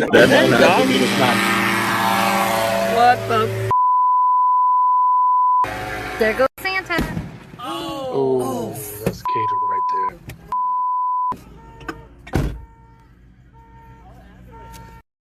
No. Wow. Do they survive? My name will be Anthony. My name will be Anthony Reed. No. Hey, Caden, just because you keep saying no doesn't mean it's not true. Oh my god. No. Hey, What did I walk into? You could get anything you want, though. Scared. Oh, I was my gonna tell life. you. You probably I need a restraining order. Caden, think about it, bro. You get anything you want. Restraining order. Wait. No, it's been a great guy, Wait. Krypton, the what guy now? in whatchamacallit, in Vampire Diaries, who played Stefan, that's is gonna that's be trash Captain anyways. Kirk in the second season of Strange New Worlds. A season 2 that Paul never Wesley. hasn't been filmed or They're filming right now. I didn't hear a word. Paul Krypton Wesley said. from Vampire Diaries is going to be the new Captain Kirk in Strange New Worlds. So, they're filming right now. They're already filming it. It's already in production, season 2. I don't give a fuck about Star Trek. the first. Oh my god. I'm sorry. What? The heck? What the fuck was that? Well, hey, thanks everybody for being here tonight. Thanks to everybody in the stream, in the chat. You guys, you guys make the show a lot of fun, and I appreciate each and every one of you. Don't let anybody tell you that your fandom doesn't matter, and don't tell anybody that their fandom doesn't matter. But seek to have good conversations. Treat everybody with respect, except for Caden. No, just no.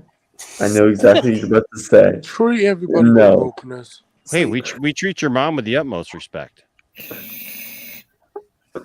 Who keeps on leaving and coming back? That was Anthony. Everybody needs to go. So treat everybody with respect, especially Caden's mom. You know, don't worry, you all get a chance to treat her with respect. It's okay. Because I'm marrying his mother. Leave that woman alone. Stella, help me. Someone help me. You're fine. Don't worry. There's no help. There is no help. There is. No I'm your help. dad now. You'll be fine, Really Caden. No. You changed dad twice in the last 10 minutes. Just saying. Wow. Yeah. Caden, your father. There you go. No. We love you all. Have a great night. True, Caden. Appreciate it. Oh my god. I think I'm going to eat a taco. I hate the word content. When people say they're putting out content, it means they're putting out garbage filler material because they have nothing to say. With that being said, I have now completed my content for the day. There you go. Have a great night, everybody, or morning, whatever it is where you are. Hey, stay good to each other. We love Caden. We just mess with Caden. But, but seriously, treat everybody with respect. I'm brain damaged now. Well, we'll fix you. You know what? We'll turn. Appreciate everybody with wokeness. William has healing hands. We call you William. We call you William. William will heal you. He'll heal you.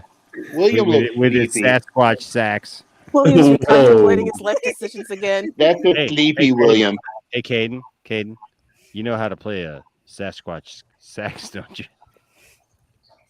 You just put your lips together and blow and say goodnight. We'll see you next time. What?